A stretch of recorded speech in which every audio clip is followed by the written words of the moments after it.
Вас в этот день приветствует группа барабанщиков ТЭТИМ, руководители, народные артисты Республики Саха-Якутия Клавдия и Герман Хатылаевы.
Этно-фольклорный народный ансамбль «Тетим», руководители народные артисты Республики Саха-Якутия Клавдия и Герман Хатылаевы.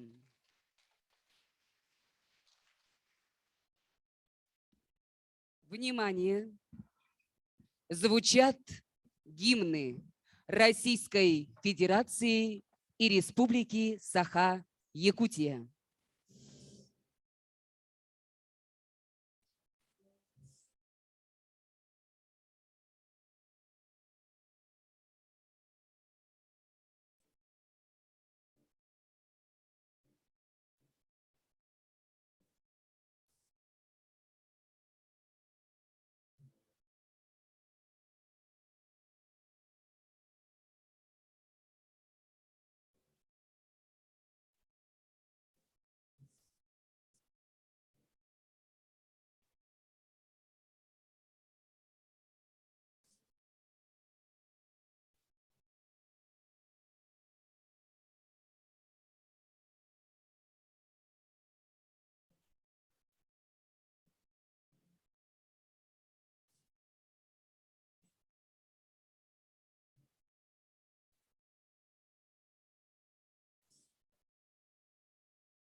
Добрый день, уважаемые участники, гости, приглашенные Республиканского форума корпоративной социальной ответственности, партнерства в целях устойчивого развития территорий. Мы приветствуем вас сегодня в программе работы второго дня нашего форума и хотим отметить, что данное мероприятие сегодня является одним из грандиозных мероприятий календарного плана нашей республики. В рамках столетия со дня образования Якутской автономной Советской Социалистической Республики наш форум стал важным, особо важным республиканским проектом. Ведь партнерство власти, общества, бизнеса и СМИ – это вызовы нового времени. Дорогие друзья, слово для приветствия участников Республиканского форума предоставляется первому заместителю председателя правительства Республики Саха-Якутия Кириллу Евгеньевичу Бычкову.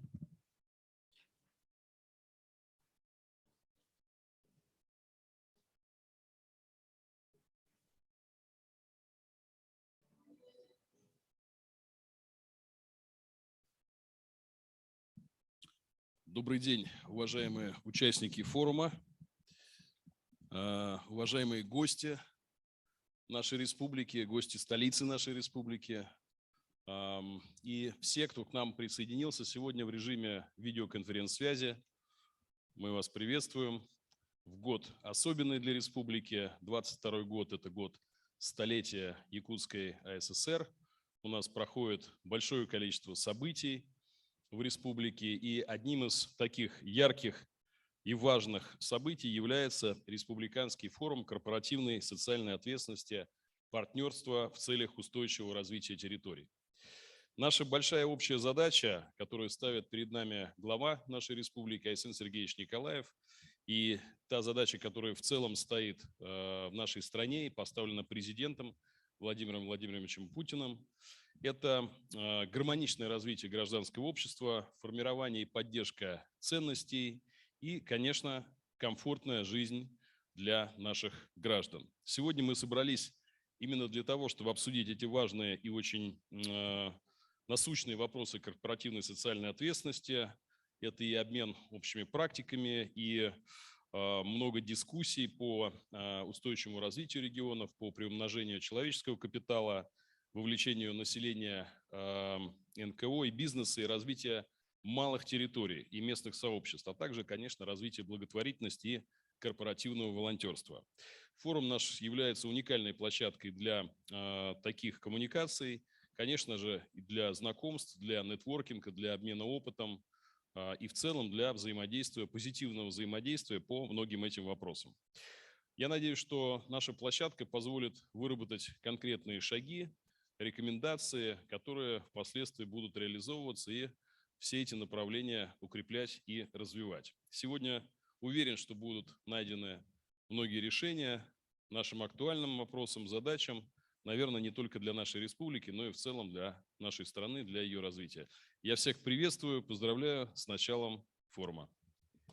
За вклад в устойчивое развитие территорий и повышение качества жизни населения Республики Саха-Якутия, благодарственным письмом правительства Республики Саха-Якутия и юбилейным знаком Республики Саха-Якутия 100 лет Якутской АССР награждаются акционерная компания «Алроса», публичное акционерное общество, генеральный директор, председатель правления Сергей Сергеевич Иванов.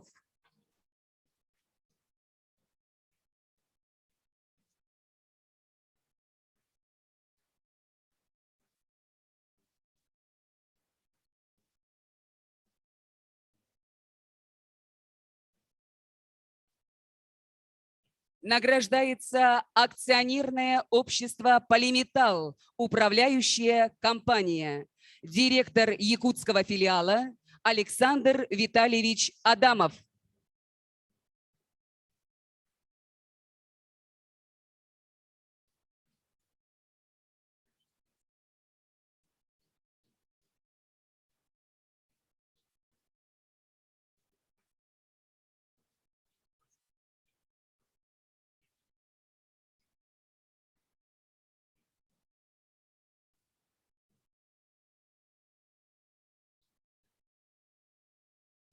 Награждается акционерное общество РНГ, генеральный директор Владимир Сергеевич Ракитин.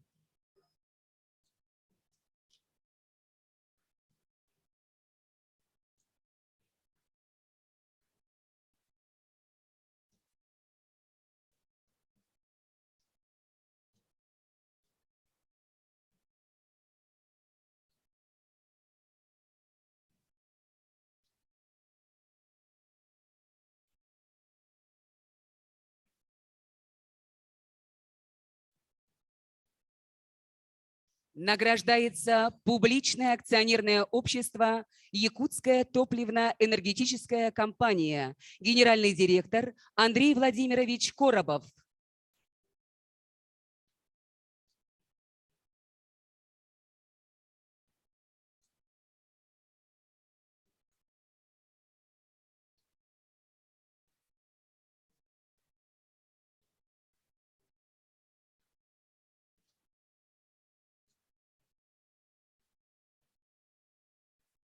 Награждается акционерное общество АКБ «Алмаз РГН Банк», председатель правления Николай Николаевич Долгунов.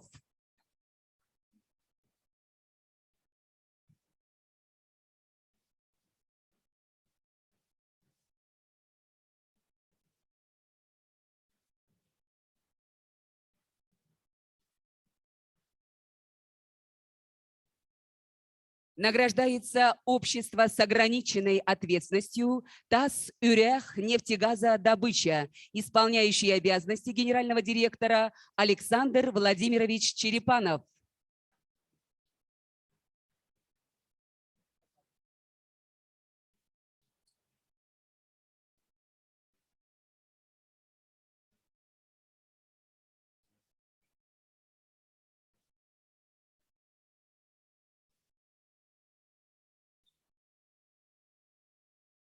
Дорогие друзья, всех участников форума чарующими звуками хомуса поздравляет лауреат и победитель международных конкурсов, хомусист-виртуоз мира Юлиана Кривошапкина.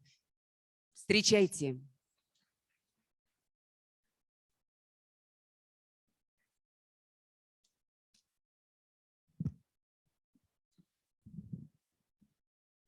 Всех поздравляю с этим прекрасным днем, с наступающим эсэхом.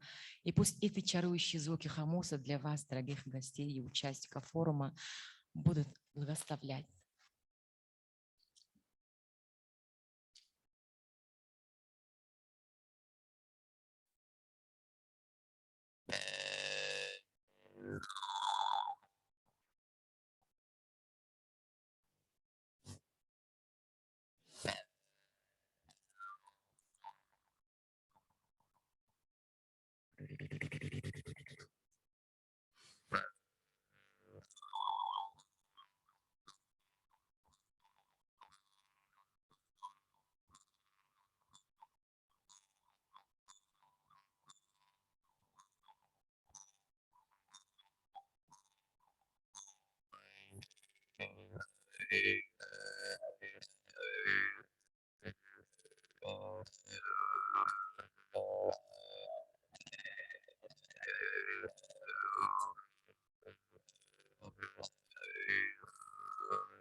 Юлиана Кривошапкина. Браво! Дорогие друзья, участники Республиканского форума корпоративной социальной ответственности, партнерства в целях устойчивого развития территорий, начинает свою работу пленарная сессия партнерства власти, общества, бизнеса и СМИ. Вызовы нового времени. На нашу рабочую площадку сессии на сцену приглашаются Кирилл Евгеньевич Бычков, первый заместитель председателя правительства Республики Саха-Якутия; Михаил Афанасьевич Кириллин, первый заместитель министра промышленности и геологии Республики Саха-Якутия; Михаил Александрович Погадаев, заместитель министра по делам Арктики и делам народов Севера Республики Саха-Якутия; Алексей Прокопьевич Дичковский, заместитель генерального директора акционерной компании «Алроса» публичного акционерного общества. Николай Николаевич Долгунов, председатель правления акционерного коммерческого банка «Алмаз Эргиен Банк» акционерное общество. Владимир Анатольевич Егоров, генеральный директор некоммерческой организации «Целевой фонд будущих поколений Республики Саха-Якутия.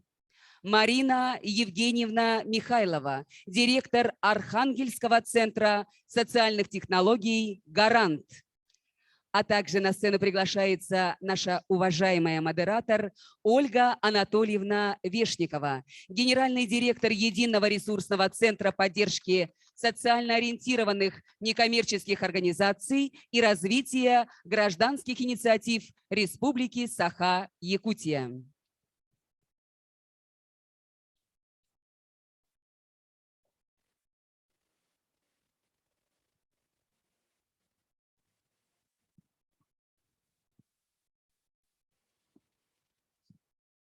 Добрый день, уважаемые коллеги, друзья, участники нашего форума «Партнерство в целях устойчивого развития территорий». Я рада вас приветствовать, все, кто у нас сегодня в гибридном формате, онлайн и офлайн. Зарегистрировано сейчас на данной площадке 96 человек, онлайн 116 человек. И я думаю, что мы будем расширять свои ресурсы, коммуникации, партнерские связи, то, о чем сегодня говорил Кирилл Евгеньевич, когда открывал наше мероприятие. Но хочу сказать, что это наш второй опыт организации такой площадки. Первый был в 2019 году, и из представителей бизнеса у нас был Алмаз Эргиен Банк и Водоканал. Есть куда стремиться. Поэтому я очень рада, что сегодня эта площадка действительно уникальна, потому что под одной крышей ДК Гагарина собрались представители органов государственной власти, органов муниципальной власти, представители крупного, среднего, малого бизнеса, уважаемые лидеры некоммерческих организаций, лидеры местных сообществ, ТОЛБ, территориальных общественных самоуправлений. И это, наверное, вот эта уникальность, она не случайна, потому что действительно очень много делается в республике в плане креативных индустрий, в плане поддержки некоммерческого сектора, развития экономики, развития и забота о будущих поколениях. Но могу сказать, что так получилось, что вызовы нового времени перед нами поставили такую задачу, которая нас объединяет. Это первое, что с нами случилось, пандемия, и она показала, что без волонтерских организаций, без объединений граждан, без поддержки, кстати, индивидуальные предприниматели, это были те, кто первые откликнулись на беду и поддержку одиноко проживающим престарелым гражданам, людям с инвалидностью и так далее. Дальше это наши беспрецедентные пожары, которые случились в прошлом году. И это была та ситуация, которая, можно сказать, сплотила всех здесь и сейчас. И мне кажется, сознание людей, жителей Республики Саха-Якутия, а также людей, которые откликались и, используя такую технологию, как фандрайзинг, отправляли свои пожертвования на счет Центра по работе с волонтерами, мне кажется, показало, что мы действительно живем в 21 веке, и наше сознание сейчас на таком уровне, что, объединив усилия, мы можем сделать все для того, чтобы наши территории стали более устойчивы, для того, чтобы наши местные сообщества развивались, и чтобы качество людей, качество жизни людей, или так называемый вчера на площадке демографии, который проводил Минвосток развития, так называемый индекс счастья, у нас был повышен, и мы его ощущали. Я хочу сказать, что сегодня у нас присутствует, это сегодня второй день Первый день проходил вчера в общественном центре, в едином ресурсном центре. У нас сейчас в гостях находятся 3 инфраструктурные организации, которые поддерживают некоммерческий сектор в своих регионах и на уровне даже округов. Да, это дальневосточная сеть, это сибирская сеть, с нами Архангельский ресурсный центр.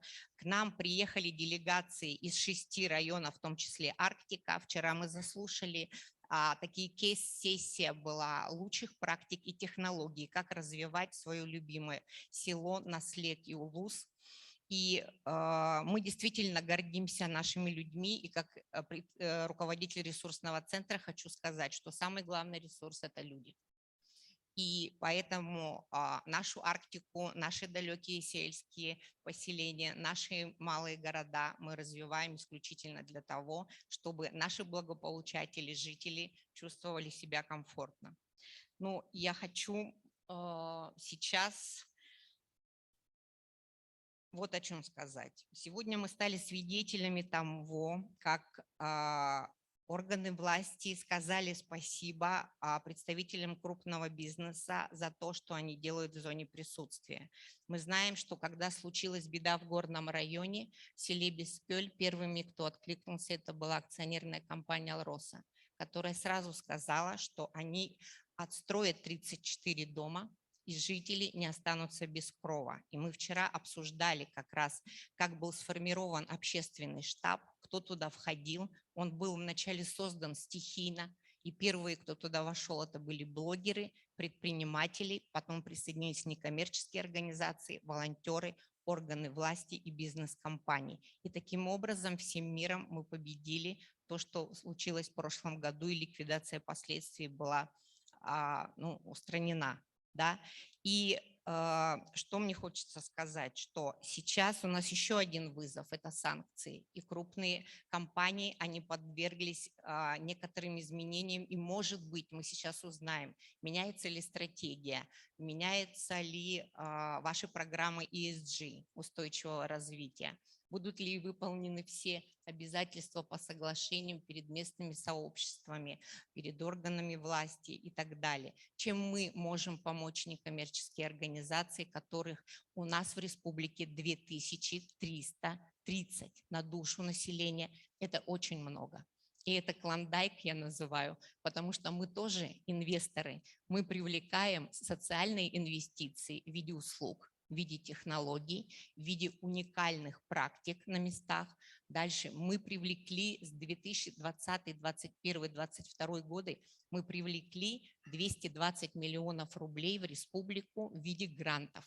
Фонда президентских грантов, фонда культурных инициатив, благотворительного фонда Владимира Потанина, фонда Елены и Геннадия Тимченко, Абсолют помощи и так далее. И мы будем над этим работать. Да? И я сейчас хотела бы передать слово Кириллину Михаилу Афанасьевичу, первому заместителю министра промышленности и геологии Республики Саха-Якутия. Расскажите нам, вы все знаете о промышленниках, расскажите, насколько они готовы к партнерству с властью, обществом и бизнесом. Слышно меня? Да? Добрый день, уважаемые участники форума. Ну, пользуясь случаем, хотел бы еще раз поздравить как от имени отраслевого министерства, Министерства промышленности и геологии Республики наших коллег, которые сегодня были отмечены высокими наградами. Действительно, эти предприятия сегодня ориентированы, и сегодня они действительно выполняют те все обязательства по тем всем соглашениям, которые сегодня подписаны с республикой. Ну вот, если кратко дать информацию, на сегодняшний день с правительством республики и с крупными недропользователями, осуществляющими деятельность на территории республики, заключаются отдельные соглашения о социально-экономическом развитии региона. В них отражены следующие основные направления. Это содействие организации профессиональной подготовки и переподготовки кадров. Это содействие торгово-экономическим связям, реализации сельскохозяйственной продукции, местного производства и народного промысла, софинансирование программ проектных и строительных работ социальных объектов и так далее. Сегодня также совместно мы с коллегами с Госкомзанятости отрабатываем с промышленными предприятиями по заключению соглашений по проекту «Местные кадры в промышленность». В рамках данной программы на сегодняшний день, начиная с 2018 года, трудоустроено более 33 тысяч человек.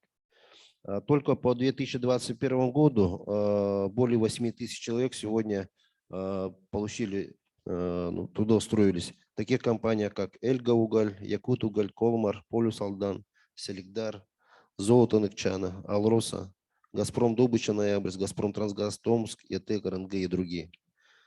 Также сегодня мы видим реальную помощь предприятий в течение, вот если последних 5 лет взять, поступление от предприятий промышленных сегодня составило порядка 37 миллиардов рублей. Это строительство школ, это строительство таких крупных объектов, как Малая академия наук Якутии в селе Актёмсу. Да? Во время пандемии мы сегодня действительно получили поддержку. Более 800 миллионов рублей было выделено предприятиями на помощь нашим селам и городам. Также я хотел бы отметить, что в 2021 году Министерство промышленности и геологии разработало нормативный документ, который определяет, то есть документ называется «Порядок мониторинга социальной ответственности недропользователей». То есть в рамках подписанных соглашений с республикой мы сегодня конкретно можем провести мониторинг в течение года. Есть конкретные критерии. По итогам года мы должны вывести, то есть подвести итоги и по итогам уже конкретно видеть, какие у нас недропользователи на первых местах. Сегодня мониторингом занимается ЦЦИ, ГАУ ЦЦИ, Центр стратегических исследований Республики. Поэтому действительно есть у нас сегодня механизмы. А что касается наших перспектив, хотел бы отметить сегодня, по прогнозным объемам до 2024 года, я бы хотел отметить, что прогнозный объем инвестиций в основной капитал на 2022-2024 годы по базовому варианту составляет суммарно 940 миллиардов рублей. Из них мы ожидаем в 2022 году 308 миллиардов рублей. Это вливание, то есть это инвестпроекты наших недропользователей. Это у нас в 2023 году 320 миллиардов, что составляет на 109,7% выше, чем к 2021 году. И, конечно, 2024 год – это 332 миллиарда рублей. По отношению к 2021 году это 110% увеличение. Если взять по отраслям, сегодня по угольной отрасли крупные компании Якутуголь очень тоже сегодня стабильно работают. Сегодня видим большие инвестиции компании Эльгауголь.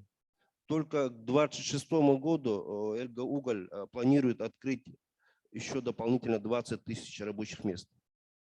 То есть здесь они тоже сегодня заинтересованы, что работниками должны быть максимально местные жители. Буквально в начале этого года подписано соглашение между Эльгауглем и правительством по программе, по проекту «Местные кадры в промышленности». Мы видим развитие компании «Колмар». Тоже ежегодно потребуется более 1000 людей. Также они активно работают нашими учебными заведениями в районах и также в городе Якутске. Компания «Полиметалл» сегодня очень активно работает также и с учебными заведениями поселка Хамдыге. И в целом очень со всеми муниципальными образованиями, где они сегодня выполняют производственные задачи, они очень активно взаимодействуют. Поэтому я хотел бы отдельно тоже отметить эти компании. Компании, если взять нефтегазовую отрасль, это Западная Якутия, Газпром Добыча Ноябрьск, Газпром Трансгаз Томск, Роснефть, Газпром РНГ, Инка компания, Саханефть. Все эти компании сегодня взаимодействуют районами, взаимодействуют с заведениями учебными нашими. И для них востребованы наши кадры. Вот поэтому, пользуясь случаем, хотел бы здесь наших коллег с образовательного сектора тоже активно работать в этом направлении. Перспективы развития сырьевой базы углеводородов связываются с долгосрочными планами и программами геологоразведочных работ на лицензионных участках крупных компаний, таких как Сургутнефтегаз, Газпром, Роснефть и другие. То есть сегодня также, кроме добычи, компании активно выполняют геологоразведочные работы. Геология – это что? Это перспектива.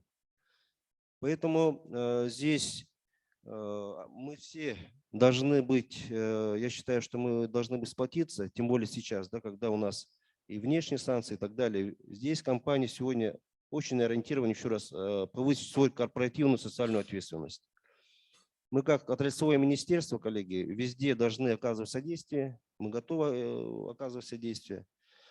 Также мы сегодня видим развитие в перспективе арктических территорий. Это, конечно же, проект КЮЧУС. Это строительство малой атомной станции. Будет с приходом энергетики, будет развитие территорий. Развитие территорий Усянского района, Булунского, Верхнеколымского, Среднеколымского, Верхоянского. В ближайшие годы на самом деле планируется развитие всех этих территорий. Но здесь нам нужны, во-первых, кадры, нужна взаимная работа с недропользователями. И мы, как отраслевое министерство, еще раз повторяю, выполняем эту работу. Вкратце так, вопросы будут, отвечу. Спасибо большое. Действительно, мы гордимся своей республикой, недрами, возможностями, ресурсами. Ресурсы бывают разные. Самые основные ресурсами, которыми владеет республика, это, кроме человеческих, это природные ресурсы, конечно. Я бы хотела сейчас обратиться к Михаилу Александровичу Погадаеву, заместителю министра по делам Арктики и делам народов Севера Республики Саха-Якутия. Вы вернулись с Петербургского международного экономического форума. Точно были на площадке «Арктика. Территория диалога». Вы назначены специальным представителем российского председательства в Арктическом совете по вопросам коренных народов и сотрудничества по линии регионов. Мы, как единый ресурсный центр, взаимодействуем с родовыми общинами, так как их организационно-правовая форма – некоммерческие организации. Они тоже пишут проекты, у них тоже есть свои инициативы, кроме традиционного природопользования. Они у нас очень креативные, творческие и замечательные. Вот, давайте мы об этом поговорим. Да, спасибо. Добрый день, уважаемые коллеги, уважаемые участники форума. Позвольте от имени министерства приветствовать всех. Хотел бы вначале сказать о том, что действительно на Петербургском экономическом форуме буквально неделю назад вопросы развития Арктики очень обширно обсуждались. И, как вы знаете, все планы Российской Федерации по развитию Арктики, они остаются актуальными. И все, что запланировано, в том числе в рамках председательства России в Арктическом совете, несмотря на то, что многие, практически все участники этой организации приостановили свою деятельность, но тем не менее Российская Федерация свои обязательства по председательству России в Арктическом совете и по выполнению того плана, который был принят правительством России, он будет реализовываться. В этом сомнений нет. И в том числе на этом же форуме очень много говорилось как раз-таки о социальной ответственности бизнеса, который приходит в Арктику, и о том, что необходимо обеспечить защиту прав коренного населения, местного населения. Я бы хотел в нашу дискуссию тоже привнести этот аспект коренных жителей, взаимодействия с промышленными компаниями в том числе. Почему это важно? Во-первых, как вы знаете, Конституция Российской Федерации гарантирует права коренных малочисленных народов Севера. Это статья 69 и статья 72 защищает, то есть государство берет на себя обязательство защиты исконной среды обитания коренных малочисленных народов Севера.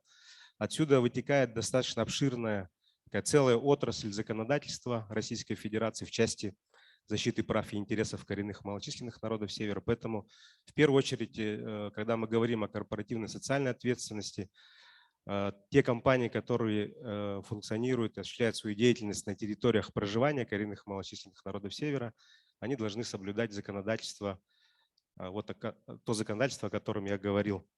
У нас в республике проживает более 16% всех коренных малочисленных народов Севера, Сибири и Дальнего Востока Российской Федерации. Это около 40 тысяч человек.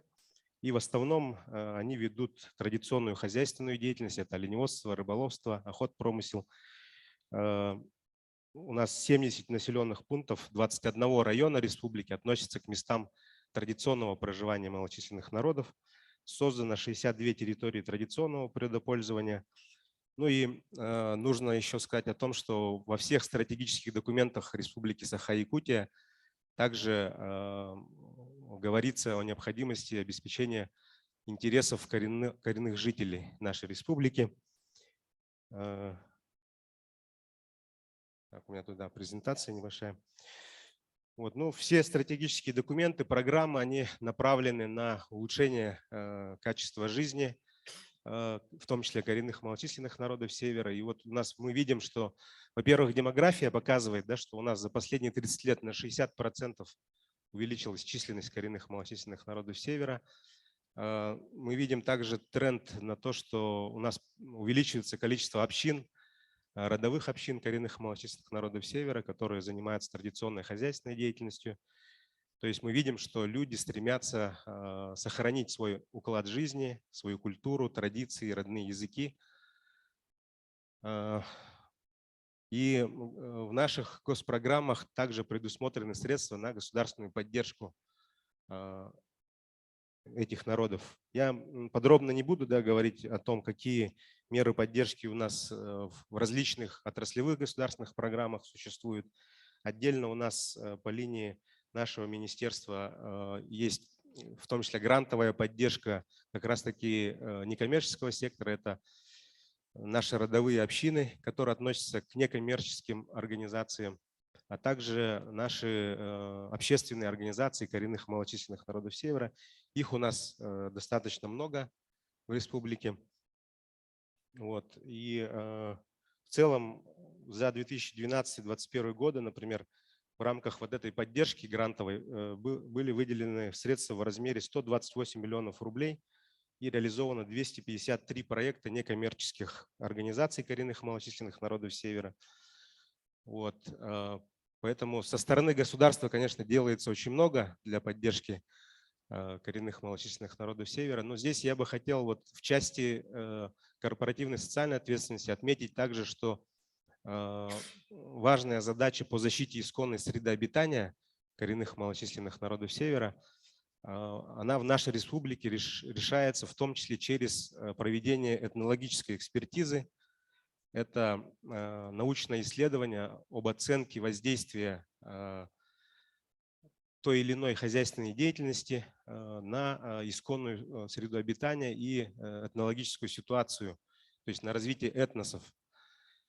У нас это оформлено в виде регионального закона об этнологической экспертизе. На данный момент нами проведено 39 этнологических экспертиз и оценено убытков более 800 миллионов рублей. И получателями этих компенсаций являются именно кочевые родовые общины коренных малочисленных народов Севера. Вот, поэтому, пользуясь случаем, я бы хотел отметить вот наших недропользователей, особенно крупные компании, да, это такие как «Газпром», который строил «Силы Сибири», «Роскосмос», это компании «Роснефть», РНГ, «Полиметалл», которые вот выполняют законодательство в части проведения этнологической экспертизы, выплачивают все компенсации, но кроме этого они также оказывают поддержку, в том числе родовым общинам, это в части социальной и благотворительной помощи.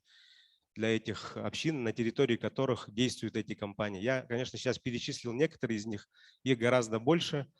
Вот, и мы надеемся, что все другие компании также присоединятся к этому и будут, во-первых, выполнять законодательство нашей республики в части проведения этнологической экспертизы, защиты интересов коренного населения, и в то же время будут заключать соглашения по социальной поддержке тех родовых общин или наших мест территории традиционного природопользования, с тем, чтобы действительно качество людей повышалось, потому что вы все понимаете, что в основном малочисленные народы проживают в очень удаленных территориях, и инфраструктура достаточно развита очень плохо. Поэтому здесь поддержка компаний, которые осуществляют свою деятельность именно на этих территориях, она очень важна. Поэтому мы стараемся идти навстречу всем компаниям, которые заявляют проведение этнологической экспертизы. Это дает как бы компаниям уверенность, да, в своей деятельности, то есть научное исследование, которое показывает, как именно их деятельность будет влиять на эти сообщества, и просчитываются все возможные варианты, сценарии, рассчитывается ущерб, компенсация, и, соответственно, компании уже четко все представляют свои стратегии, как они должны на этой территории работать, что они должны выполнить, какие требования. Ну и на этом основывается конструктивный диалог между промышленными компаниями и коренными народами. Вот вы, если заметили, у нас очень низкий уровень конфликтности в этой сфере, да, конфликтных ситуаций очень мало. Именно, на наш взгляд, благодаря вот этому механизму, законодательному механизму проведения этнологической экспертизы. И хотелось бы тоже отметить некоторые компании, да, которые проявляют инициативы. Вот, конечно же, наши крупные компании – это Алроса, Алмаза, Набара. Они инициируют какие-то новые подходы, новые методики и новые виды поддержки коренных малочисленных народов Севера. Также хотел отметить компанию Полиметалл, которая разработала программу грантовой поддержки общин и общественных организаций коренных малочисленных народов Севера по разным номинациям. То есть в местах присутствия они осуществляют такую поддержку. И мы только будем поощрять такую деятельность и надеемся на конструктивный диалог с нашими недропользователями, промышленными компаниями и на сотрудничество для того, чтобы обеспечить достойную жизнь коренных народов нашей республики и для того, чтобы обеспечить те обязательства, которые государство взяло на себя в части улучшения качества жизни населения в арктических территориях, ну и вообще в нашей республике. Вот если вкратце, то так, если будут вопросы, готов ответить. Спасибо большое, Михаил Александрович. Здорово, что мы учитываем интересы всех, кто проживает в наших и арктических, отдаленных населенных пунктах, на слегах, улусах. Хочу сказать, что сегодня будет дискуссионная площадка в пространстве «Космос» специально для обсуждения развития, участия, получается, и участия бизнеса в повестке ESG. И к нам присоединится онлайн Норильск, Норникель, да, они будут рассказывать о своем грантовом конкурсе, к нам присоединится, это еще у нас будет Металлоинвест, к нам присоединится ФЭСКО, тоже грантовый конкурс в Приморском крае, так что будет интересно, приходите на дискуссионную площадку. И, кстати, об этнологической экспертизе мы тоже будем говорить на ней. А сейчас я бы хотела обратиться к уважаемому Алексею Прокопьевичу. Мы знаем огромный вклад компании «Алроса» в социально-экономическое развитие республики, в том числе в развитии Мирнинского района. «Алроса» с момента своего основания уделяет большое внимание вопросам устойчивого развития и реализует много инициатив социальных, природоохранных. Вчера на площадке первого дня рассказывали о грантовом конкурсе, который вы проводите в зоне присутствия компании. Нам интересно, нам некоммерческим организациям интересно, будет ли продолжаться эта инициатива и по каким направлениям, кто может принять участие в этом конкурсе. Спасибо. Добрый день, дорогие друзья. Ну, вначале до доклада, наверное, остановлюсь на основных моментах. У меня доклад немножко уже, чем, может быть, заявленная тема форума. Что касается целей устойчивого развития, ну, в основном зафиксированных ООН, за 17 целей, мы, да, действительно напрямую либо опосредованно на эти цели влияем. Считаем, что компания работает на 5 целей непосредственно. Это развитие человеческого капитала, экология, промышленная безопасность, развитие территорий, ну и корпоративное управление. Вот эти 5 направлений для нас они ключевые.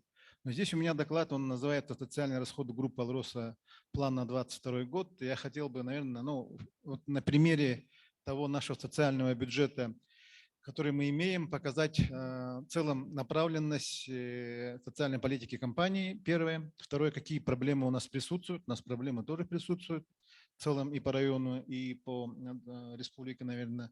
И хотел бы сейчас начать уже доклад. Давайте перейдем на следующий слайд.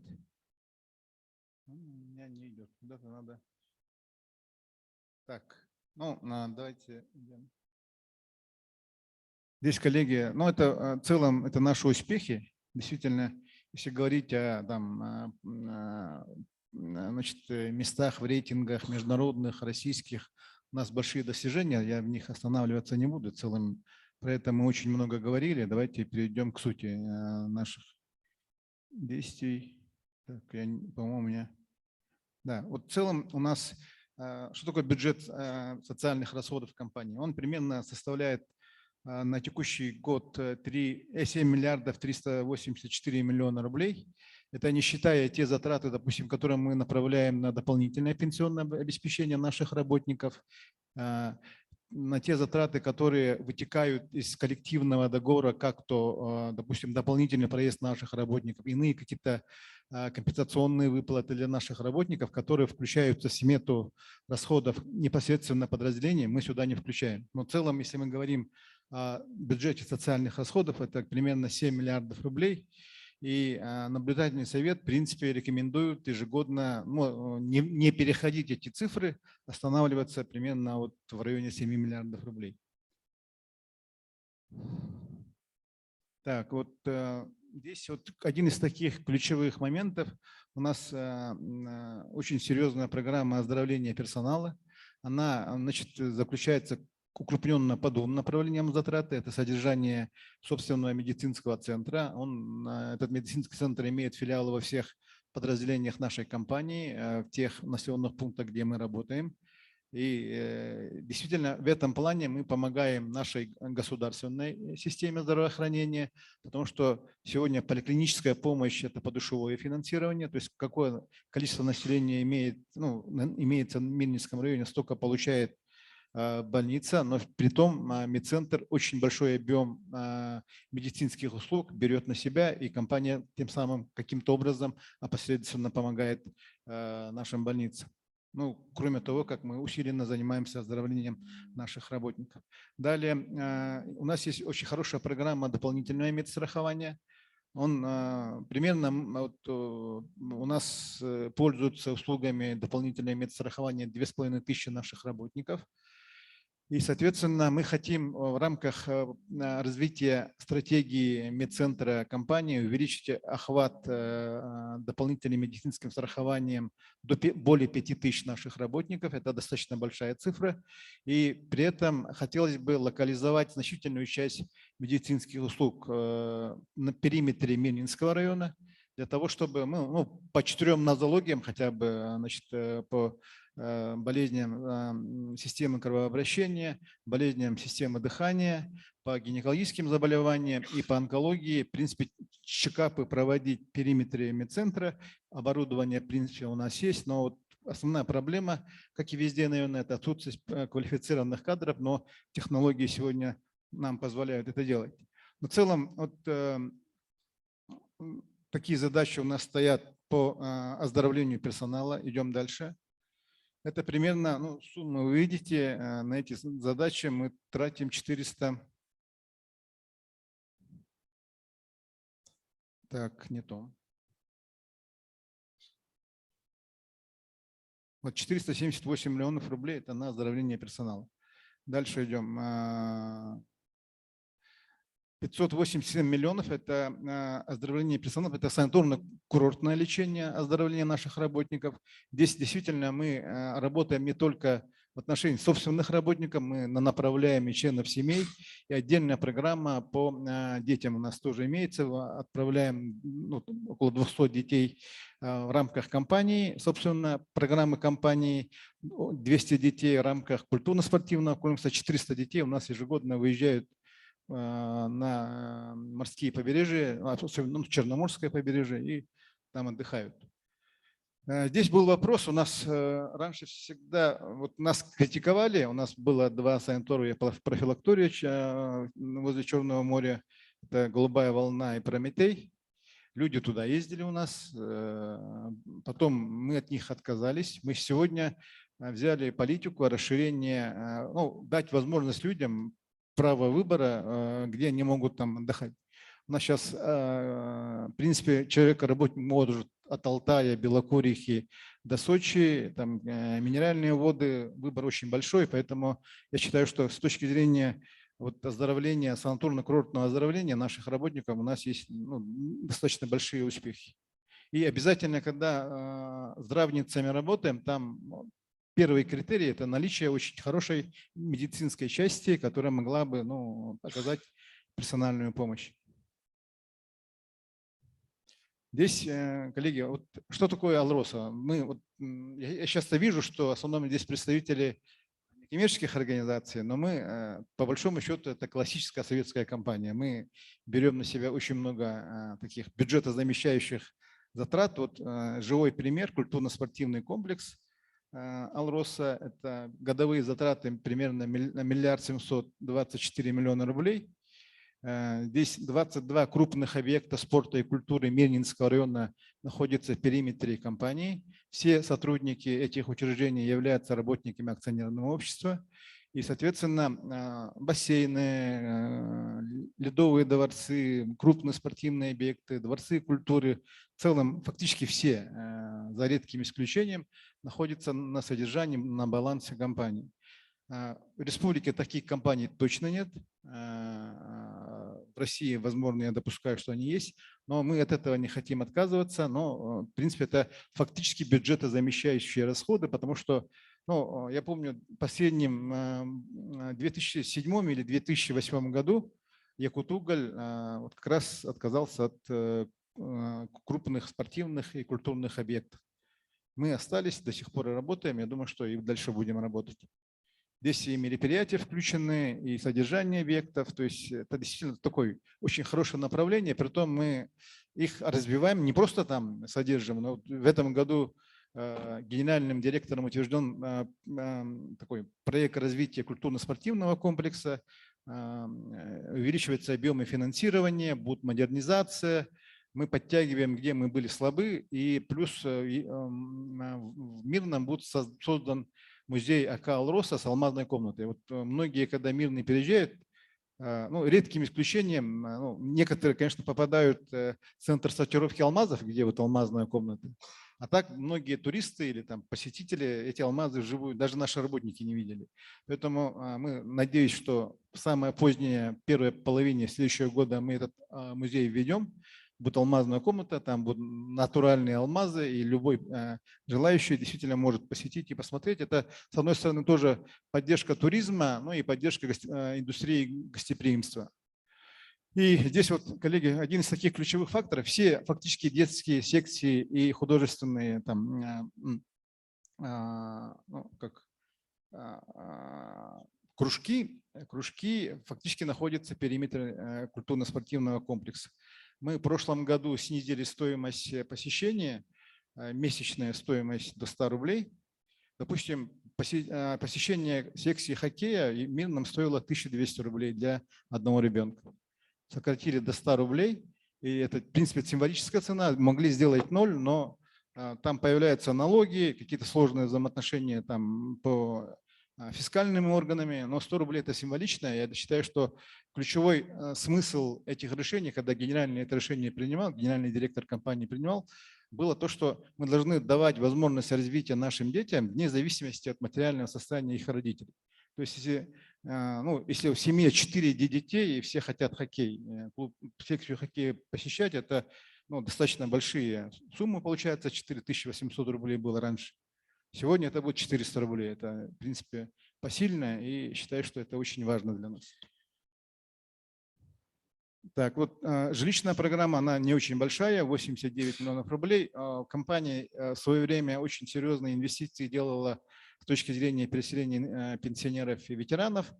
В Орле строили большой микрорайон жилых помещений. Соответственно, Мирным сдавали квартиры, и люди туда переезжали. Я вот как раз в 2018 году, когда я пришел в компанию, я отхватил ровно год работы по этой программе. Очень сложно проходило, люди отказывались. Потом компания несла колоссальные убытки по этой программе. Мы сегодня, наоборот, пытаемся как сделать? Мы пытаемся поднять стоимость, рыночную стоимость, или повысить ликвидность жилья в самом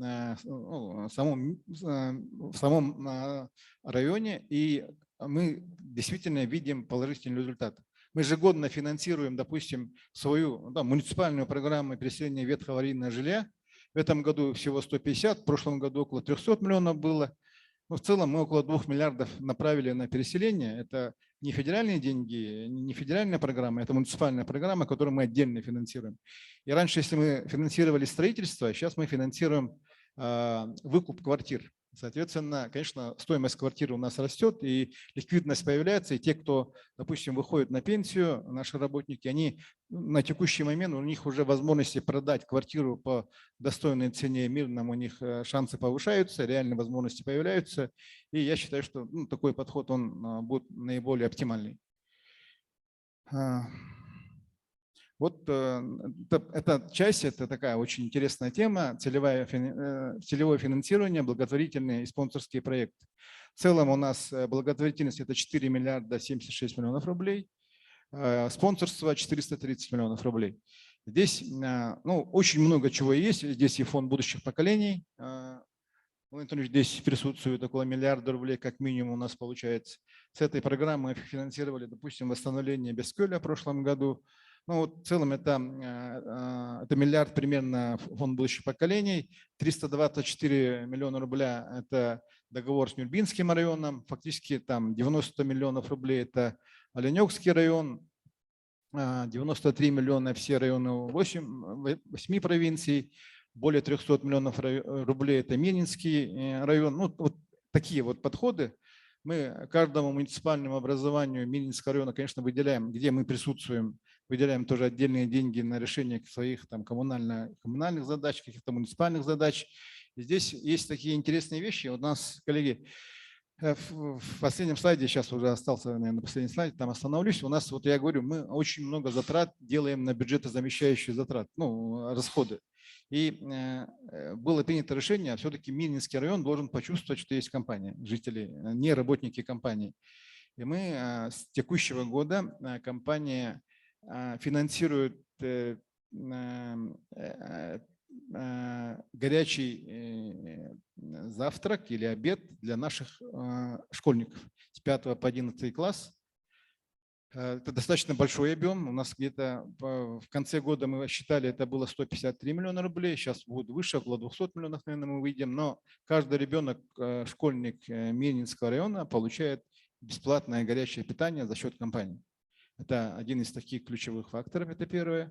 Второе, все работники системы образования района, начиная там уборщиц, учителей, не знаю, вахтеров и работники системы здравоохранения получают дополнительный проезд раз в 2 года в объеме 50 тысяч рублей. Как такая льгота распространяется, есть у нас и для работников группы Алроса. Вот такие решения нами были приняты. И, соответственно, я думаю, что люди, конечно, должны почувствовать, есть возможность куда-то ездить. Мирный вообще очень мобильный район или и город, там исторически так сложилось. Стоимость билетов, но сейчас и в Якутске стало более-менее, я так понимаю, разумные цены появились на перелеты Минном. И в прошлом году у нас хорошие цены, субсидирование из федерального бюджета присутствует. Но в целом, если говорить о спонсорстве, благотворительности, наверное, основные такие ключевые факторы здесь. Здесь бы я хотел остановиться на тех рисках, которые мы видим, коллеги.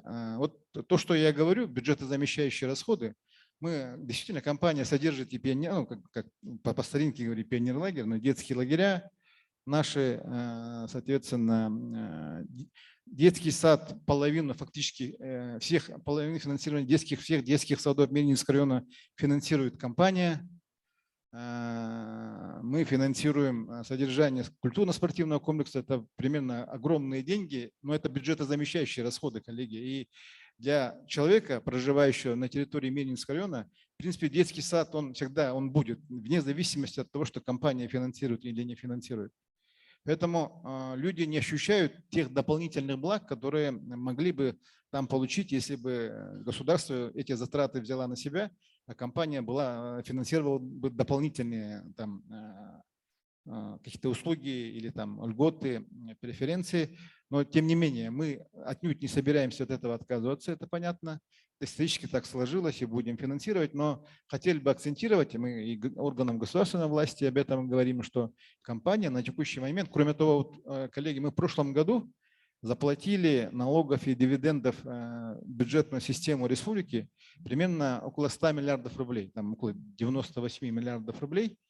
Это огромные деньги, это действительно, наверное, мы самая такая крупная бюджетообразующая компания республики. И кроме того, плюс к этим, из этих 7 миллиардов, фактически все основные затраты у нас идут тоже на бюджетозамещающие затраты.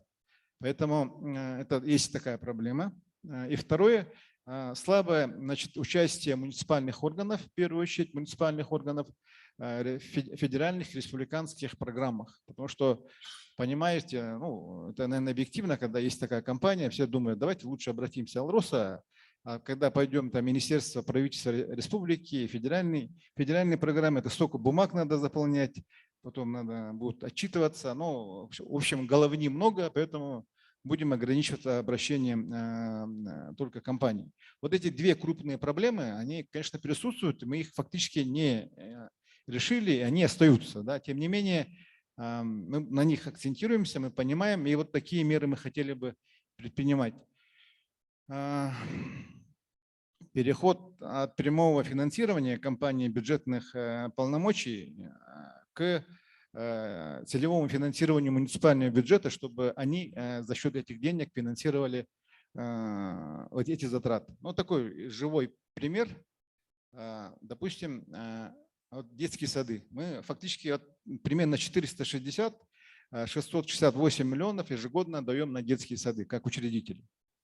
Я думаю, что мы должны давать эти деньги как целевое финансирование для района, и район должен, конечно, эти деньги переправить для финансирования детских садов, потому что горнодобывающая компания не может заниматься воспитанием детей, вот условно говоря, дошкольным как минимум, а муниципалитеты лучше занимаются. Но финансирование у нас останется, это точно. Допустим, мы понимаем, что вот в этом году, зимой уже было принято решение, понимали, что в Мирном очень слабо, вообще в Мирнинском районе слабо развита система детского отдыха, детского досуга, там игровых автоматов, каких-то батутов, этих веревочных там парков очень мало, и мы решили дать деньги. Но деньги кому даем? Конечно, муниципалитету даем, для того, чтобы муниципалитет поддержал какие-то либо бизнес-структуры, либо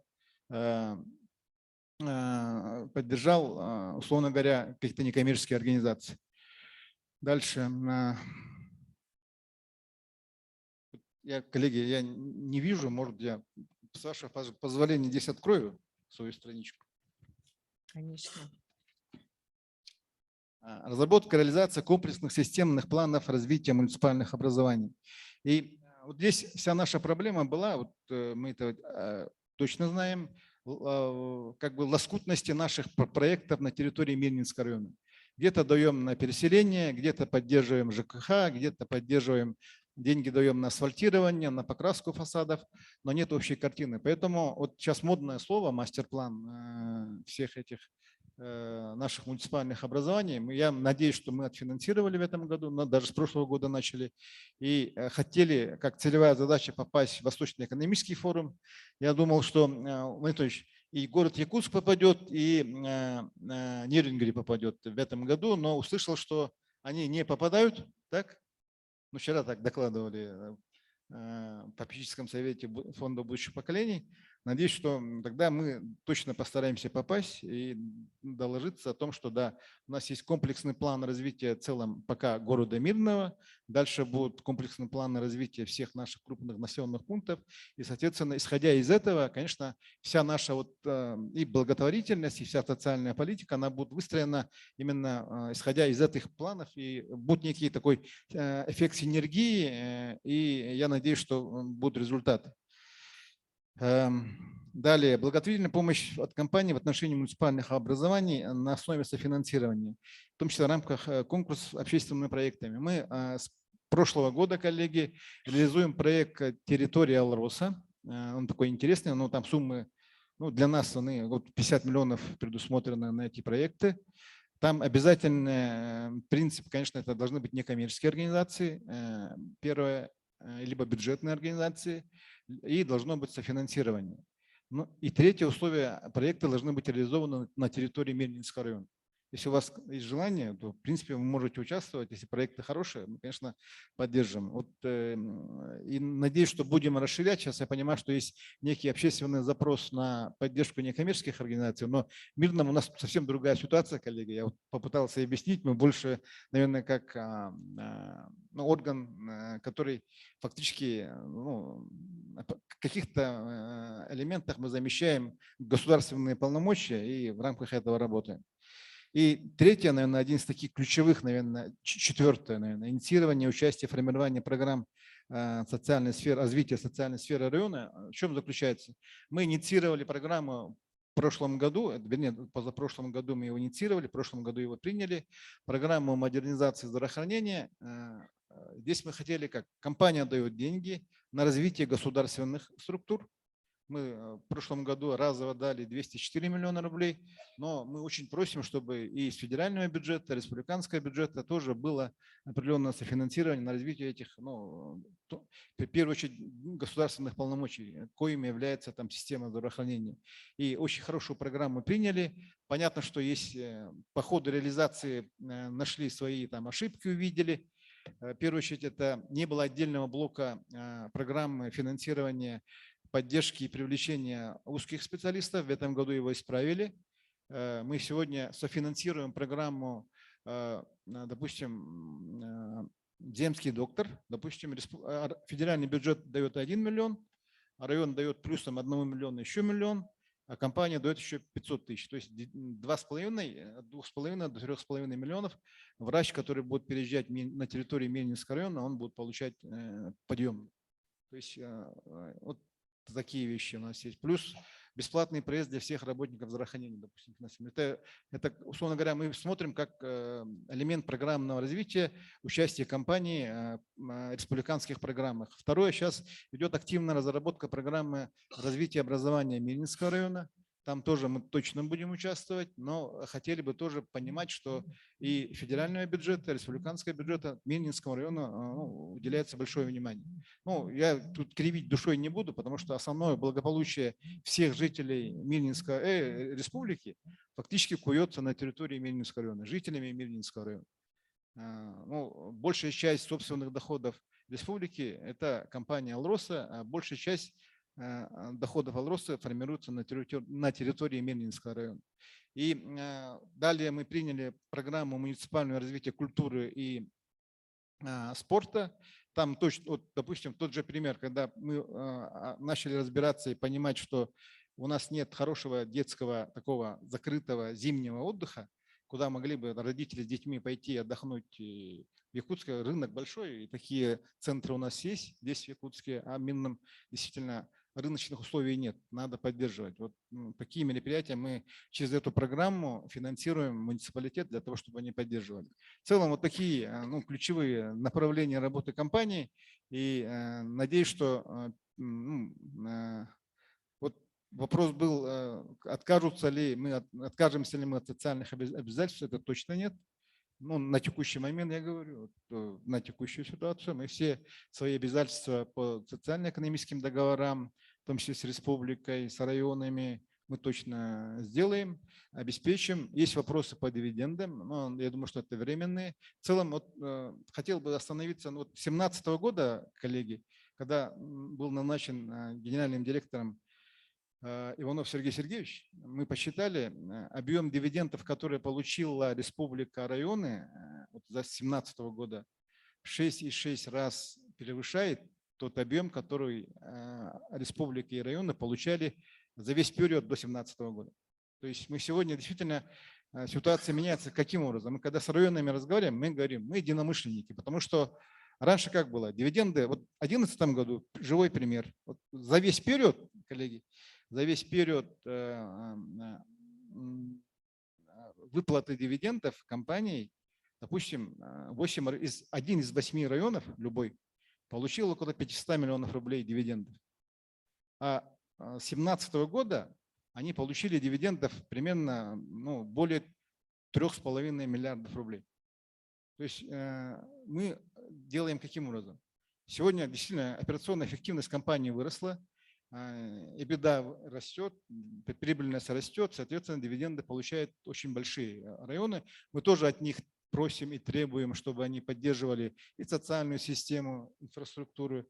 И сегодня уже не в кабинетах компании или руководство компании распределяются эти деньги между районами, да, а, соответственно, в основном идут как дивиденды, и бюджет, он принимается, утверждается наблюдательным советом, и в рамках этого мы только работаем. У меня все, наверное. Спасибо.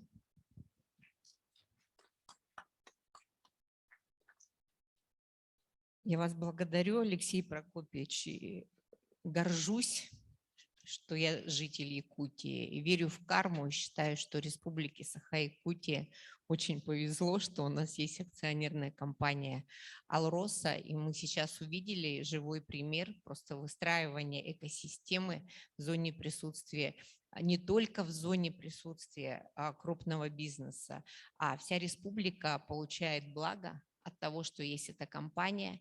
Мы знаем, я сама когда-то пришла в некоммерческий сектор в 2007 году в целевой фонд будущих поколений и впервые узнала, что практически все эти социальные инвестиции в строительство инфраструктуры в социальной сфере на первом месте стоит акционерная компания «Алроса». Школы, детские сады, клубы, музеи – все это построено на средства компании. Конечно, есть другие природопользователи, которые участвуют в этой программе, но вот эта забота о каждом человеке, о каждом жителе республики. Кстати, Мирнинский район, он славится тем, что очень много многодетных семей там находится. И поэтому ваш вклад в будущее поколение, он просто бесценен. И кроме того, есть еще один проект, в котором наш единый ресурсный центр принимал участие в разработке концепции парка будущих поколений. Совместно с Владимиром Анатольевичем, целевым фондом будущих поколений, мы говорим о том, что уже сейчас нужно думать о том, какие дети будут, какие поколения, какими навыками они будут обладать. Проектным мышлением, креативным мышлением, предпринимательскими навыками, потому что самый главный капитал – это человеческий капитал. Я вас благодарю. То, что вы посетили нашу площадку, вы задали такой тон, да, и я думаю, что в дискуссионных площадках мы сегодня продолжим, посмотрим, как в других регионах мы будем учиться друг у друга, смотреть. Вчера на площадке демографии, которую проводило Министерство труда и социального развития, к нам подключился благотворительный фонд «Дорога к дому», который полностью финансируется Северсталью в городе Череповце.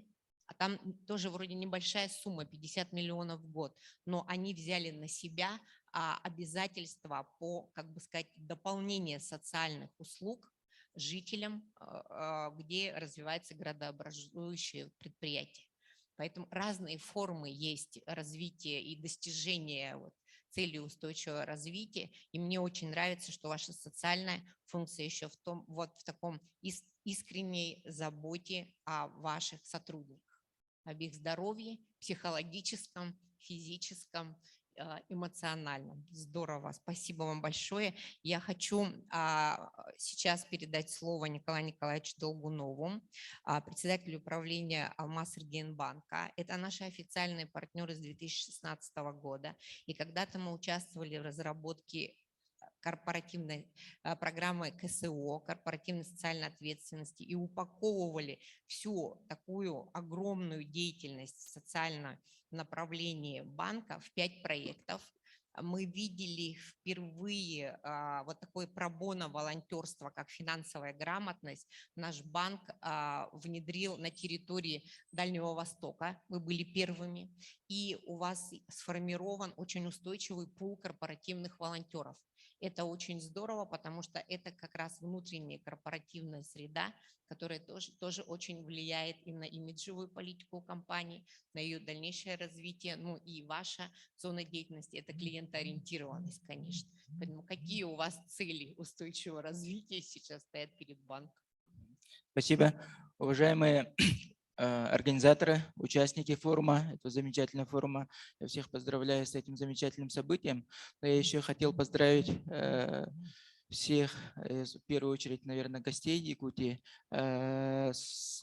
У нас проходит замечательный праздник ИСЭХ, завтра начнется. Но и очень хочется, чтобы вы окунулись в наши традиции, посмотрели, чем живет регион, какие у него, какая культура, чтобы вы не только работали, но и наслаждались прибытием в Якутии. Я совсем коротко хотел рассказать про нашу историю, про наши целеполагания, что мы имеем в виду, какие у нас есть цели, чего мы хотим достигнуть. Ну и хотел начать с истории. У нас пока еще финансовые показатели не такие впечатляющие, как у Алросы, но мы опираемся в своей работе ESG на нашу вовлеченную команду, на наших неравнодушных сотрудников. У нас действительно волонтерство очень сильно развито. У нас, если в банке больше 800 человек, то более 500 человек, они являются волонтерами. Если нам в этом году исполняется 29 лет, и история именно темы ESG, она идет, наверное, прямо с самого начала. Социальная ответственность, она очень сильно глубоко была заложена еще при Айсене Сергеевиче, когда он был руководителем банка. Корпоративное управление у нас закладывалось при Александре Степановиче Миронове, когда мы лучшие мировые практики начали внедрять. Ну и при Людмиле Валерьевне они были поставлены на достаточно высокий уровень. Ну и благодаря Людмиле Валерьевне сегодня у нас есть такие прекрасные проекты, как «Детство без границ». Это когда дети-инвалиды или онкобольные попадают в другую среду, и им нужно обучаться, и вот идет процесс непрерывного обучения. Мы работаем с детским онкоцентром, мы помогаем родителям, которые приехали с севера или из других районов, и у них нет возможности снять гостиницу, мы им помогаем снять гостиницу. Мы столкнулись с тем, что, оказывается, когда отправляются анализы, очень сложная логистика идет, чтобы биоматериалы не были испорчены, чтобы мы помогаем им, отправляем биоматериалы, чтобы достаточно качественные были, достаточно качественные, ну, хорошие качественные показатели пришли, чтобы это помогло детишкам восстановиться. У нас очень такие есть проекты, работа с нашими ветеранами, работа с финансовой грамотностью, с выпускниками мы работаем, достаточно такие внимание и средства выделяем на спорт, на образование, на культуру. Мы сидим почти во всех попечительских советах музеев, которые функционируют на территории города Якутска. Вот. В целом, что хотел сказать еще, у нас в целом, я вижу, что наша цель, наше целеполагание, мы хотим, чтобы малый и средний бизнес, действующий в Якутии, он был гармонично и постепенно внедрен в тему ESG. Это у нас не такой не праздный вопрос. Мы понимаем, что сейчас вовлеченность именно малого и среднего бизнеса, тема ESG, она пока достаточно сырая, мы над этим работаем. Спасибо вам, Ольга, большое за то, что вы нам помогаете в этой деятельности. Мы хотим, чтобы мы помогаем, чтобы социальные объекты на территории Якутии, которые строятся, это дома культуры, детские сады, школы, чтобы малый и средний бизнес Якутии строил эти объекты, ну и тем самым тоже как бы прикладывал свои, помимо бизнеса, еще закладывал свой вклад в эту историю. Вот. Ну и как бы в целеполаганиях мы хотим действительно, чтобы наши крупные промышленные компании, которые работают на территории республики, мы хотим быть проводником, чтобы они эффективно и не беспрерывно работали с нашим малым и средним бизнесом. И в этой части мы начинаем набирать компетенции и будем создавать площадки и работать в части того, чтобы крупный бизнес, функционирующий на территории Якутии, эффективно и полномасштабно, наверное, работал с малым и средним бизнесом на территории Якутии. Ну вот наши основные целеполагания такие. Еще хотел сказать, что в честь дня рождения 6 декабря в прошлом году мы сделали круглый стол, приглашали достаточно крупных экспертов. Это был, наверное, международный состав, люди подключались с Европы. И мы, как бы, создавая такие площадки, хотим, чтобы тема ESG в Якутии работала не только в крупных компаниях, но и оно понималось каждым жителем Якутии и каждым предпринимателем, который начинает или успешно работает в своем бизнесе. Совсем коротко так. Спасибо, Николай Николаевич. Я знаю, что у вас, да, давайте поблагодарим, потому что действительно проводится очень большая работа в зоне присутствия во всех филиалах, и 2 года подряд проводился грантовый конкурс для некоммерческих организаций и корпоративных волонтеров. Маленький вопросик: будет ли продолжение истории? Продолжение истории будет. Мы видим, что это очень эффективный инструмент. За 2 года мы увидели, что благополучателями этого гранта получилось, что более 20 тысяч человек, то, что мы совместно с вами проработали единым ресурсным центром этот проект. И в этом году была инициатива, чтобы такую же грантовую программу сделать с малым и средним бизнесом. Вот над этим тоже работаем. Я думаю, что мы эту тему тоже запустим. Поэтому оно обязательно будет продолжаться. И я думаю, что будем потихонечку расширяться, потому что мы видим, этот инструмент очень эффективен, и оно как раз и вовлекает людей, все больше и больше людей, которые видят ценности ESG.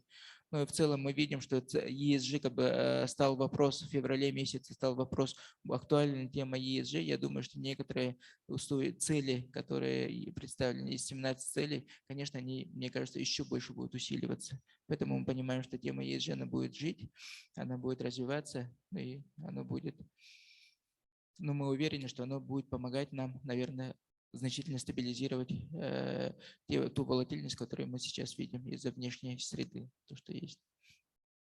Спасибо большое. Хорошая новость. И действительно, надо расширять целевую аудиторию, да, не только некоммерческие организации, корпоративные волонтеры, у нас есть социальные предприниматели, у нас есть так называемые зеленые предприниматели и те, которые думают о будущих поколениях, о том, чтобы наш бизнес, он тоже был, встраивался в повестку ESG, устойчивого развития. Это здорово.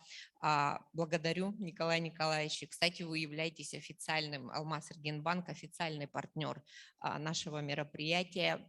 Также, когда мы проводим тренинги и семинары по внедрению технологий социального проектирования, мы говорим, что в одиночку можно разработать проект, придумать, что нужен какой-то форум, но реализовать в одиночку это сделать невозможно. Без партнеров, без команды, без друзей, без соратников, единомышленников. Поэтому здорово, когда есть такие друзья. Я очень рада. И еще у нас есть один друг Единого ресурсного центра, официальный партнер сегодняшнего республиканского форума. Это целевой фонд будущих поколений Республики Саха-Якутия. В следующем году уже 30-летняя история. Это государственная некоммерческая организация, которая была создана специально для аккумулирования средств, в том числе природопользователей, для того, чтобы развивать нашу социально-экономическую экономическое направление, и в социальное, экономическое, экологические проекты, стройки.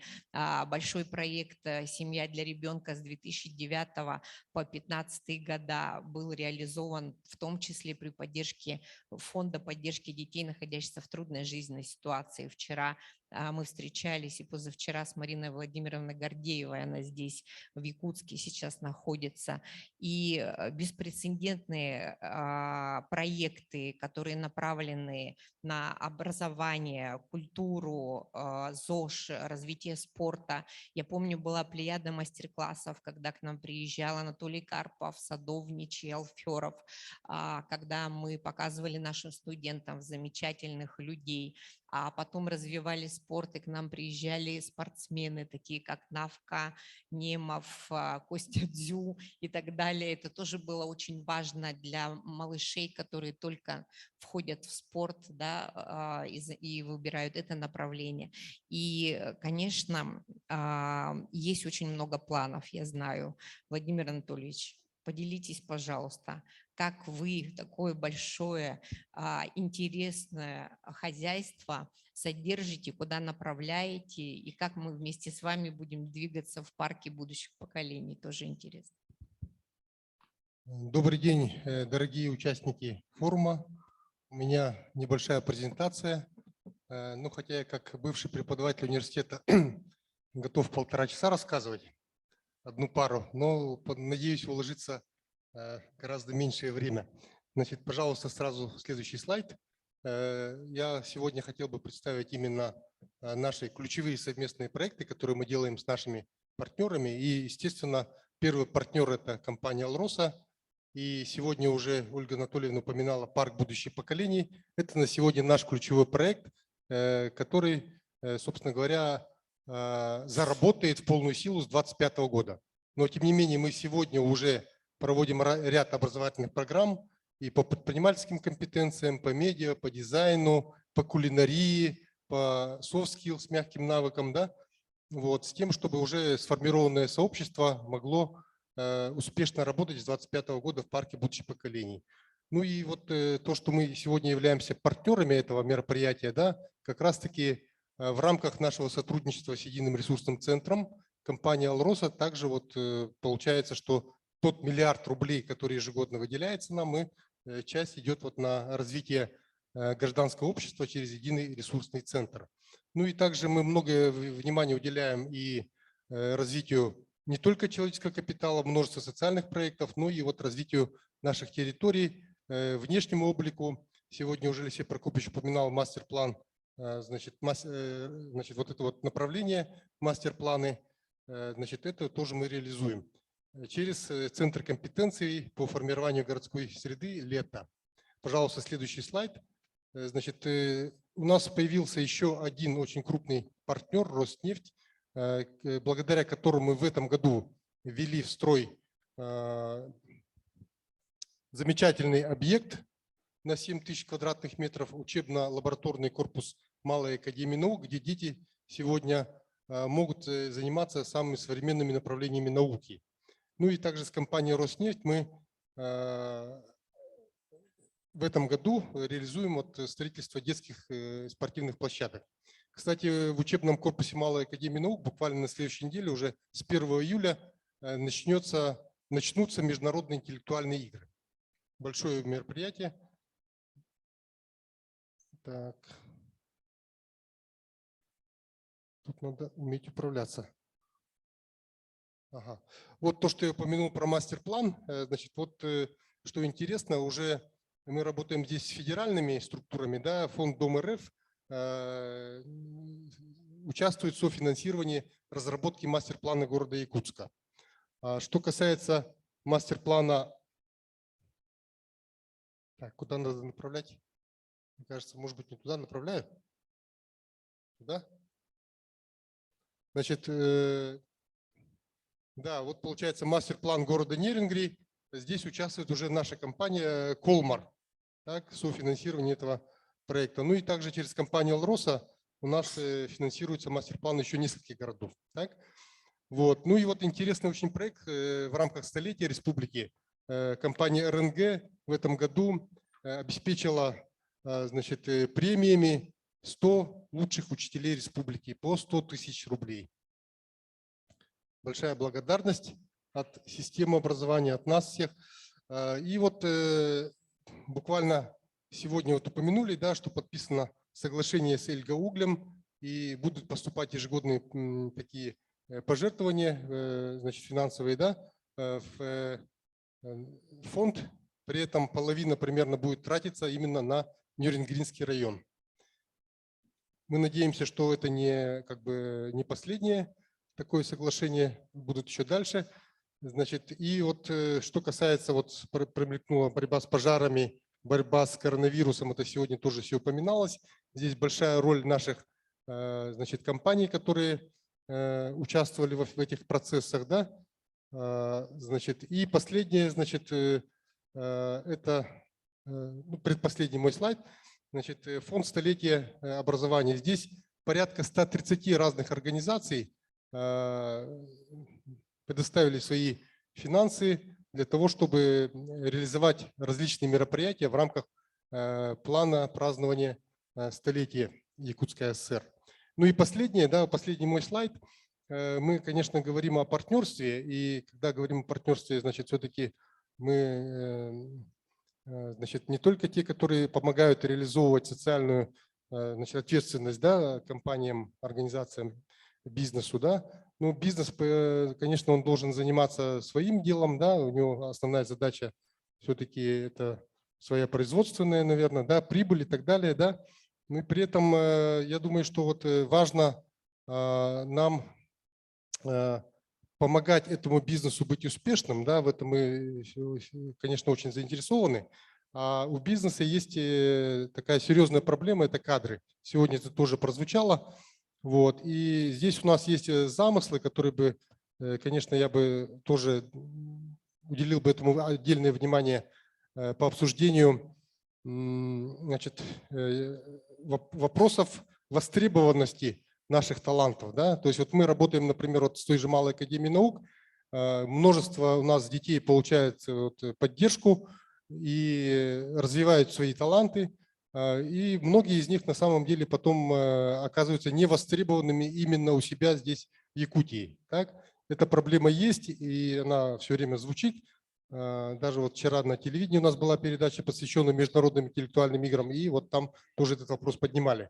И здесь, я думаю, ну, можно было бы разработать соответствующую программу вместе с государством, да, и с бизнесом, программу, по которой вот именно каждый житель нашей республики был бы востребован, нашел свое применение в тех или иных отраслях экономики.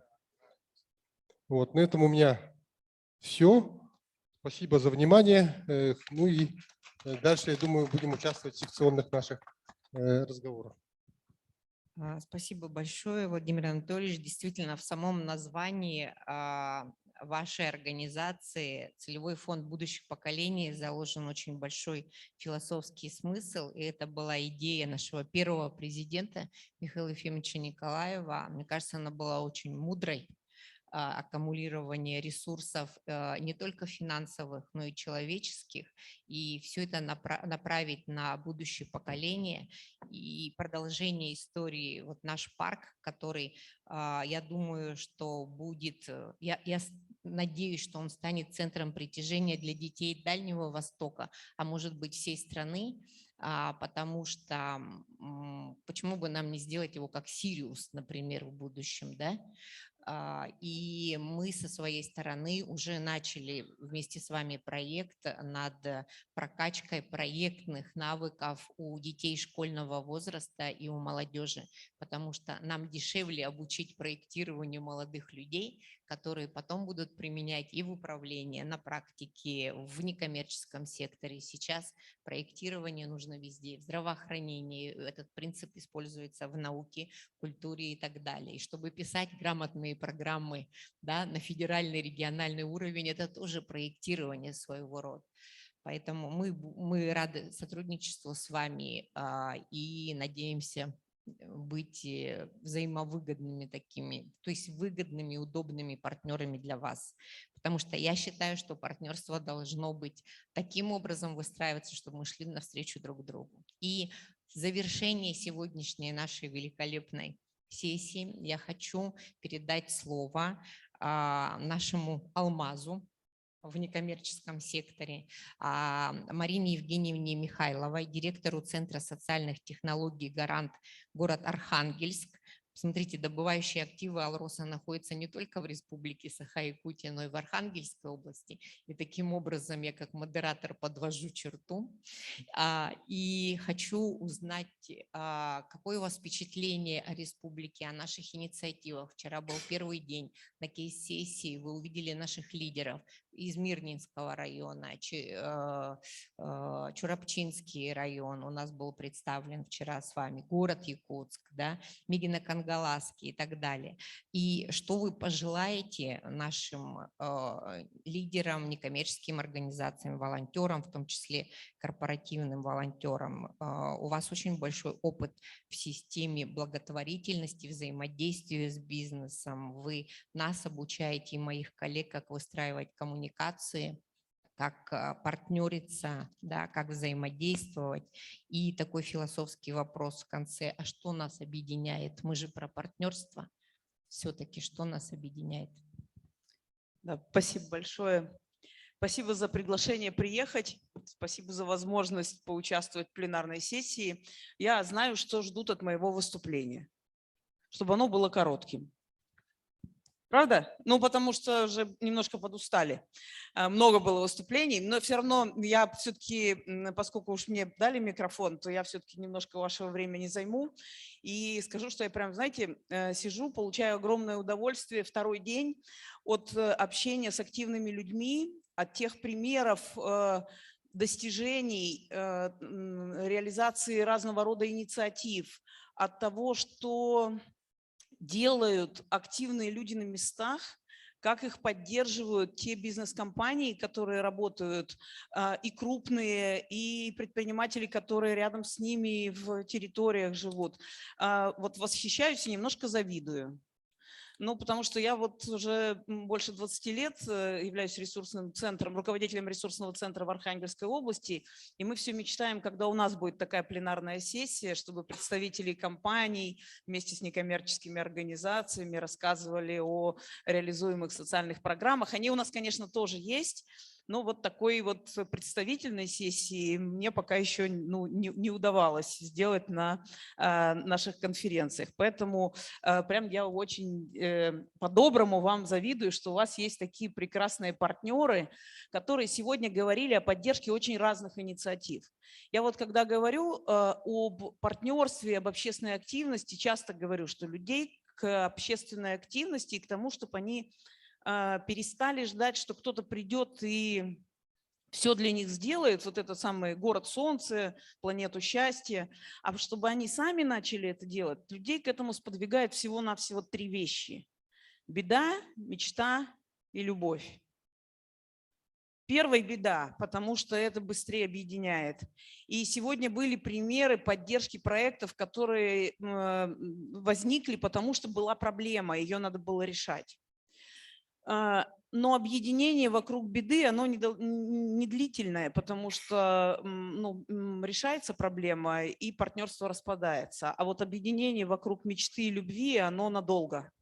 И сегодня тоже в примерах звучало о программах и проектах, которые инициированы, потому что мы хотим сделать то место, где мы живем, лучше.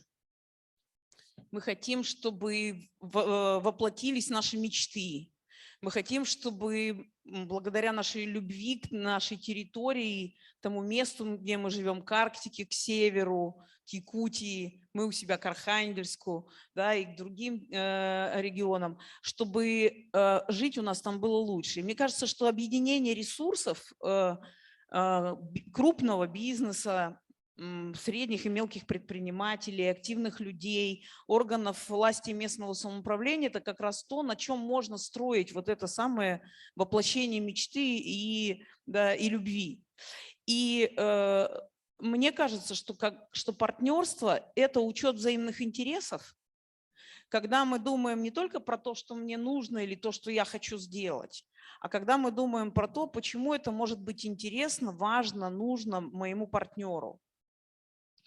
Про объединение ресурсов, потому что мне кажется, что сегодня мы со сцены слышали в первую очередь о тех ресурсах, которые есть у компаний, но если мы сейчас посмотрим на зал и поговорим с представителями из зала, это будет на следующих сессиях, то мы узнаем, а сколько ресурсов есть там, в зале, у людей, у некоммерческих организаций. Сейчас государство выделяет достаточно большие средства на поддержку проектов некоммерческих организаций. И когда происходит вот это соединение разных ресурсов и соединение усилий активных людей, то у нас получаются великие дела, потому что мне кажется, что в партнерстве 1+1 не 2, а 11. А 1+1+1 бизнес, власть и некоммерческие организации не 3, а 111. И поэтому я хочу пожелать, чтобы у вас были мечты, чтобы вас двигала любовь, чтобы было партнерство. И правда, я восхищена тем, что вы делаете, каких успехов достигаете. И пусть все дальше так и продолжается. Спасибо огромное.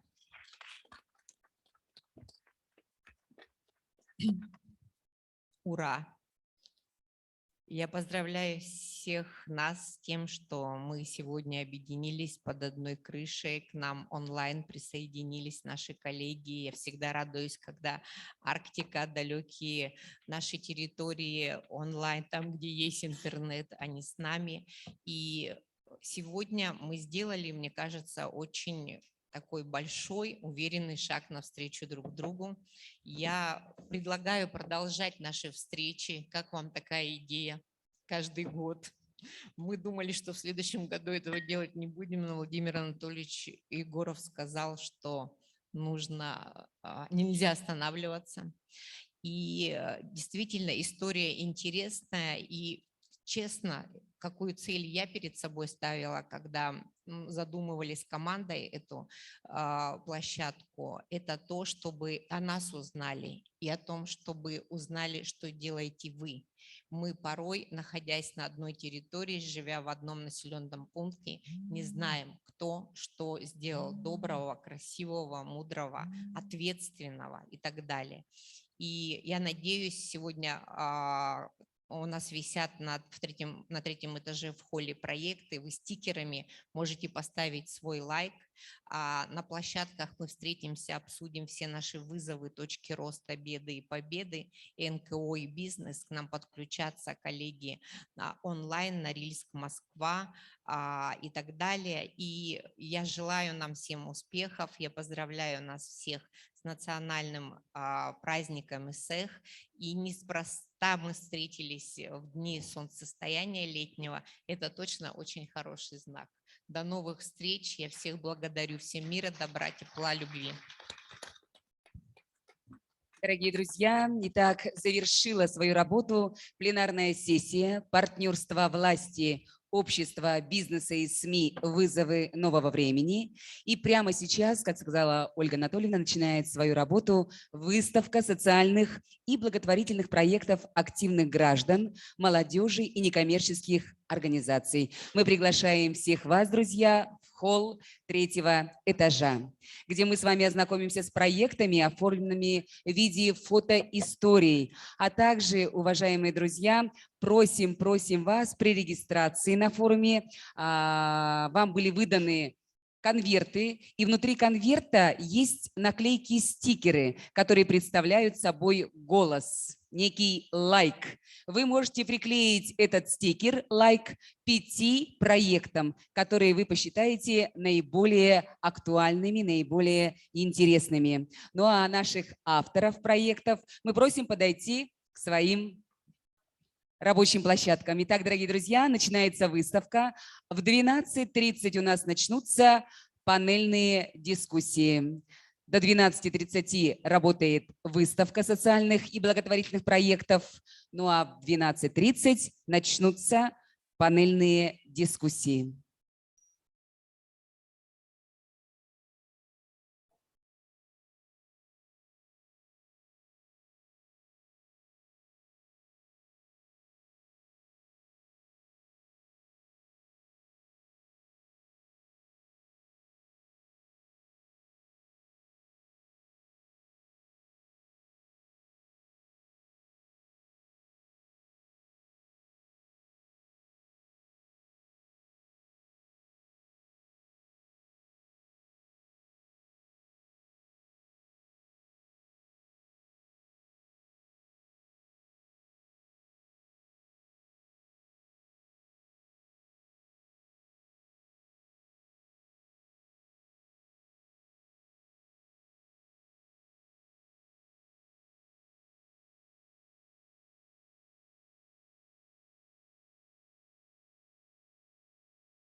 Коллеги, доброе утро. Анастасия Савельева, Металла Инвеста. Давайте мы ее проверим. Сейчас я пересяду куда-нибудь, а то солнце прям, оказывается, светит в лицо. Да, здравствуйте. Давайте сейчас проверим. Так, можете, в принципе, включать вашу презентацию. А, Я сейчас ее выведу.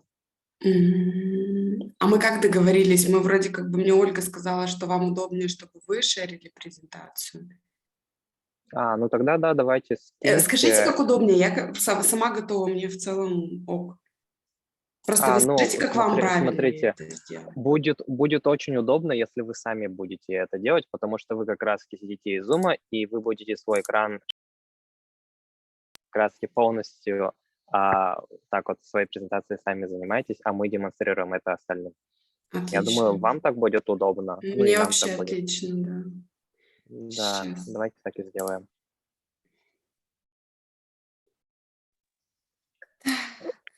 Делиться.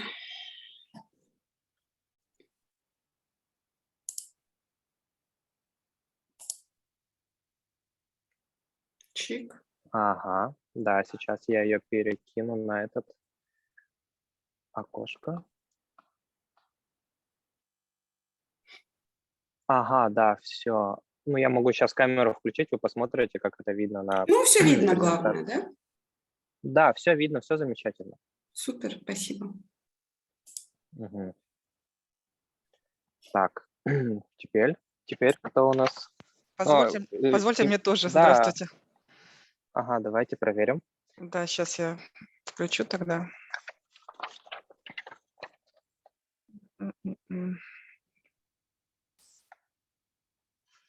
Буквально секундочку. Демонстрация экрана.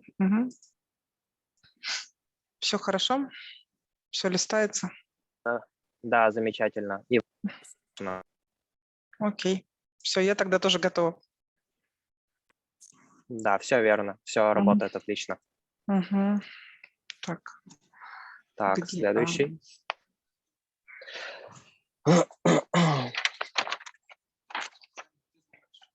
Мы сейчас проверяем презентацию.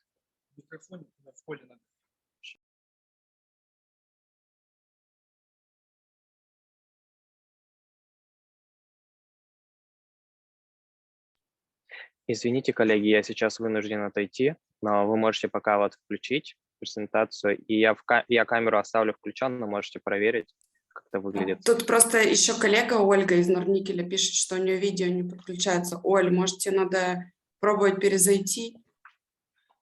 Да, скорее всего, надо будет пробовать перезайти. Ой, так, нет, лучше так не делать. Опа. Так, извините, мне нужно пойти, там технические неполадки. Хорошо. Через 5 минут подойду.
Так, коллеги, здравствуйте, я вернулся. Кто-нибудь еще хочет проверить работу Да, я презентации? хочу на риск. Добрый день. Да.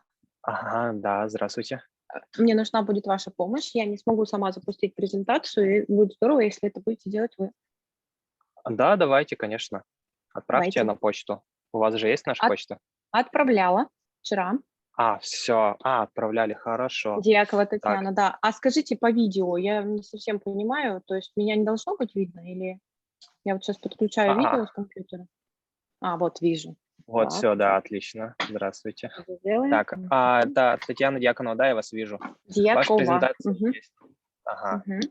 Давайте посмотрим. отлично. Да, давайте сейчас глянем. Так как вы Так, ее щас. будете листать, да, я просто буду следующий слайд, типа такого. Ну да, будете говорить так, в принципе. Сейчас я включу.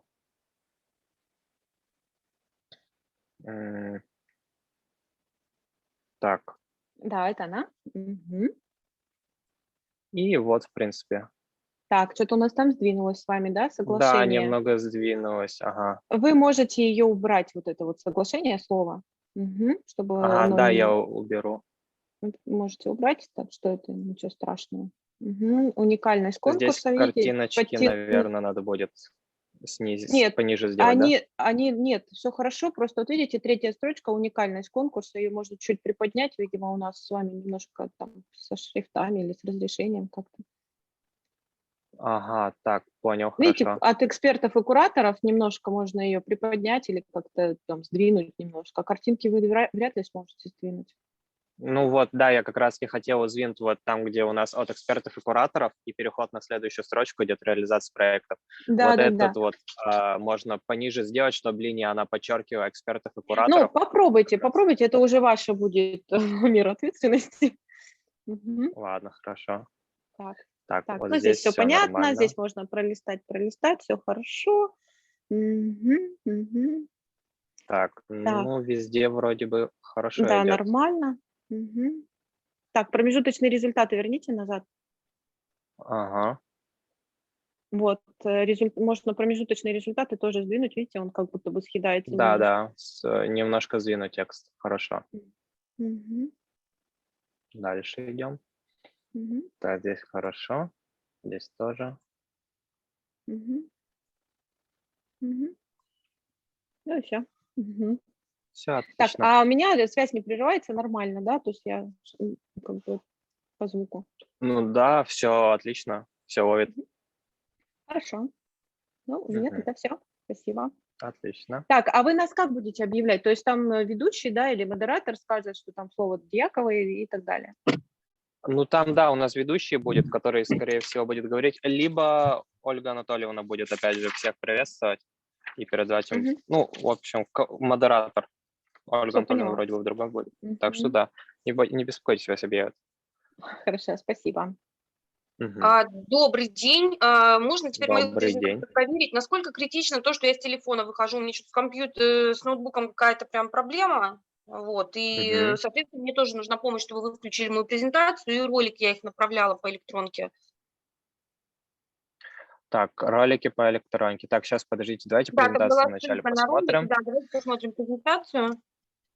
Ага, так, вы у нас выступаете. Сейчас посмотрю, где именно вы выступаете. Вот, сейчас найду. Так, вот, это ваша презентация? Да? Да, это моя презентация. Давайте посмотрим, как она выглядит. Все нормально? Да, но она выглядит так, как, в принципе, все и было И должно запланировано. быть. Да, и ролик давайте попробуем. Ролик, да, сейчас я попробую найти.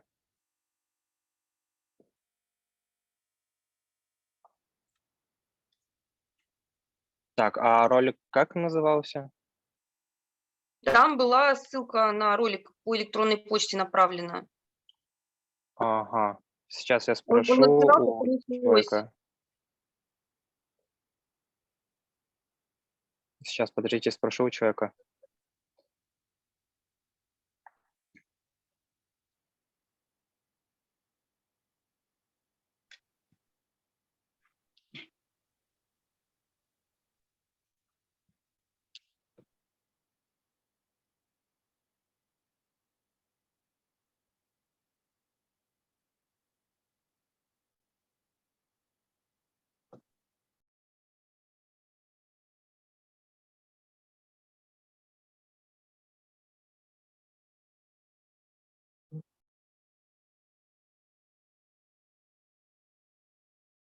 А подскажите, пожалуйста, мы с Татьяной вот в разных секциях, но мы находимся территориально в одном офисе.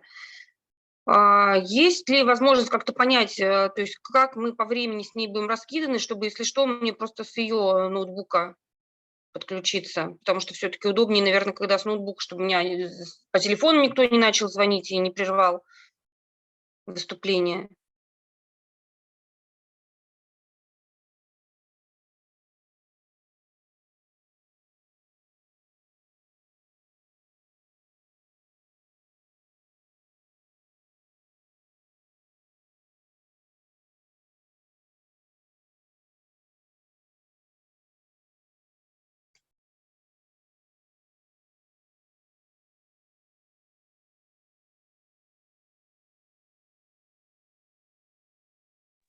Так, а можете еще раз переотправить ссылку на видеоролик? Сейчас человек посмотрит.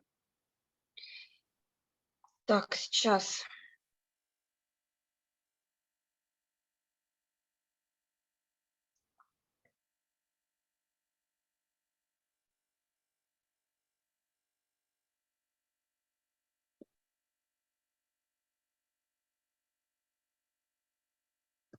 Я сейчас в чат отправлю ее.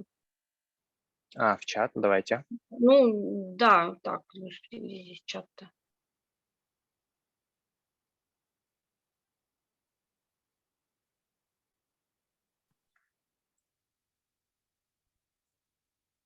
Угу. Да, все, я вижу, сейчас скачаю. Вопрос, смотрите, с телефона просто я боюсь, что если я буду выступать, и вот в процессе, если мне позвонят, это будет проблема. Я с Татьяной в разных секциях, выступаю. Там понятно по времени, кто из нас когда будет подключаться. Мы с ней территориально находимся по одному адресу. Вот, если у нас как-то по времени есть возможность развести, чтобы она выступила, потом я. Так, давайте сейчас посмотрим, кто еще раз с вами там? Татьяна Дьякова, Татьяна мы с ней в одном офисе, Дьякова. да, Ага, да. ноутбуком По идее, вы должны одновременно выступать. То есть вы во второй Да. секции второй выступаете, и она там второй выступает. И она вторая, да? Ага, и вот, то есть, так как вы одновременно выступаете, не знаю, получится ли у вас все это сделать. Ну, видимо, не получится, но если что, я буду скидывать звонки. Будем надеяться, что все растется. Да. Так, видеоролик еще осталось примерно 2 минуты. Как только скачается, я сразу его воспроизведу. Хорошо. Если слышно не Скажите, будет, то не пожалуйста, порядок беспокойтесь. выступления какой-то не Ага. такой, как в программе, да? Нет, все дело в том, что, вы же знаете, как у нас модераторы любят поболтать, поэтому я беспокоюсь, что все будет идти не ровно по времени, а там, скажем, с опозданием. А И плюс подскажите, это зависит пожалуйста, также от спикеров. Савельева, вот сейчас я по графику, просто я вижу, Оля тут 3-я, 4-я даже, а я какая? В программе, по крайней мере, а вы говорите, что она 2-я. Да, Ольга Неграш, она вот главный специалист управления Норникель, она будет выступать второй по этому спикерам, которые из Zoom. Вот вы, Татьяна Дьякова, вы будете выступать Нет, Анастасия второй. Савельева. Анастасия Савельева, Я сейчас в этой же посмотрю. секции с Олей вместе. Да, вы 3-я выступаете после Ольги Неграш. Но это еще неизвестно, как будет идти Можно я порядок. поправлю? Неграш фамилия правильно. Извиняюсь, простите, Ничего пожалуйста. страшного, просто ничего, спасибо. Да, я постараюсь запомнить. Понятно, спасибо. Ага. Да, тут просто все зависит от того, как будут этот порядок делать, и пока что нету точной информации о том, как именно будет идти. Видеоролик вот грузится. А подскажете, как мы вообще... Мы сейчас проверяем Zoom, как работает для Да, это я Zoom-спикеров. понимаю. А сколько мы начинаем? Извините, это я не вам говорю. Так, еще раз. Мы начинаем в 12:30 по времени. Это примерно через 13 минут. Надеюсь, все уложится по времени. Все, я поняла, то есть мы на полчаса сдвигаемся. Спасибо.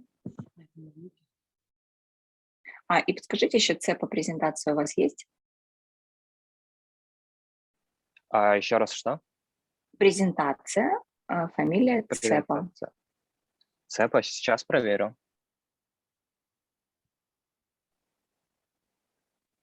Так, вы у нас выступаете во второй сессии. Так, ага, третий, сейчас найду.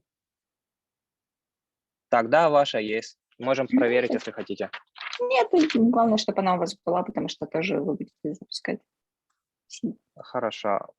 Вы просто, чтобы я точно не забыл, скажите перед, ну вот, когда будете уже конечно. рассказывать, можете запустить презентацию, я ее запущу, поищу. Конечно, без проблем. Да, спасибо. Все, отлично. Видеоролик вроде, да, все, видеоролик скачался. Так, звука нету, потому что у нас звукомонтажер сейчас отошел, но не беспокойтесь, когда будет сама, ну вот, сессия, со звуком все будет хорошо. Да, ну и вот, в принципе, видеоролик. Он идет минуту 20, нет, минуту 40 примерно. Вам видно, да, видеоролик? Да. Все. Это у Так, меня ну, что-то с связью или он тормозит? скорее всего, это из-за зума тормозит, но у нас с интернетом все должно быть нормально, поэтому, может быть, это у вас как-то. Ну, у нас на Норильске свои особенности с интернетом. Ну, у вас он сейчас хорошо показывается, да? Да, у нас Да, это Оль, замечательно показывается. Я тоже Отлично. хорошо его вижу. Спасибо. Да. Мгм. Пожалуйста. Так, кто-нибудь еще хочет проверить показ презентации?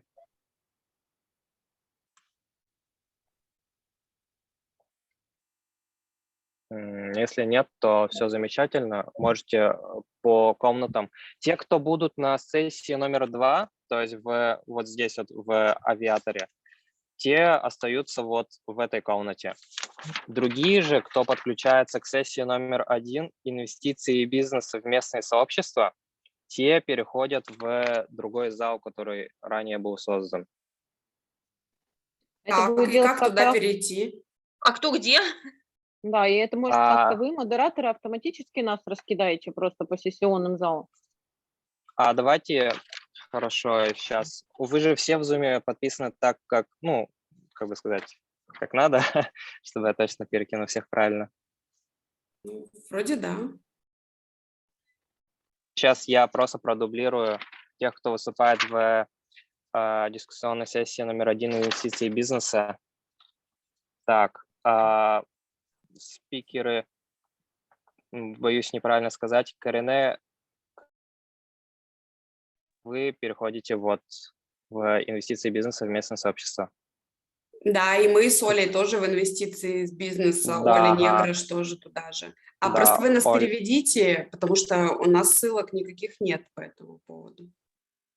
Ладно, я вас переведу сейчас. Так, Ольгу перевел. Так.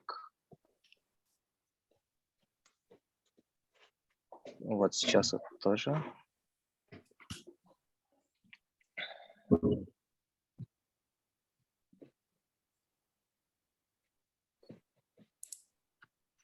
Так, Анатолия не вижу. Так, ну все остальные остаются со мной пока что.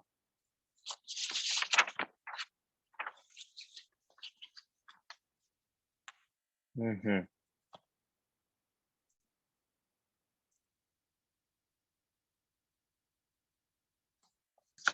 Все.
на этой площадке, как вообще формируются условия, что происходит, когда мы переходим от адресной какой-то разовой помощи к системной благотворительности, выстраиванию системных тех партнерских взаимоотношений, которые звучали сегодня на нашей пленарной сессии.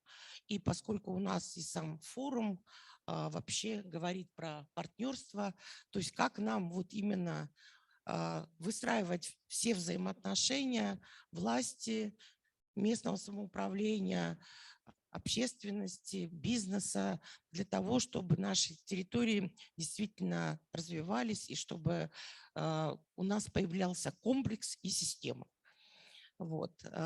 У нас довольно много выступающих, модерировать не будет помогать Надежда. Я думаю, что Надежду вы все знаете, Объединенный ресурсный центр. И я хотела бы обратиться, что давайте будем уважать друг друга и не будем, скажем, говорить долго, потому что у нас есть еще выступающие, которые подключатся к нам онлайн, и уже у людей произошла сбивка по времени. Хотелось бы, чтобы все-таки мы более-менее шли в определенном темпе. Я сразу хотела бы предоставить слово Сардане Стручковой, первому заместителю главы Горного улуса Республики Саха. Мы вот уже вчера познакомились, и, конечно, это великолепный опыт. И давайте, меня как раз вот очень зацепило то, что прям комплекс выстраивается. Можно, Сардан? Спасибо, дорогие коллеги, уважаемые участники форума. Позвольте поделиться с опытом работы Горного района, точнее администрации Горного района по развитию территории в нашем муниципальном районе, вот как в партнерстве с некоммерческим сектором, в партнерстве органов местного самоуправления и бизнеса можно развивать территории. В Горном Улусе вот работа по поддержке гражданского общества началась с 2015 года. Была создана муниципальная программа. Звучала она как поддержка социально ориентированных некоммерческих организаций и территориальных общественных самоуправлений в Горном Улусе. И был предусмотрен штат специалиста, занимающегося с некоммерческим сектором.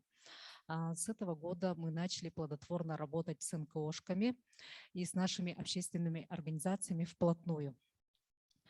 В программе предусматриваются финансовые средства на проведение конкурсов гранта главы Горного Улуса. В этом году сумма грантов достигла 2 миллионов рублей по направлениям как культура, образование, развитие НКО, ТОС, ТЮЛьБ. И также с этого года мы внесли корректуру и начали поддерживать и креативные индустрии. Также в Улусе в 4 муниципальных образованиях тоже действуют свои поселенческие муниципальные программы по поддержке НКО и ТОС. Сегодня в Улусе свою деятельность ведут 60 общественных организаций и 53 ТЮЛьБ. Из них юридически зарегистрированы 9 ТОСов. В Улусе действует 40 юридически зарегистрированных НКО, которые активно участвуют в грантовых конкурсах различного уровня. Вот по сравнению с 2015 годом участие в грантовых конкурсах увеличилось ровно в 4 раза. И благодаря проведенной совместной работе администрации Улуса с НКО, наши действующие единолично НКО стали наращивать сетевое взаимодействие и вышли уже на поселенческие уровни. Если ранее они действовали только на территории одного поселения села Бердикистях, сейчас они имеют уже свои такие мини-филиалы во всех поселениях. Ну, Горный Улус немногочисленный, население всего 12,5 тысяч человек и поселений всего 9. Но, несмотря на это, наши НКО активно участвуют во всех грантовых конкурсах. История наша начиналась с 2 грантополучателей на сумму 1 миллион рублей. На сегодняшний день у нас имеется 25 грантополучателей на общую сумму больше 10 миллионов рублей в год. Если перейти к статистике, то за последние 6 лет именно в федеральных конкурсах, да, не считаем региональные, У нас 27 победителей конкурса федеральных президентских грантов, 14 проектов получили поддержку Росмолодежи и 3 победителя грантового конкурса Фонда поддержки культурных инициатив. Стоит заметить, что это показывает нам уровень развития некоммерческого сектора в целом. Ну, на слайде вы видите нашу диаграмму, сумму полученных грантов, да, она из года в год увеличивается. Но мы поняли, провели аналитику, что один специалист не сможет все это потянуть за собой, всю эту работу, да, поэтому было решено в апреле прошлого года в коллаборации с точкой кипения города Якутска открыть пространство коллективной работы Сайды на базе Центра духовности. Закупили оргтехнику, мягкую мебель, зонировали пространство, создали условия для НКО. Ну и также предусмотрели штатную единицу специалиста и начали тоже работать.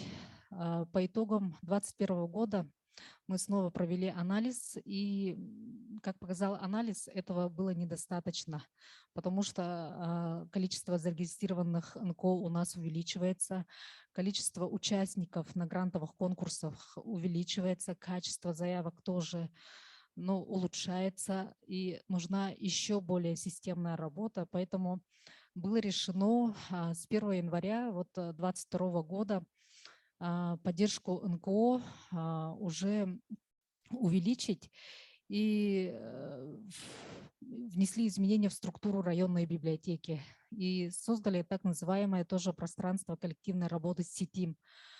Получается, районная библиотека, там мы создали отдел целый из 4 человек, инновационно-проектный отдел. И они сейчас уже занимаются тоже проектированием, консультированием, дают методологическую помощь нашим НКО. И там тоже заново внесли новое дыхание в работу библиотеки. Тоже прозонировали пространство, заново построили, заново закупили мебель, книжные полки, сделали более на современный лад, да. И мы тем самым убили 2 зайцев, можно сказать. Увеличили посещаемость библиотеки и увеличили приток населения именно в библиотеке. И тем самым у нас методологическая база начала улучшаться. И в этом году, недавно подвели итоги фонда президентских грантов. Наш регион получил 15 победителей, в том числе 5 проектов это из Горного Улуса. Мы считаем, что это неплохие результаты. Так, сейчас мы начали, оформили конкурсную заявку и направили в Министерство культуры и духовного развития Российской Федерации для участия по нацпроекту «Культура» на модельную районную библиотеку. Думаю, ждем результаты в этом году, да? На слайдах вы видите, это ПКР Сайды. Можете прокрутить слайды. Переименовали в пространство развития СИТИМ. Это наши библиотекари. Обучили всех сельских библиотекарей, подготовили их, сказали, что они будут работать как методологическая база именно для НКО, да? Поэтому пока открыли на базе центральной библиотеки, с 1 сентября уже выйдут наши первые ласточки. Шалагонская и Адунунская библиотека тоже на эти цели, на закупку офисной техники мы предусмотрели с районного бюджета финансовые средства в помощь, да, субсидию библиотекам наследным. И также администрации поселений будут тоже на условиях софинансирования предусматривать финансовые средства. И благодаря такой системной работе население начало активно пробуждаться. Как вы знаете, в 2021 году мы проводили игры Манчары, и впервые в России на селе был разработан дизайн-код. И этот дизайн-код население села Бердигистах сами выбирали, по какому дизайну будут там скверы, различные общественные пространства, да. И, как вы видите, мы работали с Центром компетенции, с Управлением архитектуры, с Ириной Алексеевой непосредственно. можно еще дальше, да, слайды прокрутить? Появились вот общественные пространства, это сквер Эе, вы видите, в центре. Село стало активно преображаться. Население поняло, что они могут участвовать в процессе развития своего же поселения. И на средства вот самих же жителей ТОСы построили 11 скверов. 11 скверов благоустроенных, со скамейками, посадили цветы. Там никаких бюджетных средств не было предусмотрено. Это все активные граждане. Мы с 2021 года начали проводить конкурс среди ТОСов на лучшее оформление, на лучшее благоустройство вот скверов, да.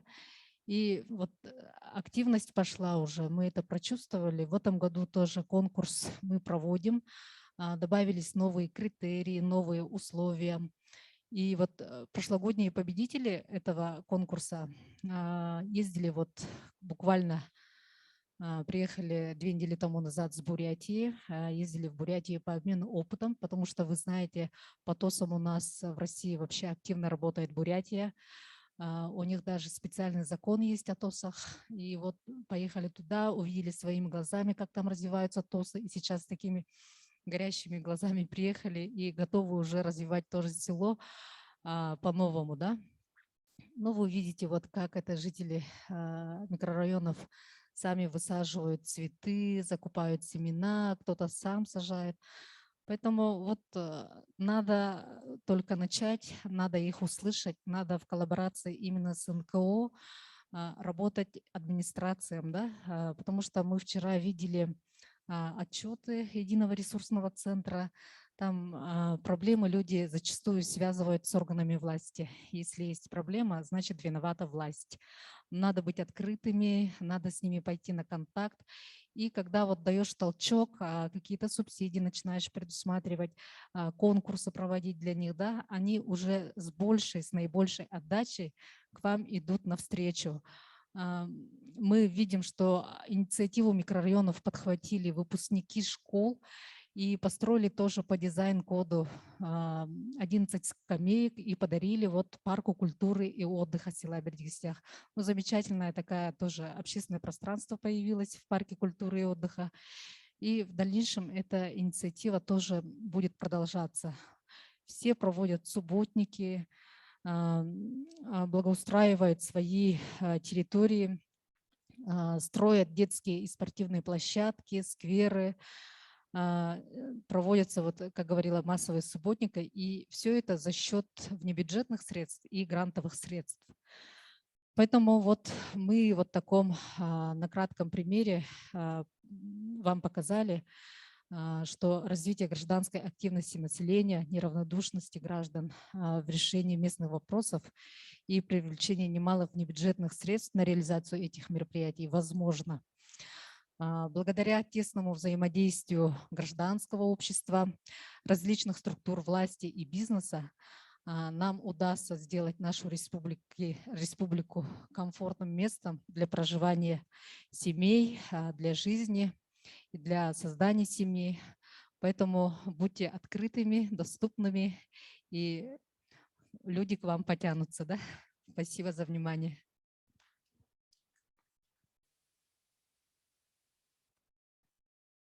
Спасибо огромное. И мне кажется, что здесь вот действительно очень хорошо видно, что как выстраивалась система работы и как, соответственно, люди активизировались, как происходила институциализация вот этих общественных инициатив через регистрацию некоммерческих организаций, как они тоже вовлекали население и привлекали ресурсы для развития территории. Вот. А самое главное, посмотрите на то качество жизни, которое появилось у людей. Наверное, многие городские могли бы позавидовать, чтобы жить в таких условиях. Спасибо огромное, Сардан. Ну, я хочу добавить, я хочу еще добавить о том, что у нас еще параллельно работает наша онлайн-аудитория, мы их тоже приветствуем. И есть у нас еще региональные наши коллеги, которые тоже о себе расскажут. Но тем, кто онлайн подключился, я хочу сказать, что Меня зовут Надежда, я координатор единого ресурсного центра. Мы с Горным Улусом очень тесно работаем, и мы тоже имеем очень хорошие личные связи, дружеские. Но я очень хочу сказать, что есть вот показатель как раз-таки открытости и доступности местной власти с некоммерческими организациями. Это даже вот одно мероприятие, на которое ежегодно проводится в декабре перед Новым годом. Это фестиваль такой новогодний главы Улуса с некоммерческими организациями. Это очень хорошая такая практика. Но последний год, конечно, он провелся дважды, по-моему, онлайн. Но я очень надеюсь, что мы попадем на такой очный формат. Это очень тепло, и там видно, что действительно не всегда вот так вот организовываются вот такие площадки, именно когда глава Улуса проводит такой форум, где все подводят итоги, и видно как раз таки, куда инвестируются те самые деньги из бюджета, некоммерческий сектор, мы все видим эти результаты. Спасибо.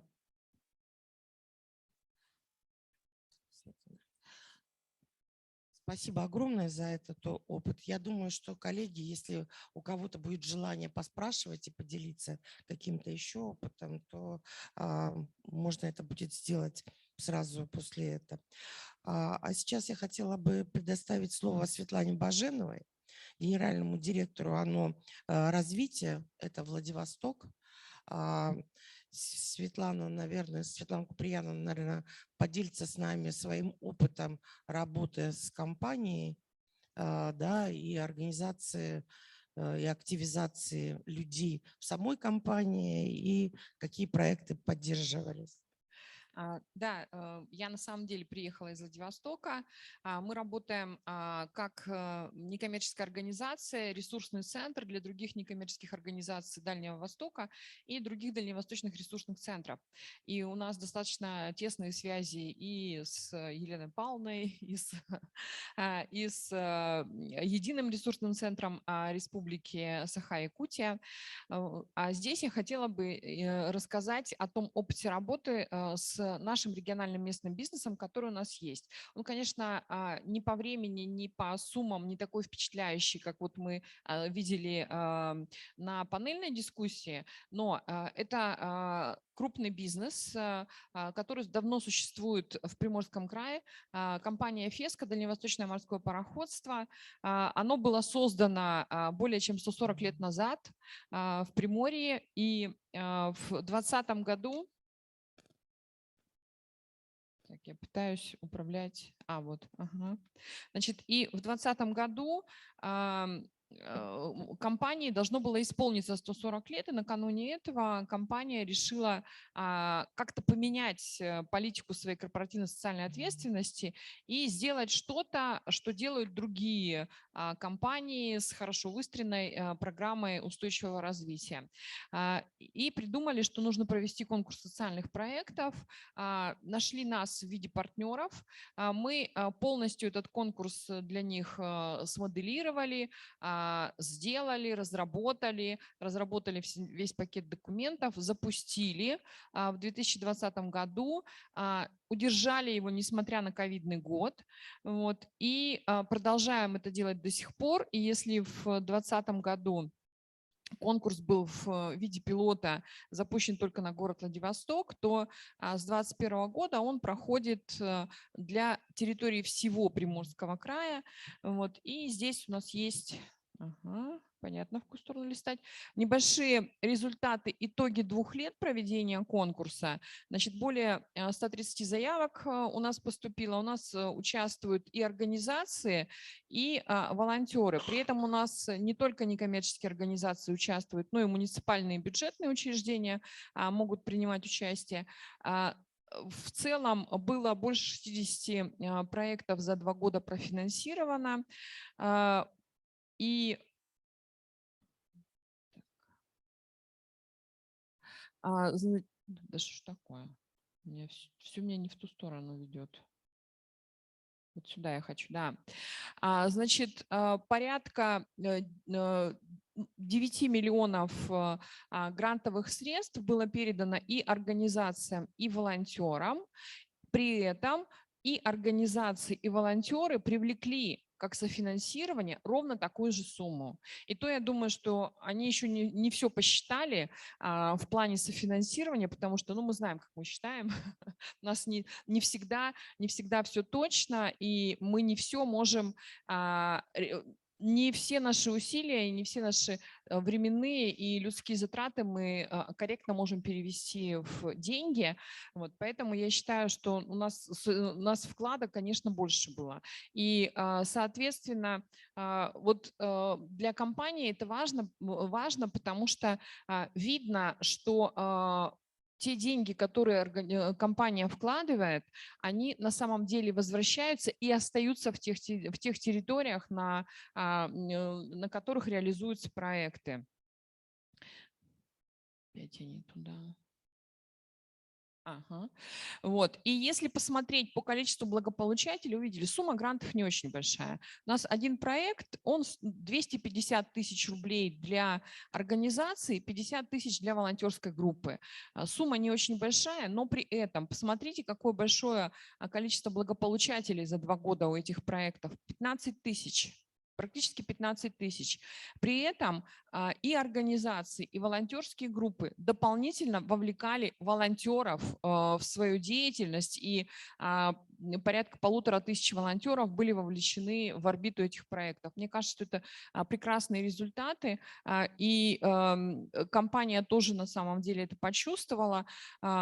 Транспортная группа «Феска» – это целая группа компаний, и если сначала финансирование вот этого проекта делала одна головная организация, то в этом году к нам подключился Владивостокский морской торговый порт, который имел и имеет свою отдельную благотворительную программу, но посмотрев за 2 года, как работает наша программа «Море возможностей», порт сказал, что мы тоже хотим конкурс, мы тоже хотим, чтобы все было открыто и прозрачно и понятно, и чтобы те, кто получают от нас финансирование, те, кому мы помогаем, тоже могли участвовать в этом конкурсе и в том числе в других конкурсах, и пришли к нам тоже со своими деньгами в этот конкурс и в эту программу. Мы отдельно это делаем там для одного района города Владивостока, но уже сейчас видим очень хорошие результаты.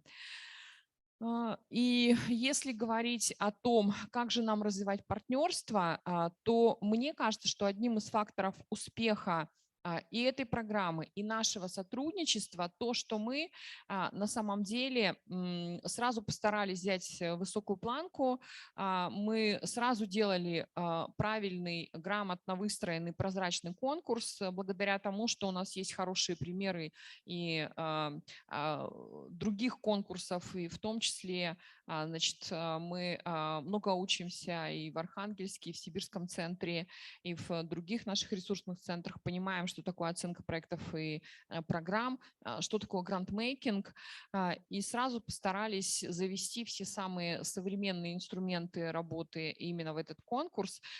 И этот конкурс, несмотря на то, что деньги небольшие, он реально привлекает к нам организации, они приходят к нам, одни приходят поучиться и попробовать на небольших деньгах на самом старте, а другие организации, например, государственные, приходят для того, чтобы получить дополнительное финансирование и сделать что-то интересное.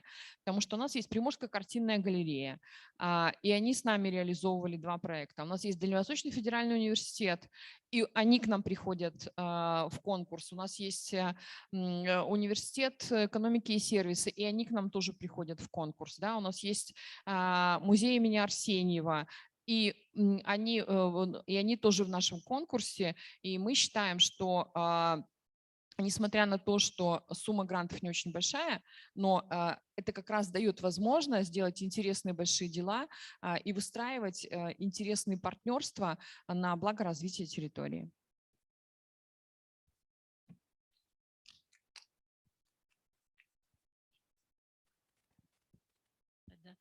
очень хорошая история, и это как раз-таки про партнерство, и в том числе и про услуги, когда некоммерческие организации в том числе могут и быть в помощь именно в организации грантмейкинга, это так называется, да, организация проведения конкурса от подачи заявки до оформления отчетности и вообще показать о том, что вот как получилась общая картина. Да. Но наша история тоже похожа, вообще уникальная, я считаю, потому что фонд «Семья для ребенка» в 2016 году как раз-таки еще единого ресурсного центра не было. Он обратился сам Алмаз-Эргенбанк. Я еще тогда была волонтером и обратился в Алмаз-Эргенбанк с предложением о том, что мы можем вам помочь упаковать ваши проекты, да, то есть помочь вам в выстраивании, в разработке корпоративной программы. И поэтому оттуда и началось. Мы упаковали их корпоративную программу в 5 социальных проектов, о чем, я надеюсь, сегодня мы тоже говорили. И когда из фонда «Семья для ребенка» в 2020 году уже появилась другая некоммерческая организация, как единый ресурсный центр, Алмаз-Эргенбанк, понимая, что это одна и та же команда, сказал, что обратился к нам уже сам с предложением о том, чтобы мы теперь стали грант-оператором их конкурса. Это тоже про партнерство, и Алмаз-Эргенбанк продолжает свой проект «Выпускник», поэтому он продолжает свой один из 5 корпоративных проектов «Выпускник», и мы продолжаем свою устойчивую деятельность по поддержке выпускников детских домов. Это наша целевая группа основная, и эти деньги идут как раз-таки на оплату труда специалистов, которые оказывают услуги выпускникам детских домов. Так вот. Спасибо. И я хочу далее передать слово Ольге Стручковой, заместителю начальника отдела по делам некоммерческих организаций Управления Министерства юстиции Российской Федерации по Республике Саха-Якутия. Но перед тем, как дать, я хочу сказать, что у нас очень хорошие отношения с нашим Управлением Министерства юстиции по Республике Саха-Якутия. Они очень нам помогли как раз-таки в 2020 году, и это тоже про партнерство, когда мы разрабатывали исследование потенциала гражданского общества, как раз-таки Александр Александрович Пурханов, руководитель, сам лично занимался передачей статистической информации. Вся информация поэтому официальная и точная. Ольга, пожалуйста, вам слово. Раз, меня слышно. Здравствуйте, приветствую всех участников форума, коллег. Мне очень приятно и очень для нас важно, что нас приглашают на такие мероприятия, как форум корпоративного партнерства, который объединяет, получается, 3 ветви, да, человека, то есть некоммерческие организации, бизнес и власть, которую представляю я сейчас. Мы являемся вообще открытым ведомством Управления Министерства юстиции Российской Федерации по Республике Саха-Якутия. И, как ни странно, пандемия коронавируса, наоборот, как-то приблизила нас к некоммерческим организациям, ближе к человеку, потому что когда люди приходят на прием, физический, да, контакт происходит, то есть они пришли, мы с ними поговорили, и они ушли. Если никто не приходит, мы дальше с ними не общаемся, получается. Тут, когда мы вышли в интернет, в мировое пространство, да, мы установили у нас появился сотовый телефон, на котором мы установили WhatsApp.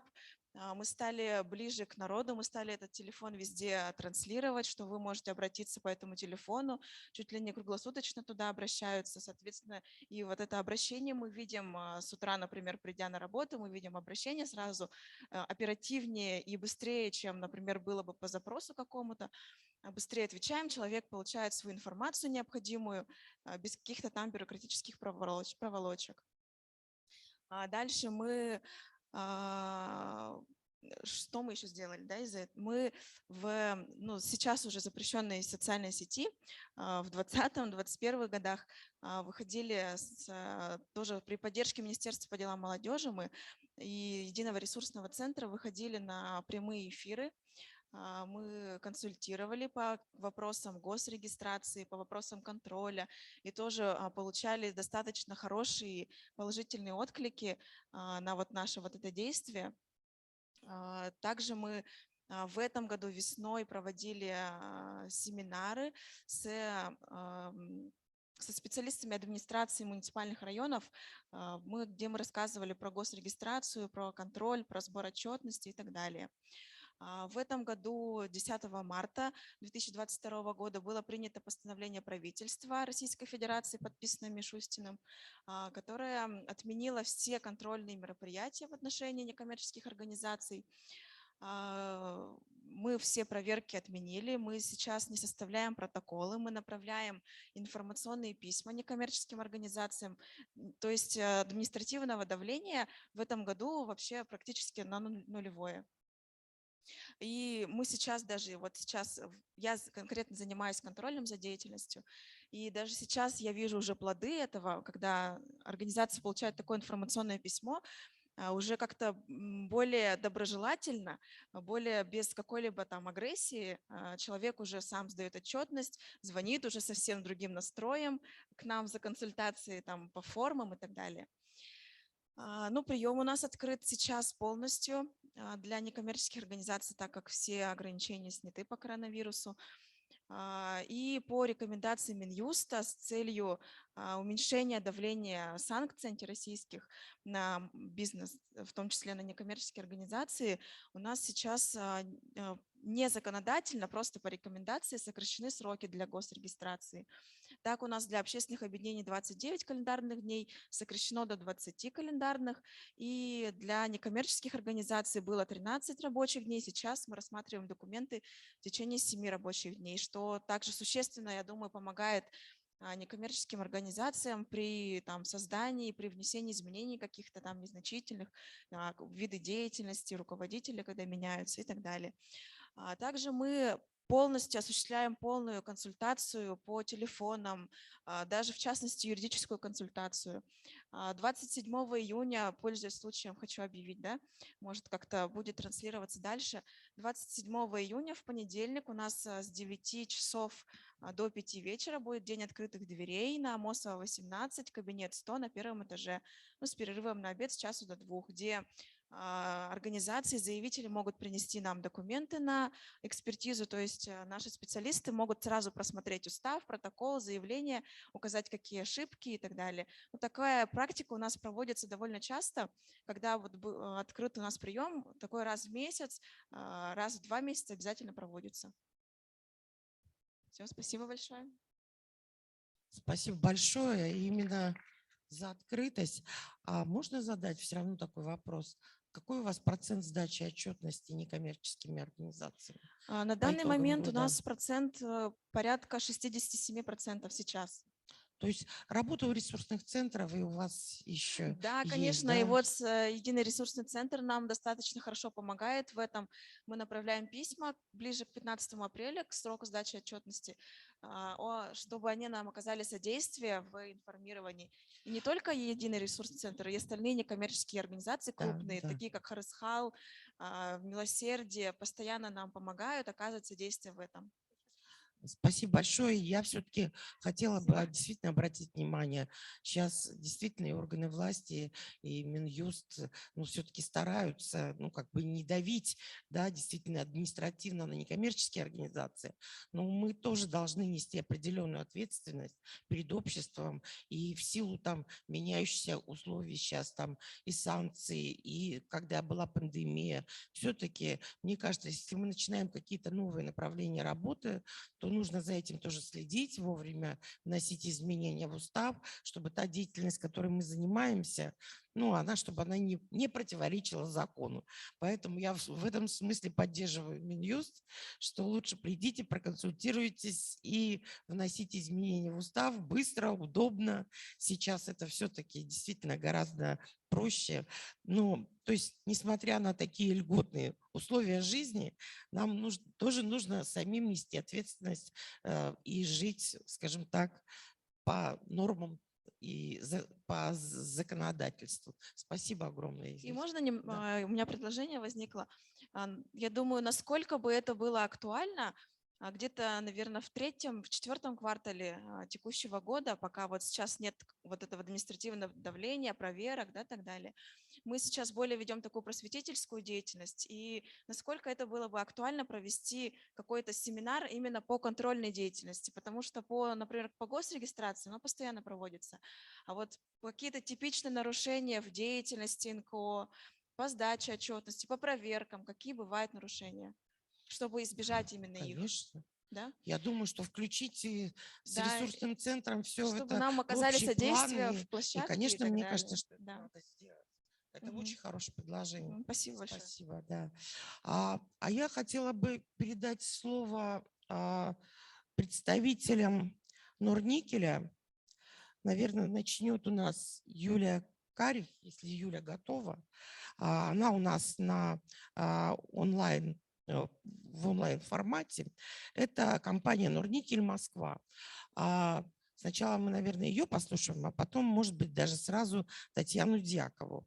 Потому что, я вам честно скажу, что, наверное, Норникель начинал так давно с какой-то просто обычной, не очень системной помощи, но строил свою систему, начал строить свою систему очень-очень давно, именно и по своей корпоративной социальной ответственности, и по ESG. Я вообще считаю, что это эталонная компания, если честно, как все вживлено и как все вместе существует в структуре управления компании, работе с сотрудниками, с сообществом, экологической повестки, несмотря на то, что там были определенные проблемы, но компания вкладывается просто и в территории своего присутствия.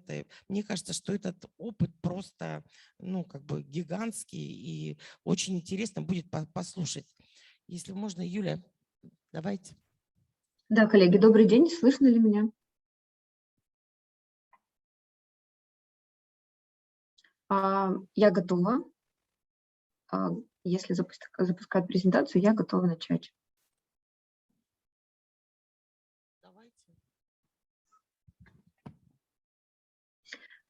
Да, спасибо большое. Спасибо большое за такой лестный отзыв, который предвосхищает презентацию. Я хотела бы вам рассказать о практиках, которые сейчас существуют в компании Норникель. И вот здесь как раз на слайде есть слово «экосистема», и рассказать о том, как складывалась в динамике эта экосистема инвестиций и поддержки некоммерческого сектора в регионах присутствия. И следующий слайд.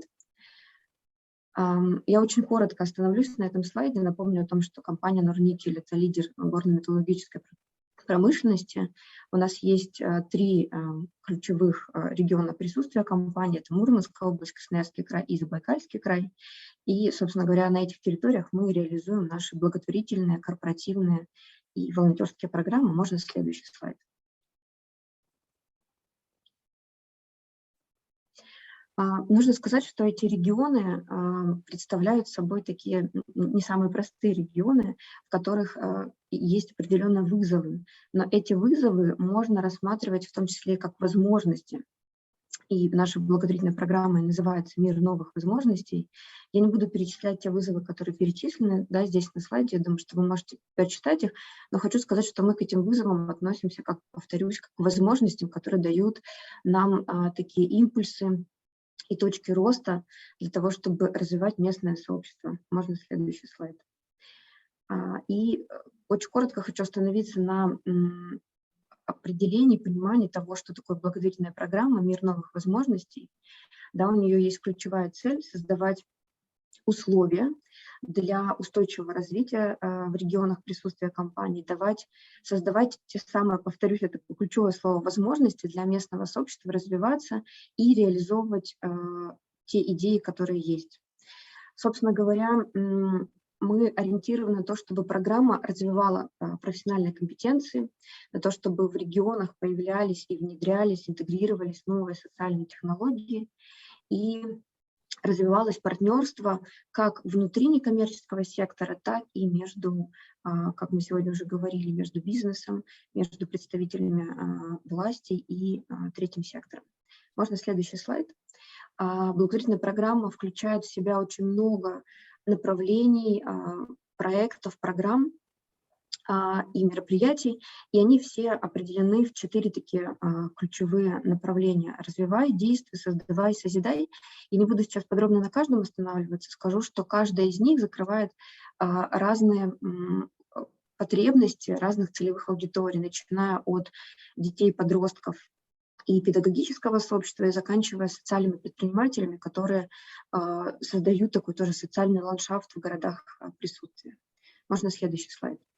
И вот как раз сегодня была речь о том, что важно системно и целенаправленно поддерживать некоммерческий сектор.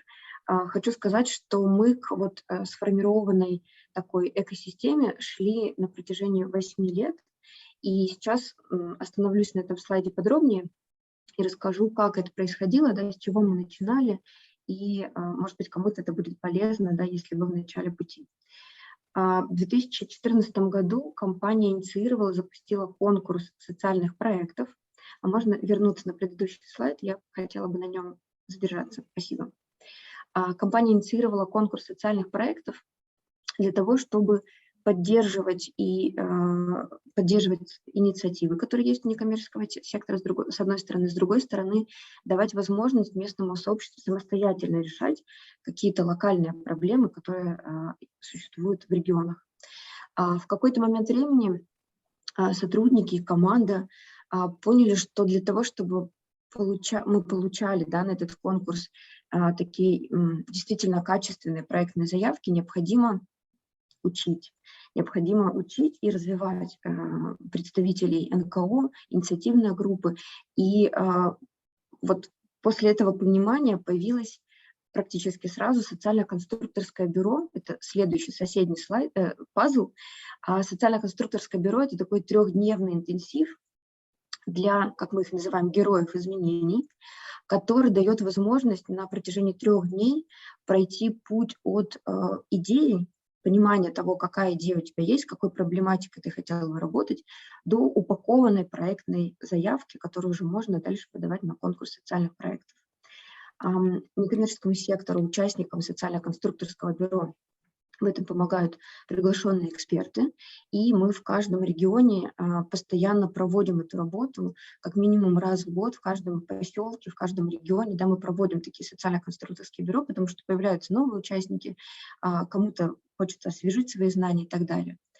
В какой-то момент также появилось понимание, что важно не только вариться в собственном котле, важно выходить за свой такой пузырь и узнавать, что происходит в других регионах. И форум социальных технологий, соседний пазл, это как раз такая коммуникационная площадка обмена лучшими практиками и социальными франшизами в каком-то смысле, для того, чтобы мы могли их привозить в регионы, для того, чтобы участники наших проектов могли видеть большую палитру социальных технологий и привозить их в свои регионы, интегрировать их.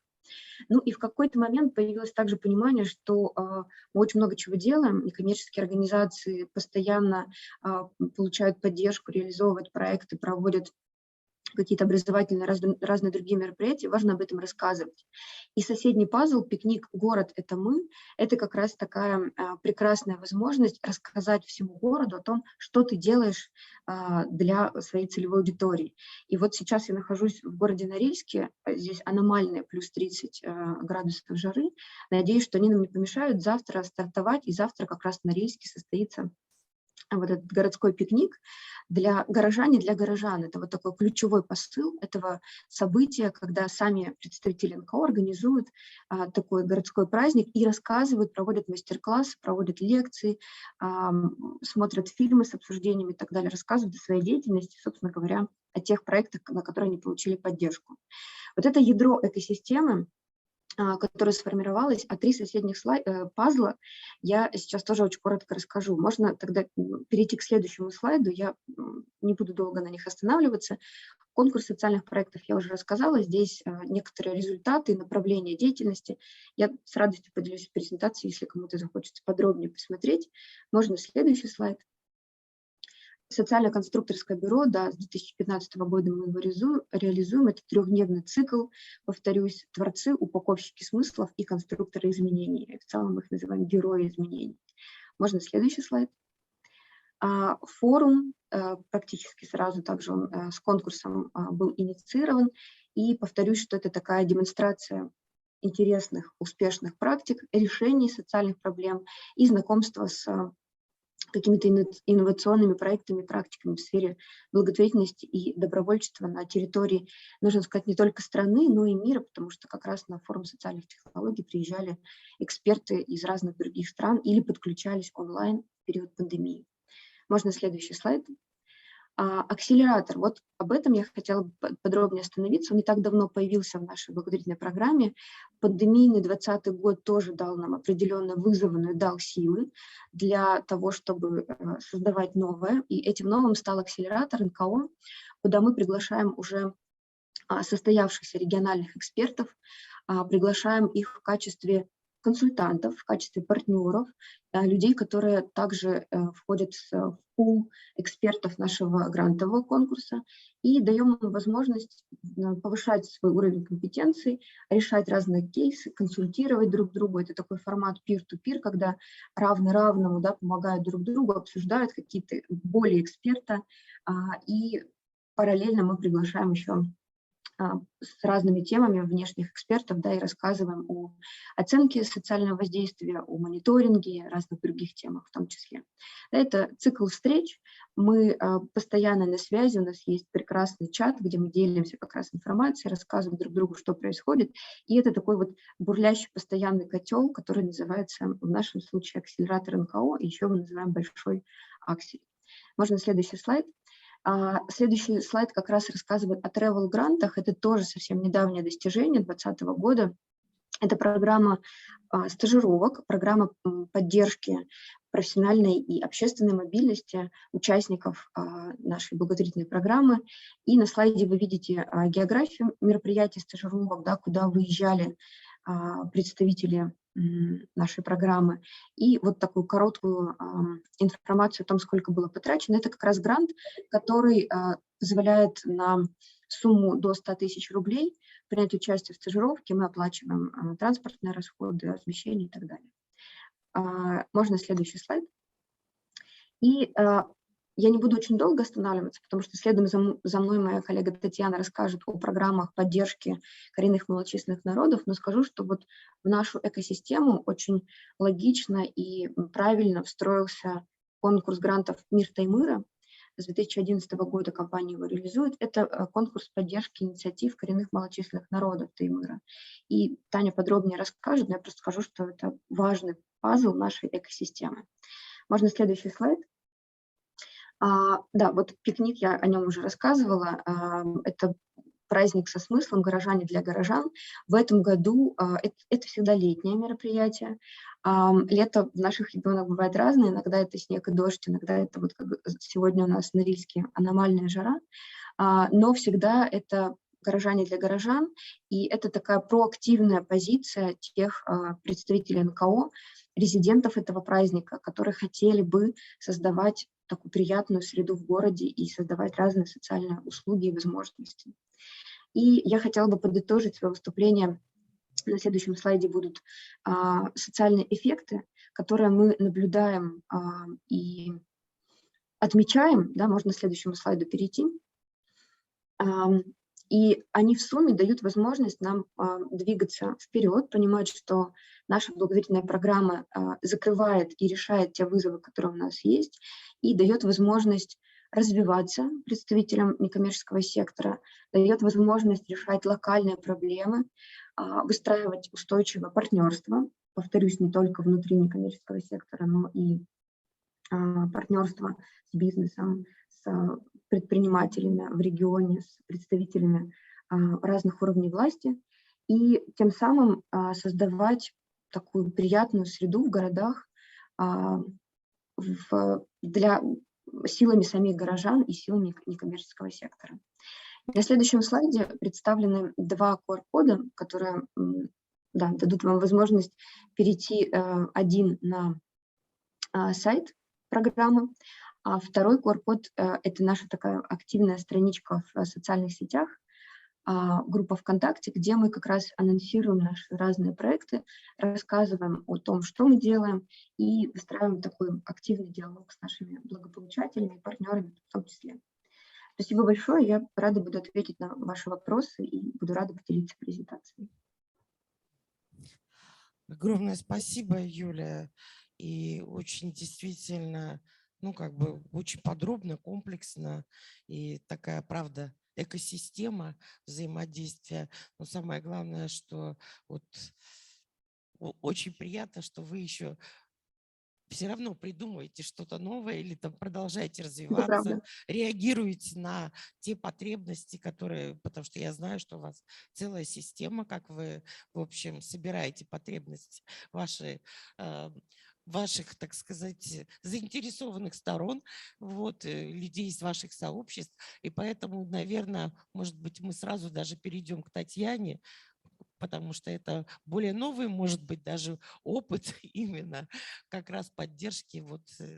И, может быть, это схоже с тем местом, где мы находимся, с Арктикой и с территориями, так сказать, развития малых и средних народов, вернее, малых коренных народов. Спасибо. Добрый день. Надеюсь, что меня слышно.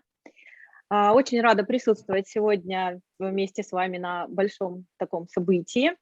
Хочу поделиться нашей историей про конкурс «Мир Таймыра» как одной из частей благотворительной программы «Мир новых возможностей». Особенность данного конкурса заключается в том, что в первую очередь для компании важно понимать, что же является главным богатством такой маленькой, но в то же время большой территории Таймыр. Главное богатство Таймыра, да, собственно, не только Таймыра, наверное, любой страны. Слышно меня, да? Я слышу немножко эхо. Главное богатство – это, конечно же, люди.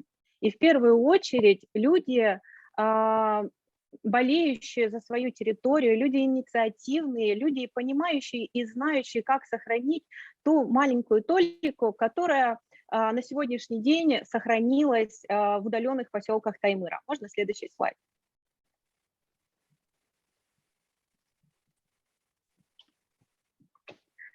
Как Юлия уже сказала, что наша компания является лидером горно-металлургической промышленности, но все-таки мы с уважением относимся к правам, культуре, традициям и историческому наследию коренных народов.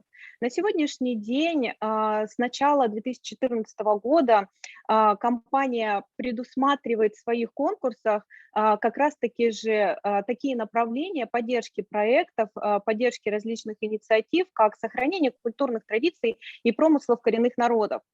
Также в 2020 году компания в партнерстве с Ассоциацией коренных малочисленных народов Севера Сибири и Дальнего Востока, Таймыра Красноярского края, народов Севера заключили соглашение, где также рассматриваются различные проблемные вопросы и находятся пути их решения, что играет большую роль на сегодняшний день в благотворительной деятельности компании.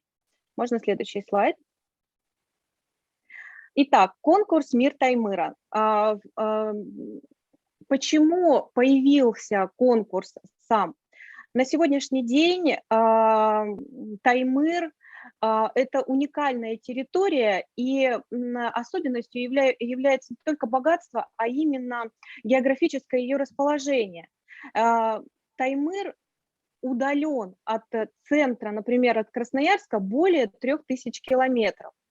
И поселки, которые располагаются на территории Таймыра, удалены от центра Таймыра, от города Дудинки, более чем на 1000 километров. Самый дальний поселок – Попегай.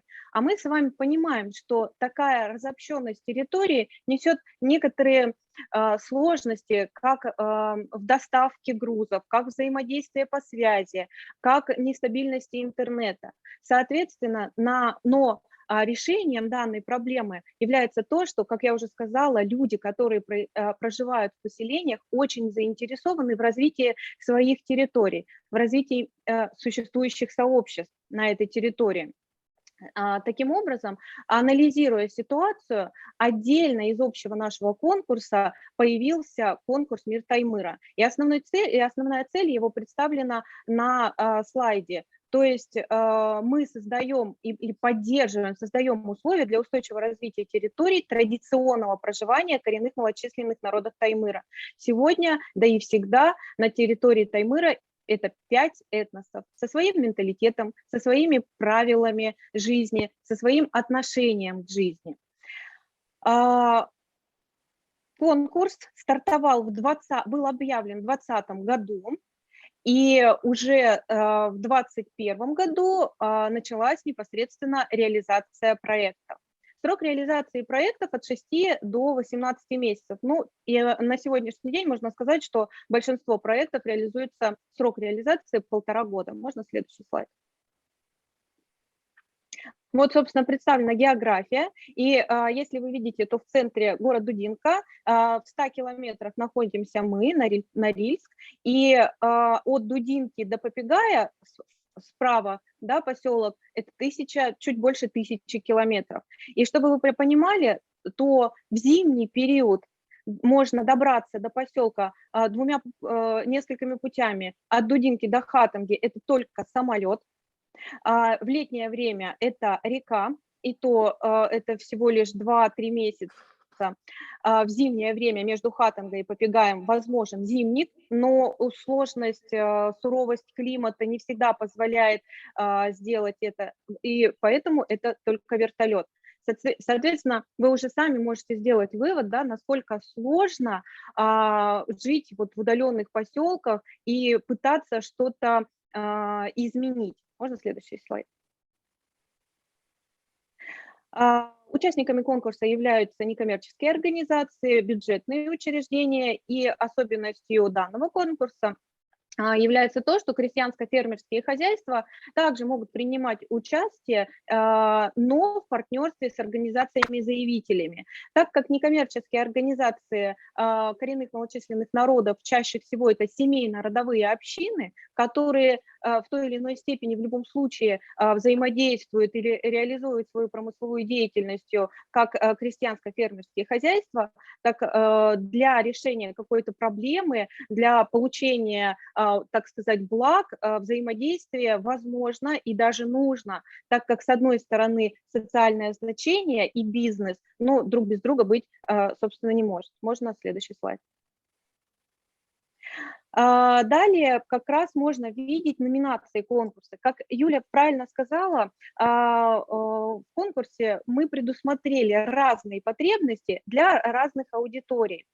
Номинация «Идеи Таймыра», где сумма поддержки максимально может составлять 1,5 миллиона рублей, как раз затрагивает те направления, которые связаны с развитием и поддержкой мероприятий или проектов, направленных на работу с одаренными детьми, с подростками профориентации, с возрождением культурного наследия, ну и с благоустройством территории, что для нашей северной территории является немаловажным аспектом. Следующая номинация, можно следующий слайд. Развитие Таймыра. Здесь уже сумма поддержки составляет 6,5 миллионов рублей, и затрагивает она такие вопросы, связанные с созданием новых общественных пространств, с дистанционным обучением и с внедрением альтернативных источников. Результаты конкурса будут подведены в ноябре текущего года, но уже сегодня можно смело сказать, что в таких удаленных поселках, как Хита, это Хатанский район, на сегодняшний день уже возведены и в летний период будут использованы детские спортивные площадки, детские игровые площадки. В поселке Носок это появилась новое центральное место, где будет, это Караульский район, чуть ближе к Дудинке, по Енисею, где будут проводиться поселковые праздники, то есть у них появилась сцена, у них появилась арка. На самом деле, когда наблюдаешь за реализацией того или иного проекта, очень здорово видеть, как из, можно сказать, ничего появляются общественные пространства современного вида. И на самом деле это очень радостно и отрадно. Следующий слайд. Возможности Таймыра – это уникальная номинация, где основное направление – это как раз-таки же поддержка промысловой деятельности, создание или развитие ремесленных мастерских, новых рабочих мест, развитие внутреннего туризма. Так, например, в этом году уже полностью запустится этнопарк Тыяха недалеко от города Дудинки, где организаторы проекта создают и уже создали действительно такой типа как лагерь, но он не палаточный, а он именно с чумами, где будут проводиться различные праздники коренных малочисленных народов. Ну и, собственно, эта площадка принесет дополнительный, так сказать, вклад в бюджет, в бизнес Таймыра и в том числе города Дудинки в части туризма, развития туризма. Сумма гранта здесь также максимальная 6,5 миллионов рублей. И еще можно уже сейчас смело сказать, что данная номинация в этом году, когда будет проведен окончательно итоговый анализ по результатам реализации всех проектов, но уже сегодня мы видим как раз-таки же вот в результате некоторых встреч по соглашению с ассоциациями коренных малочисленных народов на сегодняшний день выявились некоторые такие проблемы, связанные, ну, наверное, правильнее будет сказать, конкурентоспособностью участников конкурса. Так, например, выше было мною сказано о том, что участниками являются в том числе и бюджетные учреждения, а они уже такие, ну, проверенные, прожженные участники различных грантовых конкурсов, что составляет, естественно, большую конкуренцию, если, например, впервые участвует семейная родовая община, которая прошла обучение, которая понимает, как и что, но вот проект немножечко слабее. Так, в следующем конкурсе возможности Таймыра выведен, можно сказать, в отдельную номинацию, где могут принимать участие только семейно-родовые общины. Ну, наверное, здесь можно сказать, что это особенность лояльности нашего конкурса. И мы уверены, что это даст большую возможность в развитии своей деятельности семейно-родовыми общинами. Можно следующий слайд? Последняя номинация про движение Таймыра. Само название говорит о том, что как можно воспринимать слово продвижение как продвижение таймырских какой-то деятельности, так и говорить о том, что это проактивное движение деятельности таймырских НКО. Одной из составляющей данной номинации также уже сейчас в промежуточных результатах можно сделать вывод, что появились у НКО новые партнерские связи, в том числе по такому проекту, как «Комарик из тундры», который реализуется городским домом народного творчества вместе с представителями из Салехарда. Прошли ряд различных конкурсов национальной одежды, ряд мастер-классов, в том числе и направленные на продвижение своей продукции ремесленными мастерскими. Здесь сумма поддержки не более 2,5 миллионов рублей, и она была в прошлом старте одной из самых востребованных. Можно следующий слайд? Ну, собственно, здесь представлен календарь конкурса. Стартовал конкурс в декабре 2020 года. С 1 июня 2021 года началась реализация проектов, которая должна закончиться 30 ноября. И особенностью данного конкурса является то, что впервые за всю историю благотворительной деятельности Норникелем была запущена программа поддержки, собственно, которая проходила не только на момент начала конкурса, но и она продолжается на самом деле на сегодняшний день. Следующий слайд. Что собой представляет поддержка индивидуальных проектов? Собственно говоря, вот вы видите в промежуточных результатах 84 проектных заявки. 84 проектных заявки от практически 70 некоммерческих организаций. Это стало возможно только благодаря вот этой программе. Программа представляет собой не просто консультирование, а сопровождение, в том числе проектов на период их реализации. На начало, кто входил в состав консультантов? Это не просто эксперты, а это в том числе и участники наших конкурсов, которые успешно реализовывали свои проекты, и в том числе не на городских площадках, а именно на удаленных территориях, которые знали нюансы доставки грузов, которые знали нюансы, связанные с погодными условиями, что позволило предусмотреть возможные риски в заявках и сделать проектные заявки конкурентоспособными. В результате данной поддержки было определены 28 заявок победителей. Грантовый фонд конкурса составлял 46 миллионов рублей. И я хочу сказать, что оставшиеся проектные заявки, которые не прошли в данном конкурсе, при успешной доработке участниками акселератора НКО, а также экспертами программы поддержки смогли принять участие в нашем большом конкурсе социальных проектов в ежегодном, который является ежегодным. И, собственно, из 84 50% из неподдержанных заявок стали участниками и победителями большого конкурса программы «Мир новых возможностей». Немаловажную роль в успешной реализации проекта, в реализации программы поддержки является мониторинг. Следующий, по-моему, слайд у нас как раз-таки же и мониторинг.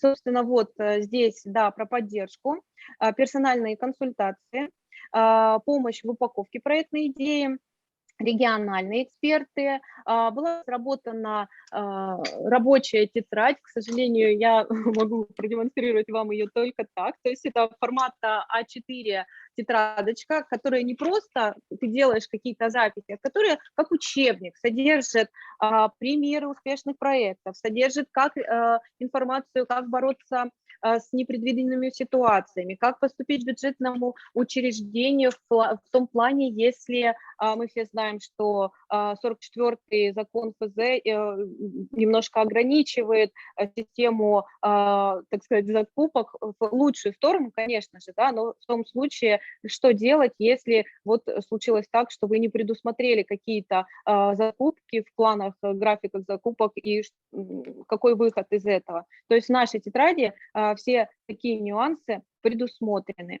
Ну и, конечно, последняя строчка в данном слайде, поддержка и сила сообщества, ну, собственно, говорит о многом. Следующий слайд. Социальные эффекты проекта. Ну, перечислять, наверное, нет смысла, потому что и так понятно, что любой проект – это решение проблемы. Это всегда благополучатели, это всегда возможность самостоятельно решать, как сделать лучше для своей территории. Это всегда партнерство, новые партнерства, новые связи, выход за пределы своего района. Ну и, собственно, повышение привлекательности не только своего поселка, но и в целом района Красноярского края на территории всей нашей страны. Можно следующий слайд? Да, для успешной реализации и для определения каких-то регламентов было создано положение о конкурсе.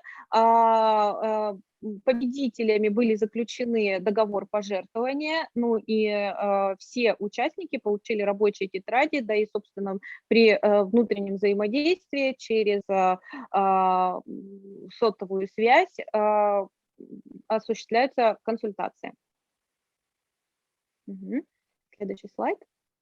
Вот, наконец-то мы подошли к мониторингу. Здесь я остановлюсь немножечко поподробнее. Почему? Так как это немаловажная часть в успешной реализации проекта. Мониторинг мы предусмотрели по двум направлениям. Непосредственно мониторинг расходов денежных средств и мониторинг реализации запланированных мероприятий. Хочу сразу сказать, что данный мониторинг очень лоялен. Это не означает, что мониторинг расходования денежных средств, что мы очень суровые люди, которые не позволяют вносить изменения в проекты, да, и все для того, чтобы была достигнута цель правильными способами. Как я уже сказала, после определения победителей между организаторами и победителями заключается договор. Договор предусматривает собой, помимо общих условий содержательной части по реализации проекта, так еще и смету проекта и график реализации проекта. В случае, если по каким-либо причинам, по рискам, которые не предусмотрены были в заявке проекта, при наступлении данных рисков появляется потребность перемещения денежных средств из статьи в статью, мы предусматриваем, что более 10%, менее 10% организатор имеет право переместить из статьи в статью за исключением заработной платы. Также, например, в случае, если были заложены в статьи затрат, ну, например, расходные материалы, строительные материалы, и в период реализации проекта организаторы нашли партнера, которые даже не предполагали, что он эти строительные материалы им может предоставить, то тогда, конечно, мы как жертвователи рассматриваем внесение изменений, можем дать согласие, что данные расходы, номенклатура будет пересмотрена, тем самым, что улучшит достижение цели. Это один нюанс. Второй нюанс – реализация запланированных мероприятий.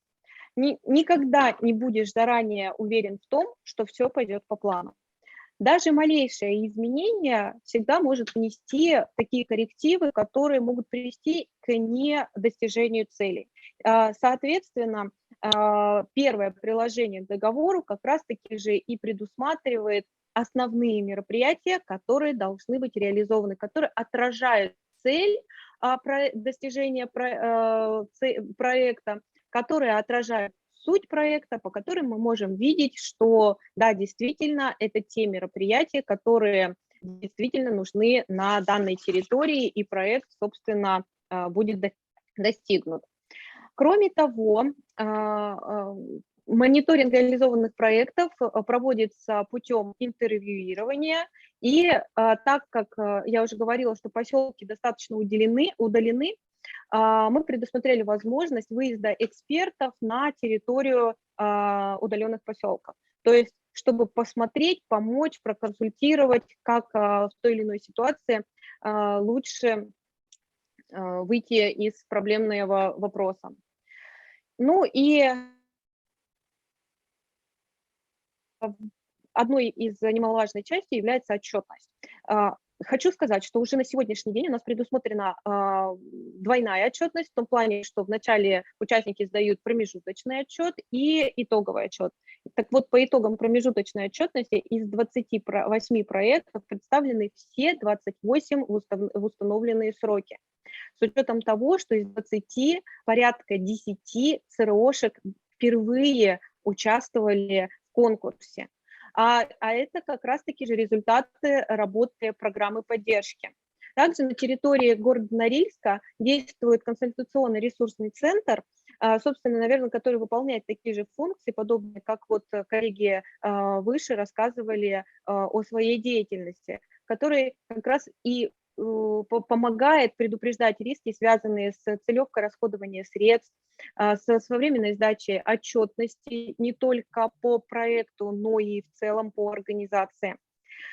Вот такие немаловажные вопросы позволяют решать действующие проблемы или существующие проблемы на территории удаленных поселков, да и в целом на территории Таймыра.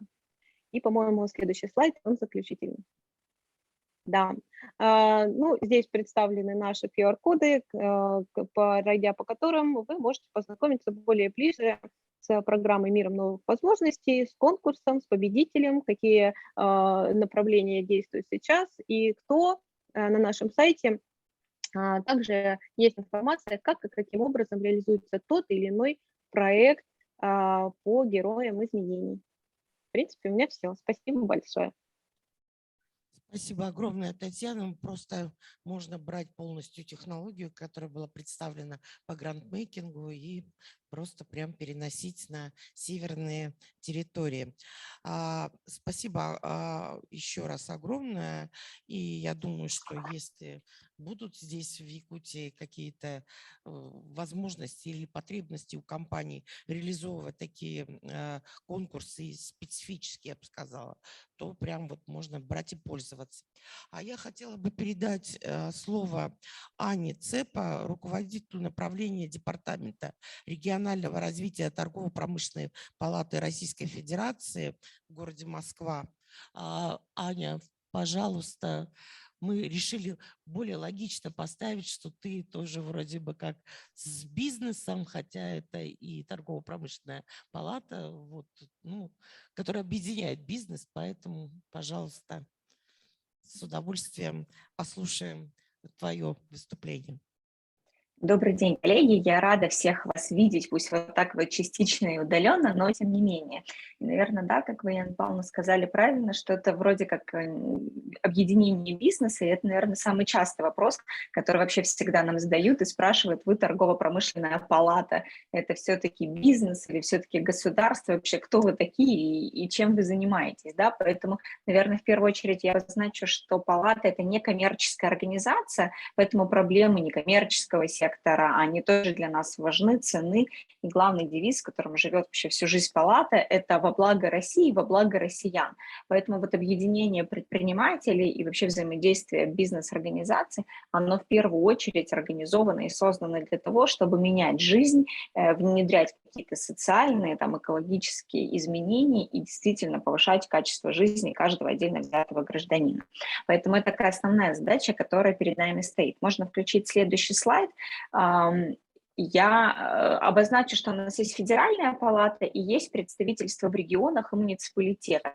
Всего у нас региональных муниципальных палат порядка 200, 178, поэтому мы представлены на территории всей страны, и это отдельные структуры, которые реализовывают свои задачи. Но с точки зрения вот федеральной палаты, если мы говорим именно про контекст устойчивого развития, потому что это то направление, которым занимаюсь именно я в палате, и то, наверное, которое в большей степени связано с качеством жизни и изменением жизни отдельно взятого человека, это достижение цели устойчивого развития, которые призваны действительно менять. Поэтому, с одной стороны, для нас очень важно рассказывать предпринимателям России о том, что такое устойчивое развитие, и здесь мы его понимаем в первую очередь как парадигму мышления, когда отдельно взятый руководитель или его сотрудники могут принимать решения в стрессовой ситуации, в неоднозначной ситуации, ориентируясь на какие-то нормы, потому что чаще всего мы руководствуемся экономическими показателями, но если говорить про большой штат сотрудников организации, они зачастую не владеют этой экономикой предприятия, да, насколько выгодно или невыгодно делать какое-то действие, им нужны другие ориентиры. Так вот эти ценности, которые заложены изначально в идею устойчивого развития, в идею того, чтобы жизнь людей, наших сотрудников, наших граждан на территории, да, присутствия, в которой мы находимся, или тех людей, на которые влияет наша организация тем, что люди пользуются нашими товарами, услугами, чтобы вот жизнь и качество этих людей становились лучше. С другой стороны, для нас важно на базе наших территориальных или федеральных палат создавать площадки для общения, когда встречаются представители бизнеса и обсуждают те вопросы, которые есть. И часто они, конечно же, смежные. Например, мы недавно обсуждали с коллегами из Ленинградской области, что у них очень много используются запрещенные сетки браконьерами, которые остаются в Финском заливе и, понятно, влияет на всю экосистему. Казалось бы, чаще всего бьют тревогу по этому поводу экологи, но без участия бизнеса, тех рыбопромысловых предприятий, которые работают, или тех предприятий, которые производят другую альтернативную сетку, решения вопроса вообще в принципе невозможно. И таким образом палаты объединяют предпринимателей для того, чтобы эти вопросы решать. В том числе мы работаем с нормативно-правовыми актами. Вот сейчас очень активно мы на базе нашей федеральной палаты работали с законами, которые предоставляют и защищают возможности людей с инвалидностью в образовательных учреждениях или на базе предприятий, да, сопровождаемое трудоустройство. И вот те изменения, которые предлагали коллеги после обсуждений, были приняты Министерством просвещения и будут внедрены в новый проект закона. С точки зрения информационного пространства, конечно, мы поддерживаем тематику, выступаем на всех форумах, презентуем работу и таким образом стараемся продвигать, чтобы повестка устойчивого развития, изменения качества жизни, она продвигалась в регионах в том числе, а не была такой федеральной и крупной, действительно становилась некоторой новой нормой жизни. И в том числе мы видим в этом некоторые возможности, и в том числе это некоммерческие организации, которые, правда, являются определенным сектором экономики, и внедряют изменения. И в то же время любые вещи, которые мы предлагаем с точки зрения, предположим, изготовления лавочек, да, про которые там сегодня предлагали как примеры, или с точки зрения поддержки хозяйств, о которых тоже предыдущая коллега моя рассказывала, это тоже способствует экономическому развитию, хотя вроде как мы видим в этом в первую очередь поддержку социальных вопросов, но все равно создаем некоторые экономические отрасли. Можно включить следующий слайд. Спасибо. На базе палаты у нас, как мы действуем, у нас есть региональные, да, палаты, о которых я говорила, и есть общественные формирования и общественные объединения. Они в основном отраслевые, здесь вот перечислены, которые есть на базе федеральной палаты, и те, наверное, которые сегодня очень активно звучат со всех мест, сторон, потому что тематика очень актуальная. Это комитет по экономике замкнутого цикла, это использование вторичных ресурсов, вторичных материалов повторной экономики, что позволяет и менять экологическую ситуацию, и позволяет снижать себестоимость тех товаров, которые производят предприятия. И Совет по устойчивому развитию, корпоративной социальной ответственности и волонтерству, который в целом поднимает и популяризирует вопросы устойчивого развития и о социальной ответственности компаний и оценивает ту работу, которую компании делают в регионах присутствия. Что касается наших региональных палат, у нас есть некоторые, которые самые активные в этом направлении. Буквально на днях мы общались с коллегами из Поволжского федерального округа. У них, например, очень сильная связка со Сбербанком, и в своих проектах, которые делает Сбербанк со своими волонтерами, со своими сотрудниками, они плотно взаимодействуют с торгово-промышленными палатами в округе, и тоже эти проекты делают совместно с точки зрения реализации проектов корпоративного волонтерства. Такой формат тоже может быть. Можно включить следующий слайд. Коротко, да, о том совете основном, который поднимает вопросы устойчивого развития. Буквально тоже вот на этой неделе проходит неделя устойчивого развития. Мы вчера собирались, обсуждали как инфраструктурные какие-то вещи, какими должны быть специалисты, которые занимаются на предприятиях, компаниях вопросами устойчивого развития, реализации проектов, да, потому что мы тоже вот здесь с вами уже услышали, как Светлана Баженова говорила, что они выступают грант-операторами конкурсов, так и Норникель, который представил формат, когда сами сотрудники компании являются операторами грантовых конкурсов, изменения социальных. И вот эти вопросы, как лучше, как эффективнее, какие стоимости, какие проблемы, какие вещи, они в том числе тоже обсуждаются в рамках этих проектов и мероприятий. Наш совет был создан благодаря поддержке Росатома и Ассоциации волонтерских центров, которые во многом представлены во всех регионах нашей страны. И этот совет был создан как наследие акции «Мы вместе», когда очень активно как бизнес стал вовлекаться в социальную повестку, в адресную помощь. И вот эти наработки, которые были созданы, хотелось не потерять, да, где-то оставить и продолжить их улучшение, систематизацию, актуализацию. Можно включить следующий слайд. И опять-таки я какие-то отсылки, да, делаю к тому, о чем сегодня говорили, потому что мне кажется, что некоторые вещи, они идут сквозной нитью и очень важны в целом, и такие ценности базовые, на которых мы зиждемся, что основное – это все-таки люди, и все эти проекты, которые мы делаем, они призваны для того, чтобы либо удерживать людей на той территории присутствия, в которой работает компания, либо для того, чтобы улучшать и повышать и качество, и знания, и удобство, и комфорт сотрудников, которые работают внутри компании, и для того, того, чтобы, ну, может быть, плохое слово воспитывать, да, но влиять каким-то образом на изменение жизни людей, которые пользуются нашими продуктами. И вот это вот в целом забота обо всех людях, которые находятся в орбите компании, она действительно помогает компании стать устойчивой, то есть работать не только сегодня, но и обеспечить свою жизнь и работу, и эффективную экономическую работу на многие там, ну, годы, а если повезет, и поколение вперед. Можно включить следующий слайд. Здесь представлены компании, которые входят в наш совет. Понятно, что это основные крупные холдинги, которые представлены в нашей стране. Быть может, в настоящий момент стоит пересмотреть, да, убрать некоторые логотипы, но в любом случае компании, пусть даже не публично, но остаются, присутствуют в нашем совете, приходят на заседания, участвуют. Просто у некоторые коммуникационные стратегии в настоящий момент менялись, но мы рассматриваем возможность тоже обновления состава совета сейчас в связи со всеми изменениями, которые происходят. Но это те вещи, которые уже совет успел сделать в качестве таких численных, циферных показателях.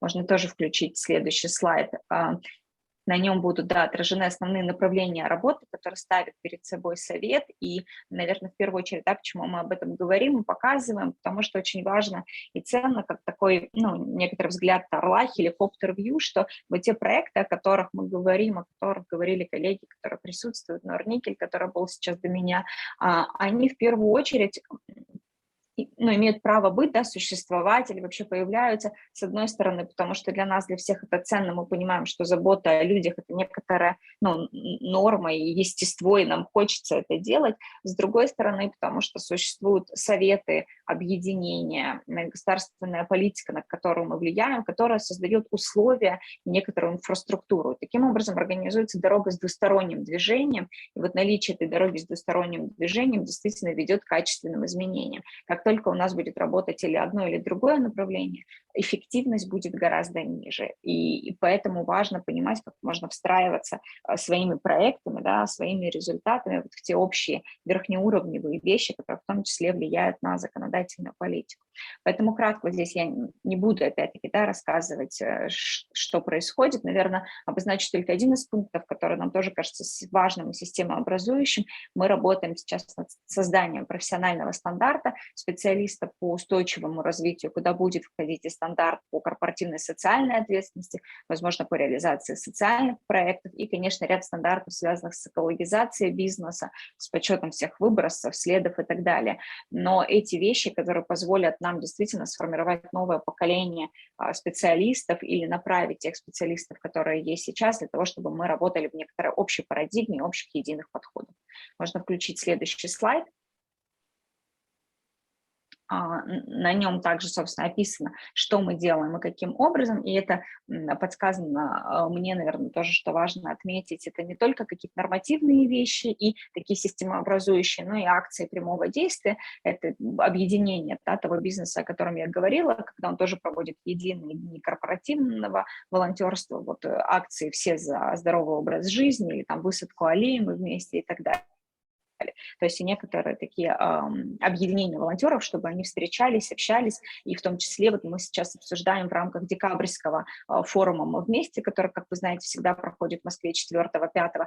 В прошлом году была площадка корпоративных волонтеров, и в этом году тоже планируется, когда компании направляют лучших из своих активных сотрудников для того, чтобы они обменялись опытом, поговорили, возможно, придумали некоторые совместные проекты, и потом вернулись в регионы, и представители уже разных компаний, разных организаций совместно могли реализовывать социальные проекты. Поэтому вполне возможно, что и ваша компания, да, которые работают на территории, тоже посмотреть на этих лидеров социальных изменений, поощрить их такими наградами и возможностями для того, чтобы обменяться опытом. Вот на этом, наверное, коллеги, у меня все. Там будет последний слайд с контактами.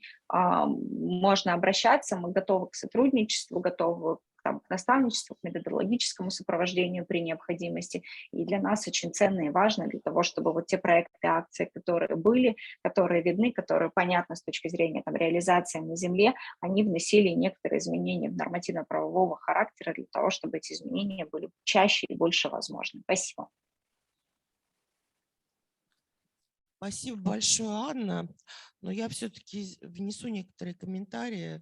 я не хочу сказать про Якутию, хотя сегодня, мне кажется, тоже тот опыт, который демонстрировали здесь бизнесы, они очень часто на местах не знают, кто что делает.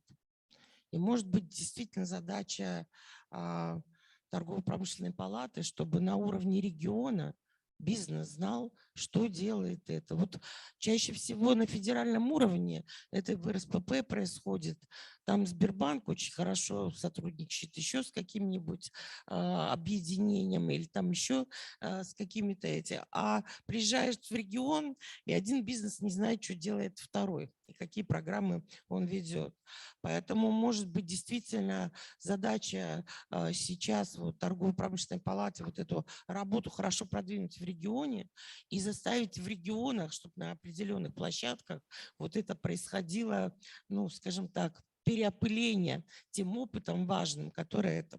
И второй комментарий, насколько я помню, РСПП создавала как свой стандарт КСО по корпоративной социальной ответственности, который, наверное, до сих пор у них опубликован на сайте.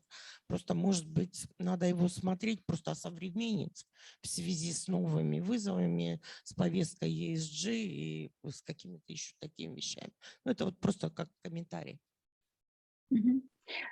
Да, но я здесь отвечу, что стандарты сегодня есть, они все-таки международные, они полностью связаны с отчетами по устойчивому развитию, с рекомендацией Нацбанка, которые есть, поэтому, наверное, обновлять не имеет смысла, потому что, ну, есть некоторые ориентиры для компаний, про которые есть, а по формату, что, да, компании должны знать, видеть друг друга в лицо, в регионах мы очень стараемся, мы для этого в Вятке недавно провели тоже форум по устойчивому развитию, где бизнес общался, некоммерческие организации делились опытом, и более того, некоторые кейсы, которые показывал региональный Сбербанк, мы показывали и демонстрировали потом федеральным коллегам, мы тоже знакомились, что смотрите, что у вас происходит, поэтому да, я здесь с вами согласна. То есть вопросы коммуникации, они самые сложные, наверное, в рамках большой страны, о которых тоже сегодня неоднократно было подчеркнуто. Спасибо огромное, Анна. А я, в общем, наверное, передам слово еще представителю еще одной ассоциации, ассоциации грантодающих организаций, Ирине Соколовой, хотя Ирина, наверное, больше будет говорить, да, не про бизнес, а про, поскольку она отвечает за некоммерческий сектор, ну.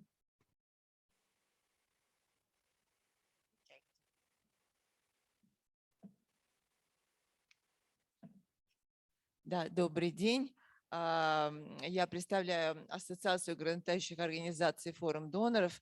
Я понимаю, что все немножко начинают уставать. Я постараюсь побыстрее. Тем более вижу в зале людей, которые вчера уже присутствовали на первом дне, да, и уже было мое выступление по одному проекту.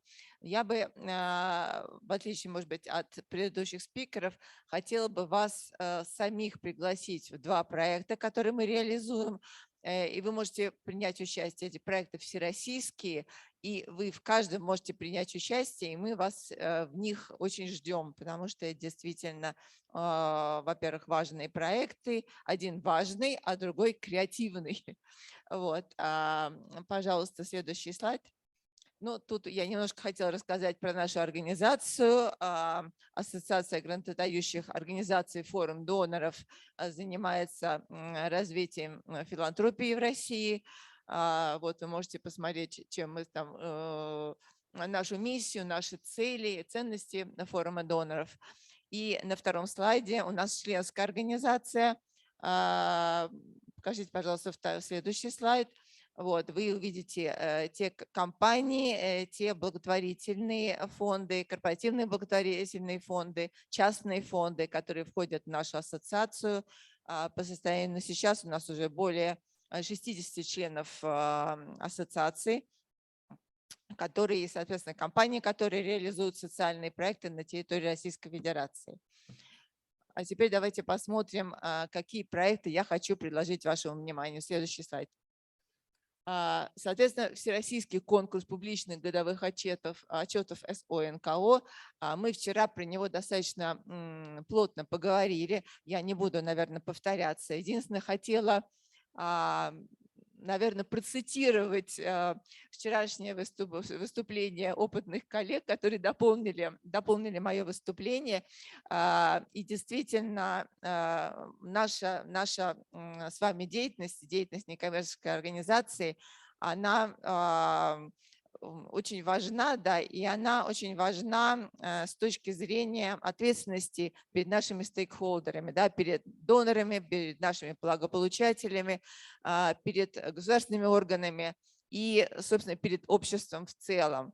Мы обязательно должны отчитываться. Сегодня уже говорили на эту тему про открытость, прозрачность и прочее. Один из инструментов, собственно, открытости и прозрачности является публичный годовой отчет. И мы стараемся продвигать эту идею, что каждая некоммерческая организация обязательно должна выпускать свой публичный годовой отчет. Он не обязательно должен быть толстым, он может быть маленьким, емким, это может быть там небольшая презентация в PowerPoint, может быть какая-то инфографика, но это обязательно должна быть четкая структурированная история, которая расскажет про вашу проектную деятельность, про команду, это очень важно, команда, которая занимается реализацией ваших проектов и, естественно, финансовые показатели, то есть вы получаете деньги, гранты от государства, от доноров, вы обязательно должны отчитываться, куда идут эти деньги, и особенно те, кто занимается фандрайзингом, тоже очень важная история, и там получают какие-то регулярные платежи или платежи частных доноров, это тоже очень важно, четко отчитываться, куда идут ваши деньги, насколько эффективно вы их тратите. Вот, можно следующий слайд. Соответственно, я хотела рассказать про наш конкурс поподробнее, кто принимает участие в нашем конкурсе, кто нас поддерживает. Соответственно, видите тут, какие у нас официальные партнеры, при поддержке кого мы реализуем наш проект. Вот следующий слайд.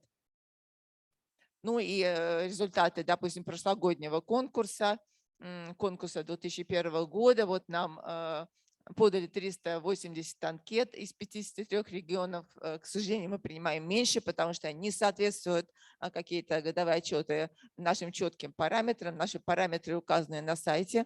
Можно зайти и посмотреть. У нас есть такие базовые параметры, которым должен соответствовать нормальный отчет. Вот. И, значит, можете посмотреть просто инфографика, какое количество отчетов каждый год растет. И мы надеемся, что в этом году, в конкурсе этого года мы получим больше отчетов из Якутии. У нас есть отчеты от ваших организаций, но их становиться должно все больше и больше. Очень надеемся на вашу активность. Вот. У нас нет такой позиции типа победители, у нас все победители.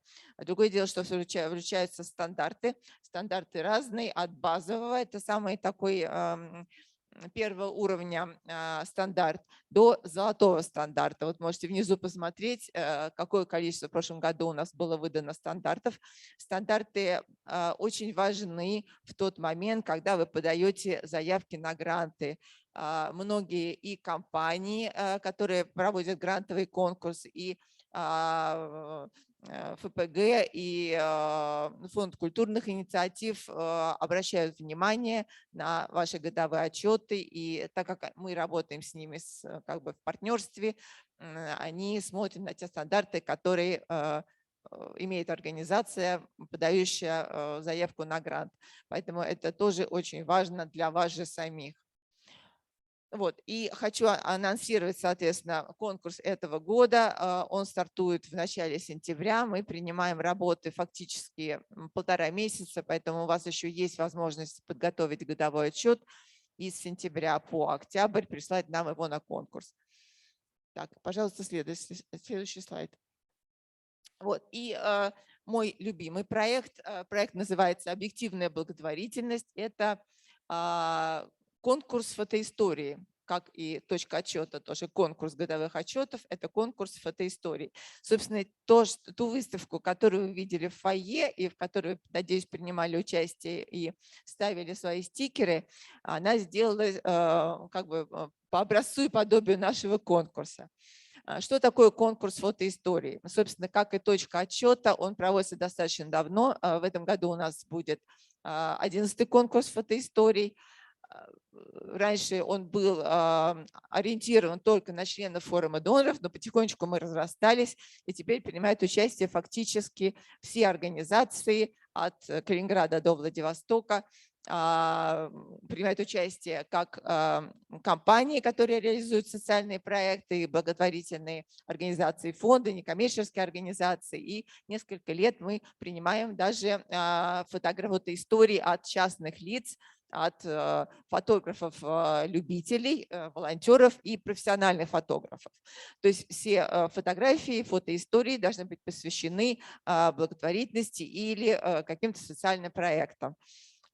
Вот. Что такое, собственно, сам проект «Объективная благотворительность»? Это, собственно, конкурс фотоисторий и последующие за этим выставки. Выставки, достаточно много их проходят в Москве и с помощью наших партнеров в регионах. Кроме того, у нас существует и медиапроект, бывает школа визуальных коммуникаций. Мы пытаемся объяснить некоммерческим организациям, насколько важно быть креативным, грамотно подавать информацию, именно визуальную информацию, потому что первые 2 секунды глаз человека реагирует только на какую-то картинку, да, никто пока не цепляется за текст, мы четко с вами реагируем на картинку, это очень важно. И очень важно уметь снимать, грамотно ловить какие-то моменты и пользоваться этими моментами, да, пользоваться этими картинами для того, чтобы продвигать опять свои проекты, свою организацию. Соответственно, вот видите, какое количество у нас участников за все время было и сколько регионов. Следующий слайд, пожалуйста. Наши выставки, у нас, как я говорила, много выставок, вот во всех городах они перечислены, и, естественно, по несколько раз в этих городах они проходили. И с помощью наших партнеров мы выезжали в Давос, в Сочи на экономические форумы. В прошлом году я один день провела в Санкт-Петербурге, целый день просидела в аэропорту Пулково, потому что с утра прилетела, мы монтировали выставку, которая была перед входом в аэропорт Пулково, и вечером же улетела домой после монтажа. Выставка была посвящена образованию. У нас совместный был проект с Русско-Катарским союзом, и помощник наш был добрый город Петербург. Из всех работ, которые у нас были, мы сделали именно выставку, посвященную образованию. Там она просто очень красиво прошла. Вот внизу как раз фотография, это выставка перед входом в аэропорт Пулково. Мы в различных других креативных пространствах, где много народа, вот в Москве на Ярославском вокзале проходила выставка, сад Эрмитаж. Безусловно, мы продвигаем этот проект и показываем его руководителем нашего государства. Вот Дмитрий Медведев смотрел. В верхнем углу у нас была выставка в Совете Федерации, у нас была встреча с Валентиной Матвиенко, и мы как раз к встрече с ней подготовили выставку в Совете Федерации. Следующий слайд, пожалуйста. Проект этого года, он немножко у нас видоизменен. Да? Помимо самого конкурса у нас будут проходить творческие мастерские, куда мы вас тоже хотим пригласить. Что это такое?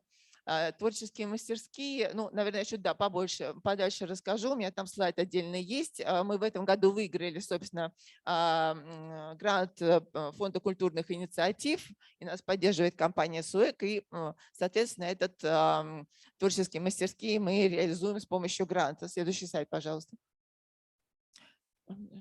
Так, это у меня потом будет. Так, значит, давайте посмотрим. Традиционный конкурс. Финалисты определяются до 20 фотографий, которые участвуют в выставках. Но у нас еще победители партнерских номинаций. Вот вы видите, кто у нас партнеры номинаций. Они тоже смотрят работы и выбирают своих победителей. Поэтому если вы вдруг случайно не попали в число финалистов, то у вас есть шанс стать, собственно, войти в число победителей именно номинаций. И одна из крутых номинаций – это, условно говоря, голосование. Наш традиционный партнер – это ВКонтакте. Есть там такое благотворительность ВКонтакте, я думаю, что вы знаете ее. И там на этой площадке проходят голосования среди пользователей ВКонтакте. И, соответственно, выбираем победителя. Это уже очень крутой способ продвижения организации, чтобы все знали, чем вы занимаетесь и как вы реализуете свои проекты. Следующий слайд, пожалуйста.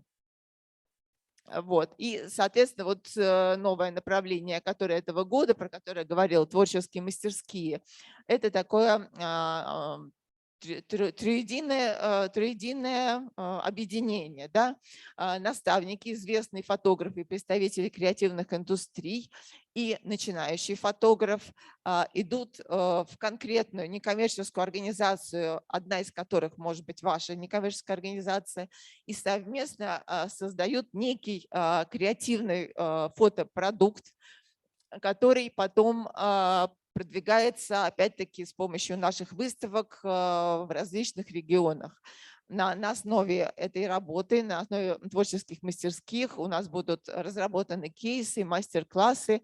Но про выставки я сказала. И, соответственно, та некоммерческая организация, с которой будем работать, она получает отличную креативную концепцию, которой может пользоваться, опять-таки, продвигая свой либо проект, либо свою организацию в целом. Следующий слайд, пожалуйста. Ну, соответственно, тут вот все наши контакты, поэтому если есть, я надеюсь, что появилось желание поучаствовать в наших конкурсах, пожалуйста, пишите, звоните, нужны какие-то консультации, обязательно подскажем и поможем, и очень ждете. Мне тем более кажется, что Якутия такая красивая страна, у вас такие потрясающие проекты, и должны быть отличные просто фотографии. Мне кажется, под вас можно вообще отдельную выставку для нас сделать. Очень ждем ваши фотоработы, и как раз вот вчера как раз выступал представитель там, службы спасения, у вас отличные фотоработы. Очень ждем ваших фоторабот. Спасибо вам огромное. До свидания.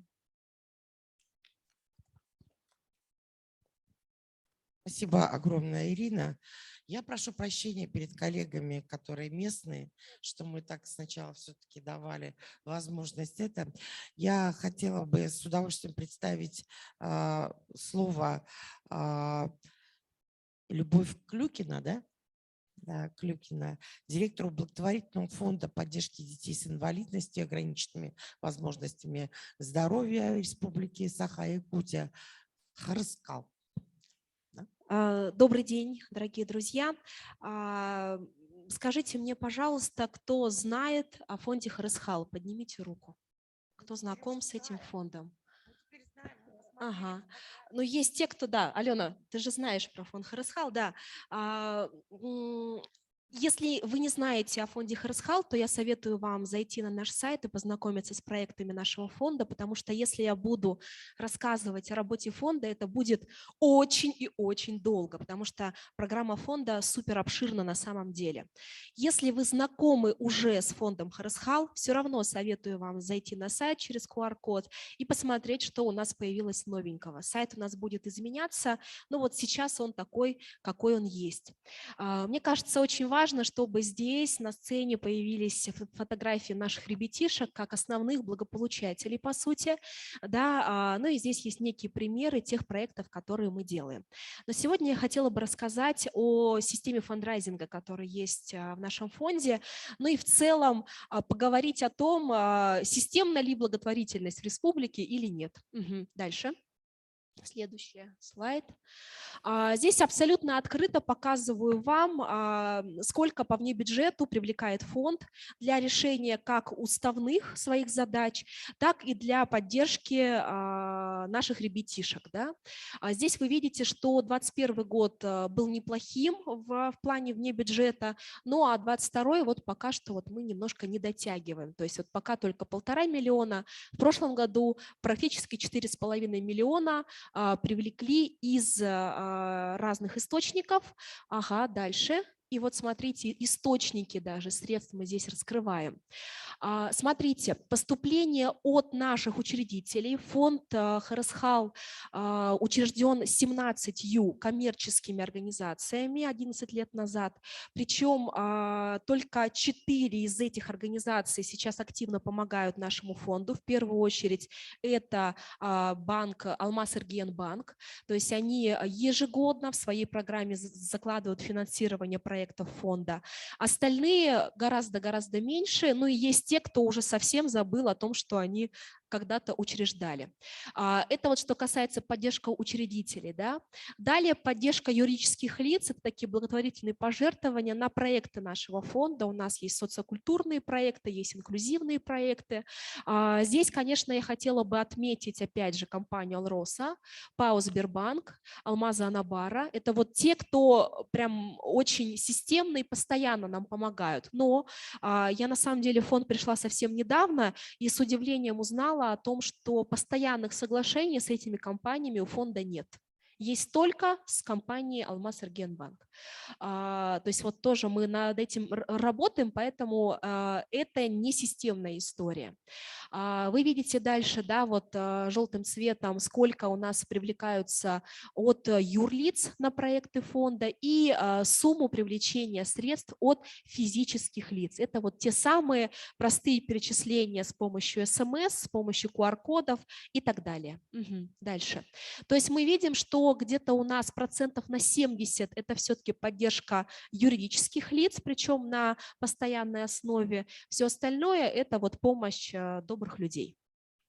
Понятно, что в нашем фонде оказывается поддержка материального плана семьям, которые выезжают на лечение детей, на реабилитацию детей. Мы не оплачиваем лечение, которое предусмотрено по ОМС, это понятно, да, то есть все это у нас очень четко регламентировано, и мы это показываем.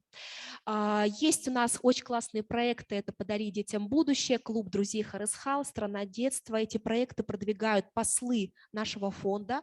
Послы – это инфлюенсеры, это блогеры, которые нами проверены, они нехороших вещей не делают и рассказывают о фонде, и нам в этом плане помогают. Дальше. Я вот тут просто несколько мы проектов сюда таких фандрайзингов добавили. Вот, например, проект «Бежим вместе». Буквально за 2 дня этого проекта на счет фонда пришло порядка 120 тысяч рублей. А проект супер простой, фандрайзинговый. Ребятишки, воспитанники детского сада, одевают специальные манишки, выбегают из садика, пробегают вокруг своего детского сада, ну а за это родители детей перечисляют в фонд сколько могут.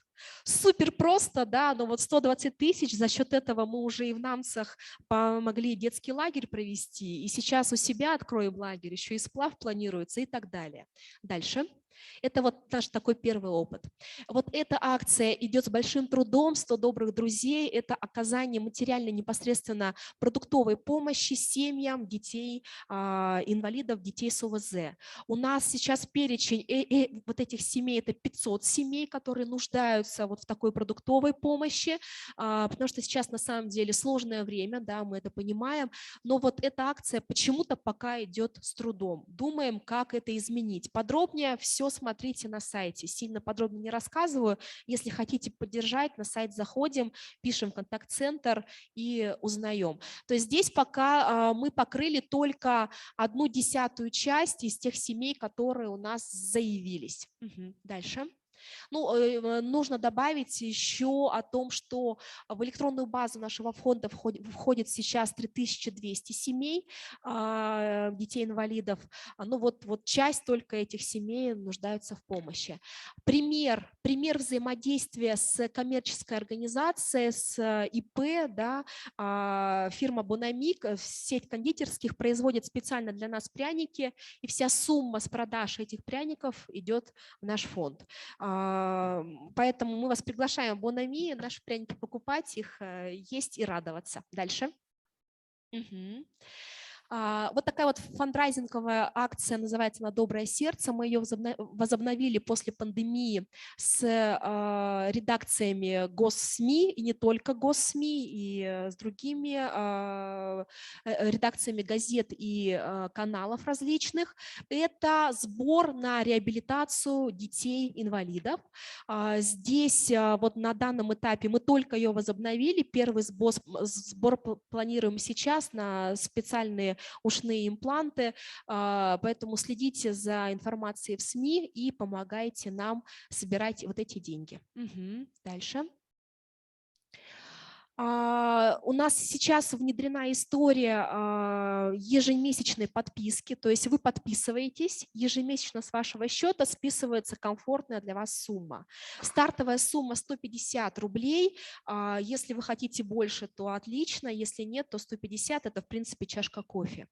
Вот сейчас только что меня здесь посетила эта мысль, у нас сейчас мы сбор не объявляем на эту девочку, но вот у меня сейчас появилась мысль, а может быть мы здесь на фестивале-форуме поможем маленькой девочке Кайдалова Елизавета, год и 3 месяца. Она сейчас с самого своего рождения находится в медцентре. Это паллиативная девочка, она не может дышать самостоятельно. А в паллиативное отделение республики у нас большая очередь. Они смогут попасть туда совсем не скоро, и мама не хочет расставаться со своим ребенком. В семье 7 детей, в том числе есть приемные.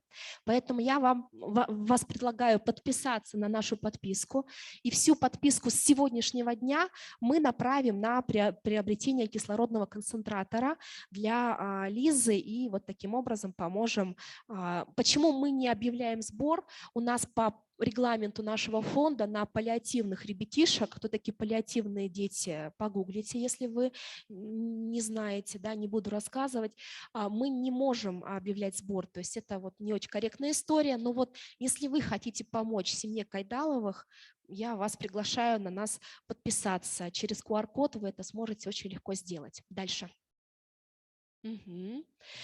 Соцсети фонда, благодаря чему работают вообще все наши акции? Через неплохое информационное сопровождение. У нас есть отдельная пресс-служба, в том числе в которой работают волонтеры. Благодаря этому у нас получается более-менее системно вести работу нашего фонда. Можно говорить, что сейчас мы финансово неустойчивы, потому что на большой процент нашего финансирования это субсидия Минтруда. Мы сами же воспитываем некоммерческие организации в рамках проекта Харасхал Плюс и хотим, чтобы они в будущем были получателями вот этой субсидии. Сейчас за 2 месяца мы написали 7 проектов на 7 разных грантовых конкурсов, в том числе фонд Потанина, и ожидаем хотя бы нескольких побед в этих конкурсах, но мы понимаем, что это тоже неустойчивая история.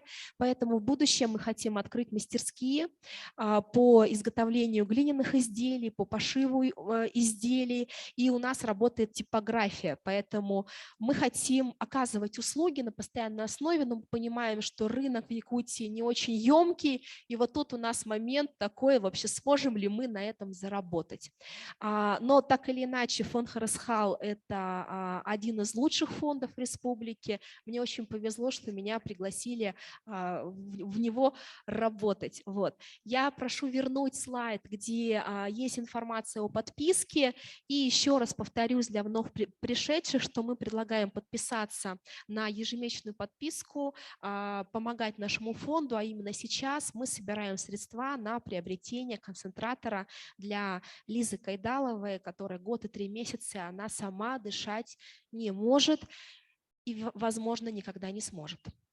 Вот, спасибо. Я благодарю за столь насыщенную программу фестиваля форума, за возможность. Я вот практически на самом деле навязалась на выступление. Это очень важно, что вы нас слышите, уважаемый Единый ресурсный центр. Спасибо большое. Любовь, я слышала вчера, что использовалась корзина доброты во время пандемии, по крайней мере, где-то в Якутске. А почему сейчас на продуктовую помощь нельзя договориться с продуктовыми магазинами и поставить вот, ну, как бы сбор вот этого продуктовых наборов в корзину доброты? Да, мы также решили перевернуть вот эту акцию «100 добрых друзей». На самом деле здесь была задумка о том, что семья приобретает и приходит в семью. То есть не когда вот мы, да, а вот эта сложная история. Получилось, что разработав вот такого рода положение, коллеги столкнулись с проблемами. Поэтому да, мы думаем, что это будет такая некая переработанная, может быть, корзинка добра, которая действует в нашей республике. Может быть так, а может быть все-таки мы, то есть вот думаем. Думаем. Спасибо за совет. Да. Спасибо огромное, очень, по-моему, интересный опыт, и на самом деле он довольно системный, и, по-моему, вы идете дальше, хоть вы и говорите, что у вас там не системно с бизнесом. Ну, соглашение, конечно, хорошо, но вы знаете, я знаю некоторые организации, несмотря на их системные соглашения, то, что были в этом году, некоторый бизнес отказался просто предоставлять помощь. Спасибо огромное. И давайте тогда у нас последний выступающий, Алена Кычкина. Да? Кычкина, правильно? Да? Это у нас волонтеры-медики. И председатель она Якутского, соответственно, регионального общества Российский Красный Крест. Спасибо. Да, всем добрый день. Я хочу представить вам сегодня работу вообще Республиканского волонтерского корпуса от имени Ресурсного центра добровольчества, от волонтеров-медиков.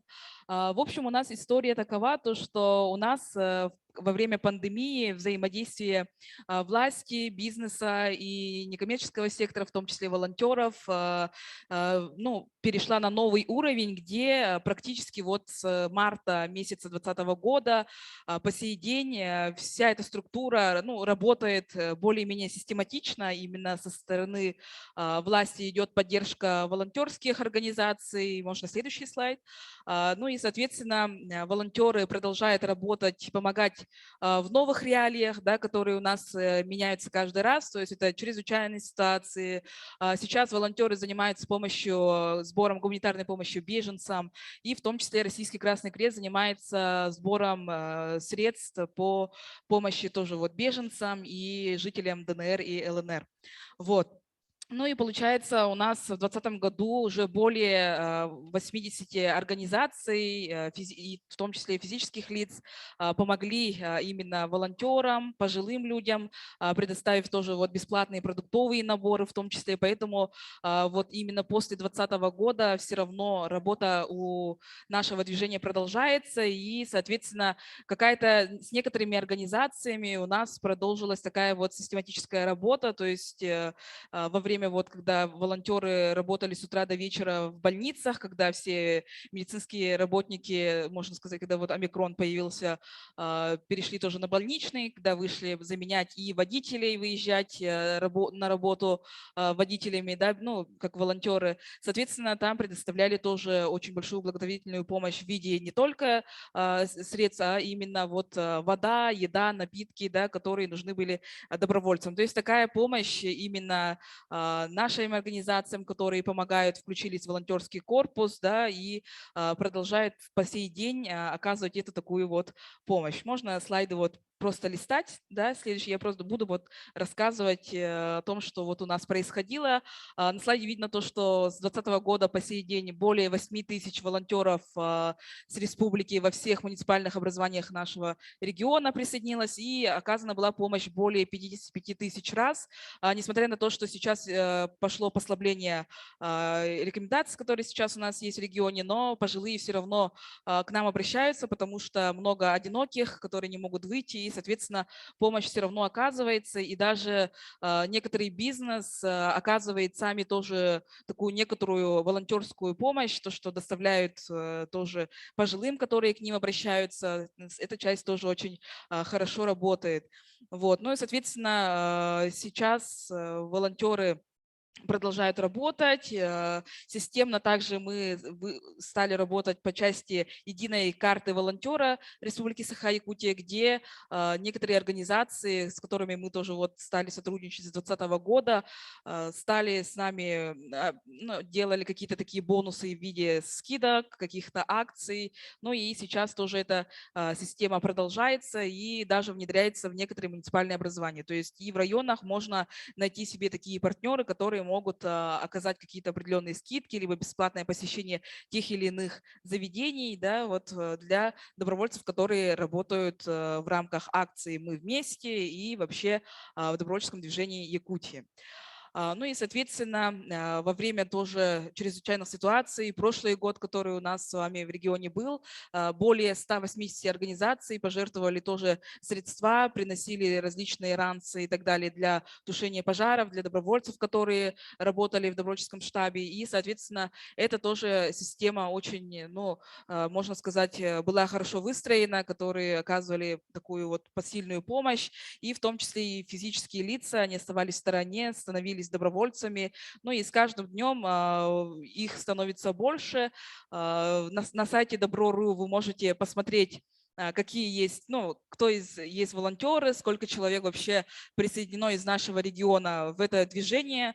Можно порадоваться то, что именно вот с 2020 года уже более 18 тысяч человек стали добровольцами. Вы можете тоже присоединиться, либо если вы являетесь организатором какой-то акции и так далее, можете создать свой аккаунт на этом сайте и, соответственно, искать добровольцев непосредственно там. То есть тоже и можете в том числе бизнес-партнеров, которые могут тоже посмотреть на ваш проект, на вашу акцию, тоже могут, в принципе, присоединиться и тоже, соответственно, работать. Можно рассказать одну историю, которая у нас произошла. Мы с моими волонтерами решили провести конкурс для мотивации наших добровольцев. Вы можете тоже такие мероприятия какие-то проводить. Мы решили провести конкурс республиканский «Мисс и мистер волонтер-медик». То есть нам идея пришла за 2 недели.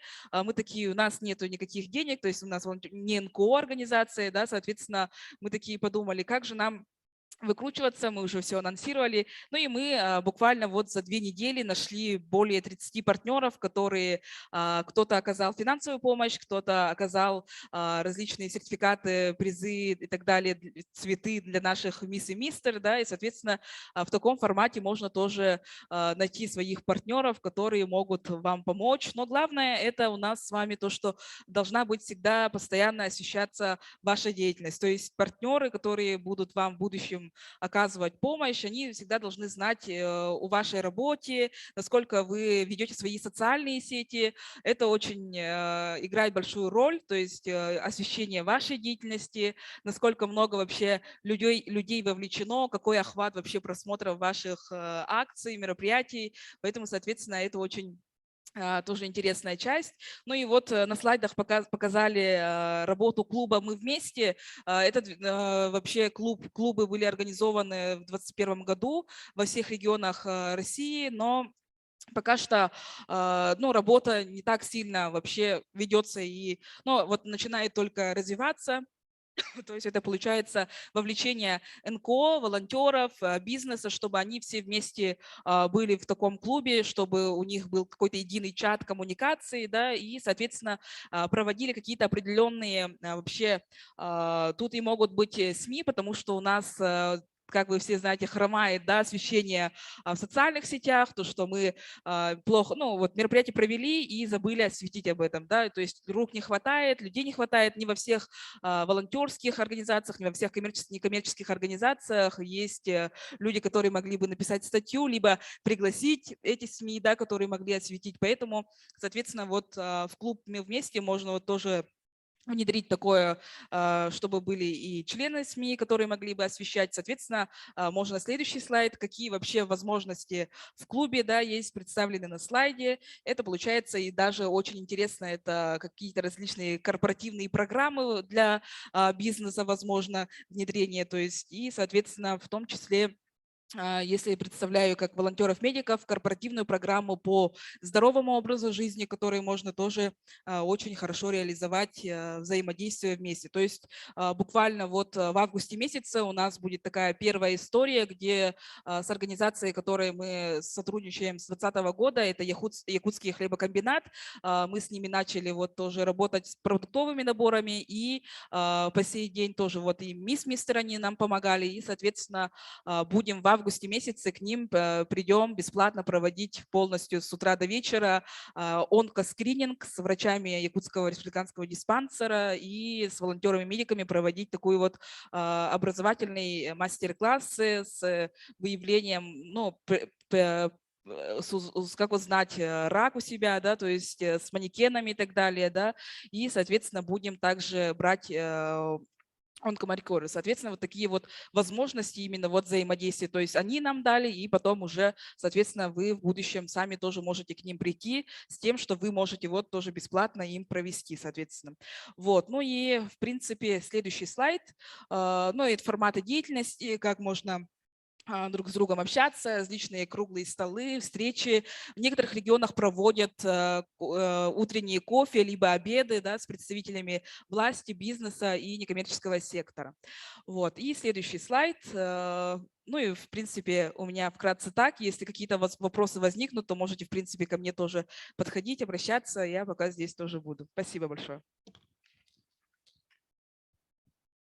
Спасибо Алене.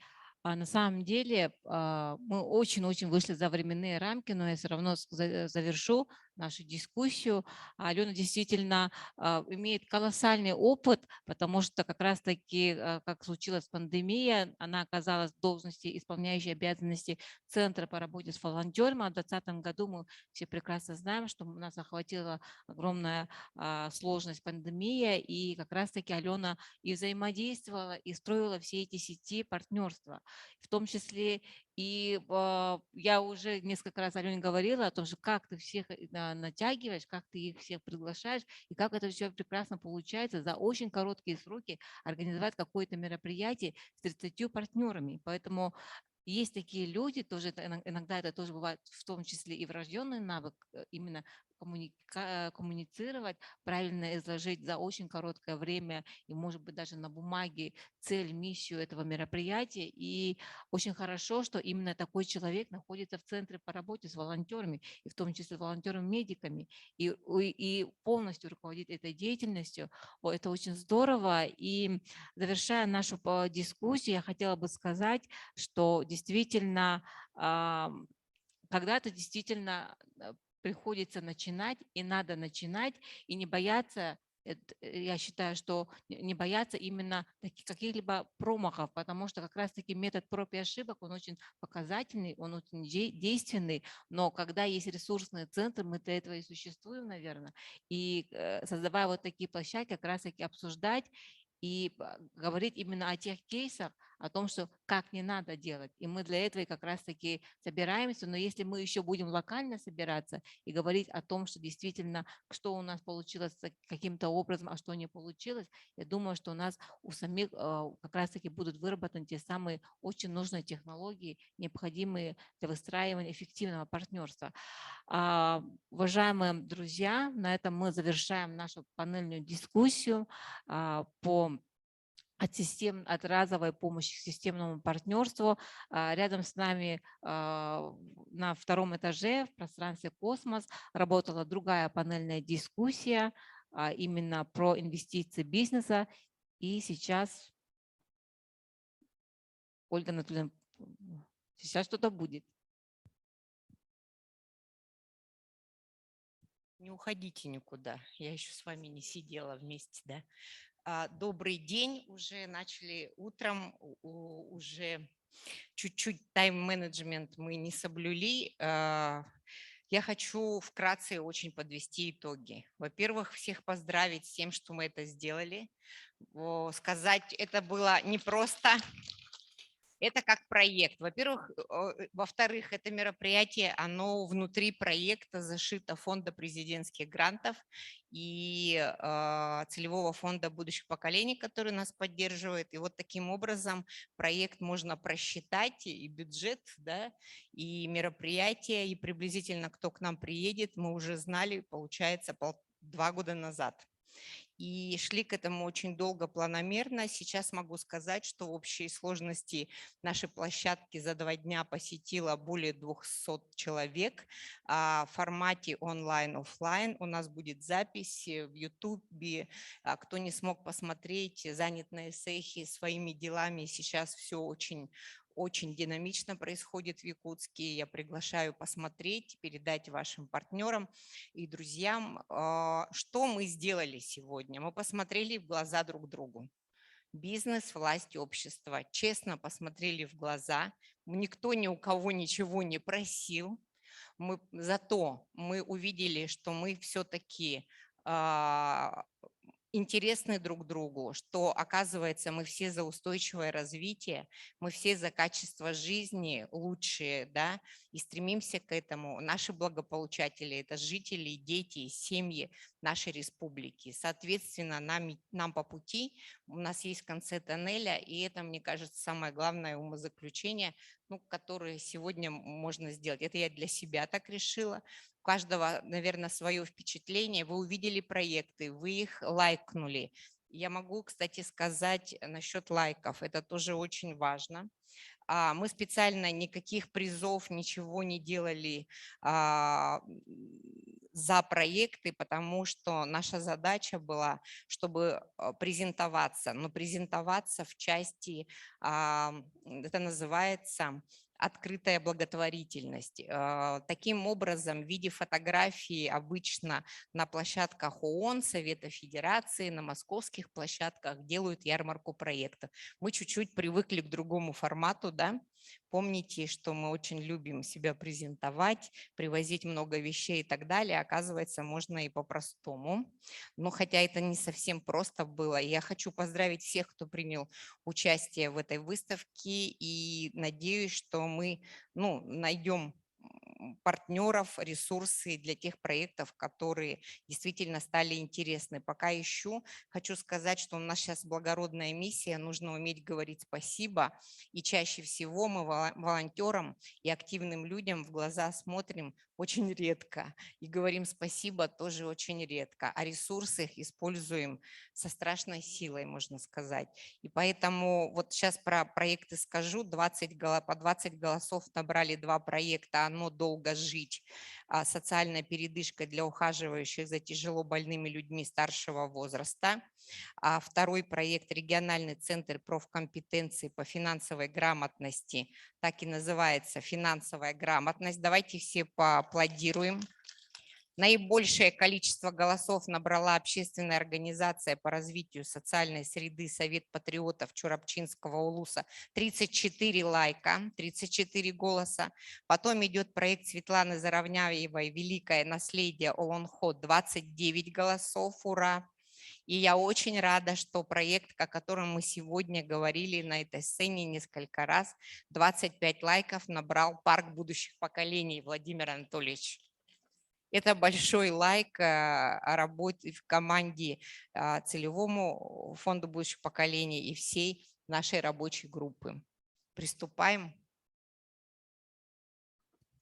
Итак, дорогие друзья, действительно прошел очень-очень насыщенный день сегодня. Была построена и выстроена прекрасная программа работы панельных дискуссий. Были услышаны и увидены интереснейшие проекты. Ну а сейчас, дорогие друзья, нам хотелось бы наградить наших уважаемых участников за личный вклад, активную жизненную позицию в развитии добровольчества в Республике Саха-Якутия благодарственным письмом заместителя председателя правительства Республики Саха-Якутия награждаются Сардана Ивановна Григорьева, эксперт-аналитик некоммерческой организации Фонд «Единый ресурсный центр поддержки социально ориентированных некоммерческих организаций и развития гражданских инициатив Республики Саха-Якутия». Давайте поддерживать друзей.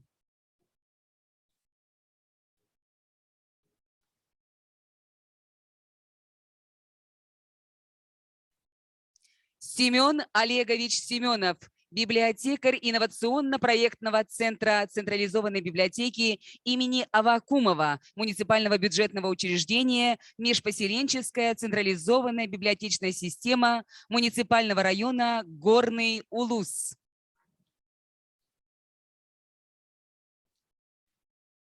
Награждается Надежда Константиновна Седалищева, ведущий специалист по социальным вопросам администрации муниципального района Сунтарский Улус.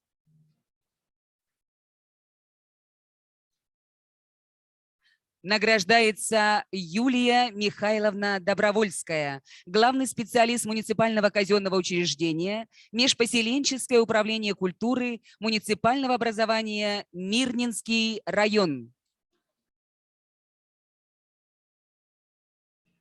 Юлия уехала с экспертами в сокровищницу. А где наша Григорьева Сардана? Дальше. Мы продолжаем наше награждение и приглашаем на сцену Наталью Алексеевну Спиридонову, начальника управления по социальным вопросам Анабарский национальный Долгано-Эвенкийский улус. Уже передадим. Благодарственным письмом заместителя председателя правительства Республики Саха-Якутия награждается Алексей Сергеевич Кривцов, директор департамента стратегического маркетинга, пользовательского опыта и дизайна акционерного коммерческого банка «Алмаз Эргиен-Банк», акционерное общество. Пожалуйста, до конца доработаем, команда Единого ресурсного центра. Очень рада.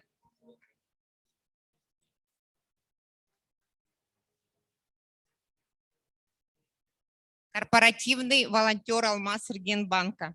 Дальше. Награждается Петр Владимирович Данилов, руководитель службы обеспечения безопасности акционерного коммерческого банка «Алмаз Эргиен-Банк», акционерное общество.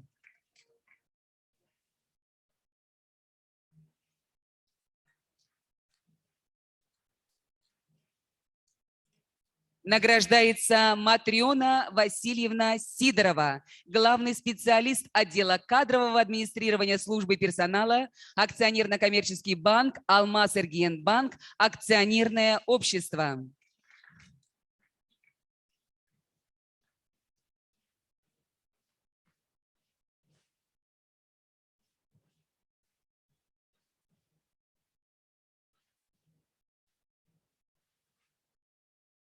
Также в составе дружной команды волонтеров акционерного коммерческого банка «Алмаз Эргиен-Банк», акционерное общество, награждается Ефремова Елена Анатольевна, ведущий бизнес-аналитик управления бизнес-анализа.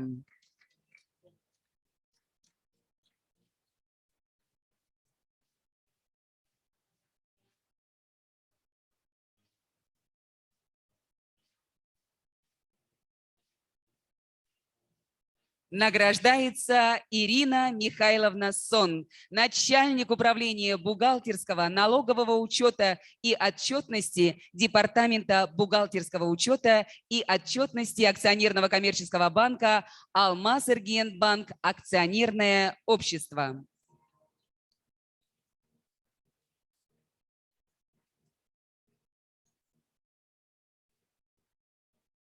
Нагрудным знаком за вклад в развитие педагогики дела вручается и награждается Фазульянова Валентина Абдулзьяновна от имени Международного Макарьевского форума. Давайте поприветствуем, дорогие друзья, нашу уважаемую коллегу.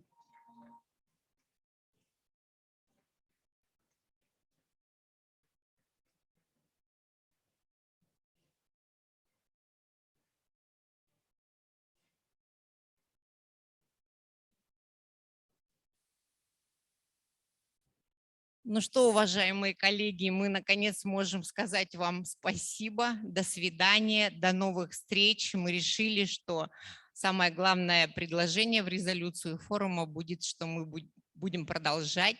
И представители бизнеса, в том числе, которые были онлайн, сказали нам спасибо, до новых встреч, хотят прилететь в Якутию. Всем мира, добра, любви, красоты, всех с праздником. До новых встреч, коллеги, друзья. Пока. Ура. Да, может быть, общее фотографирование сделаем, да? Все в холл, наверное, в холл, да, лучше в холле на фоне баннера.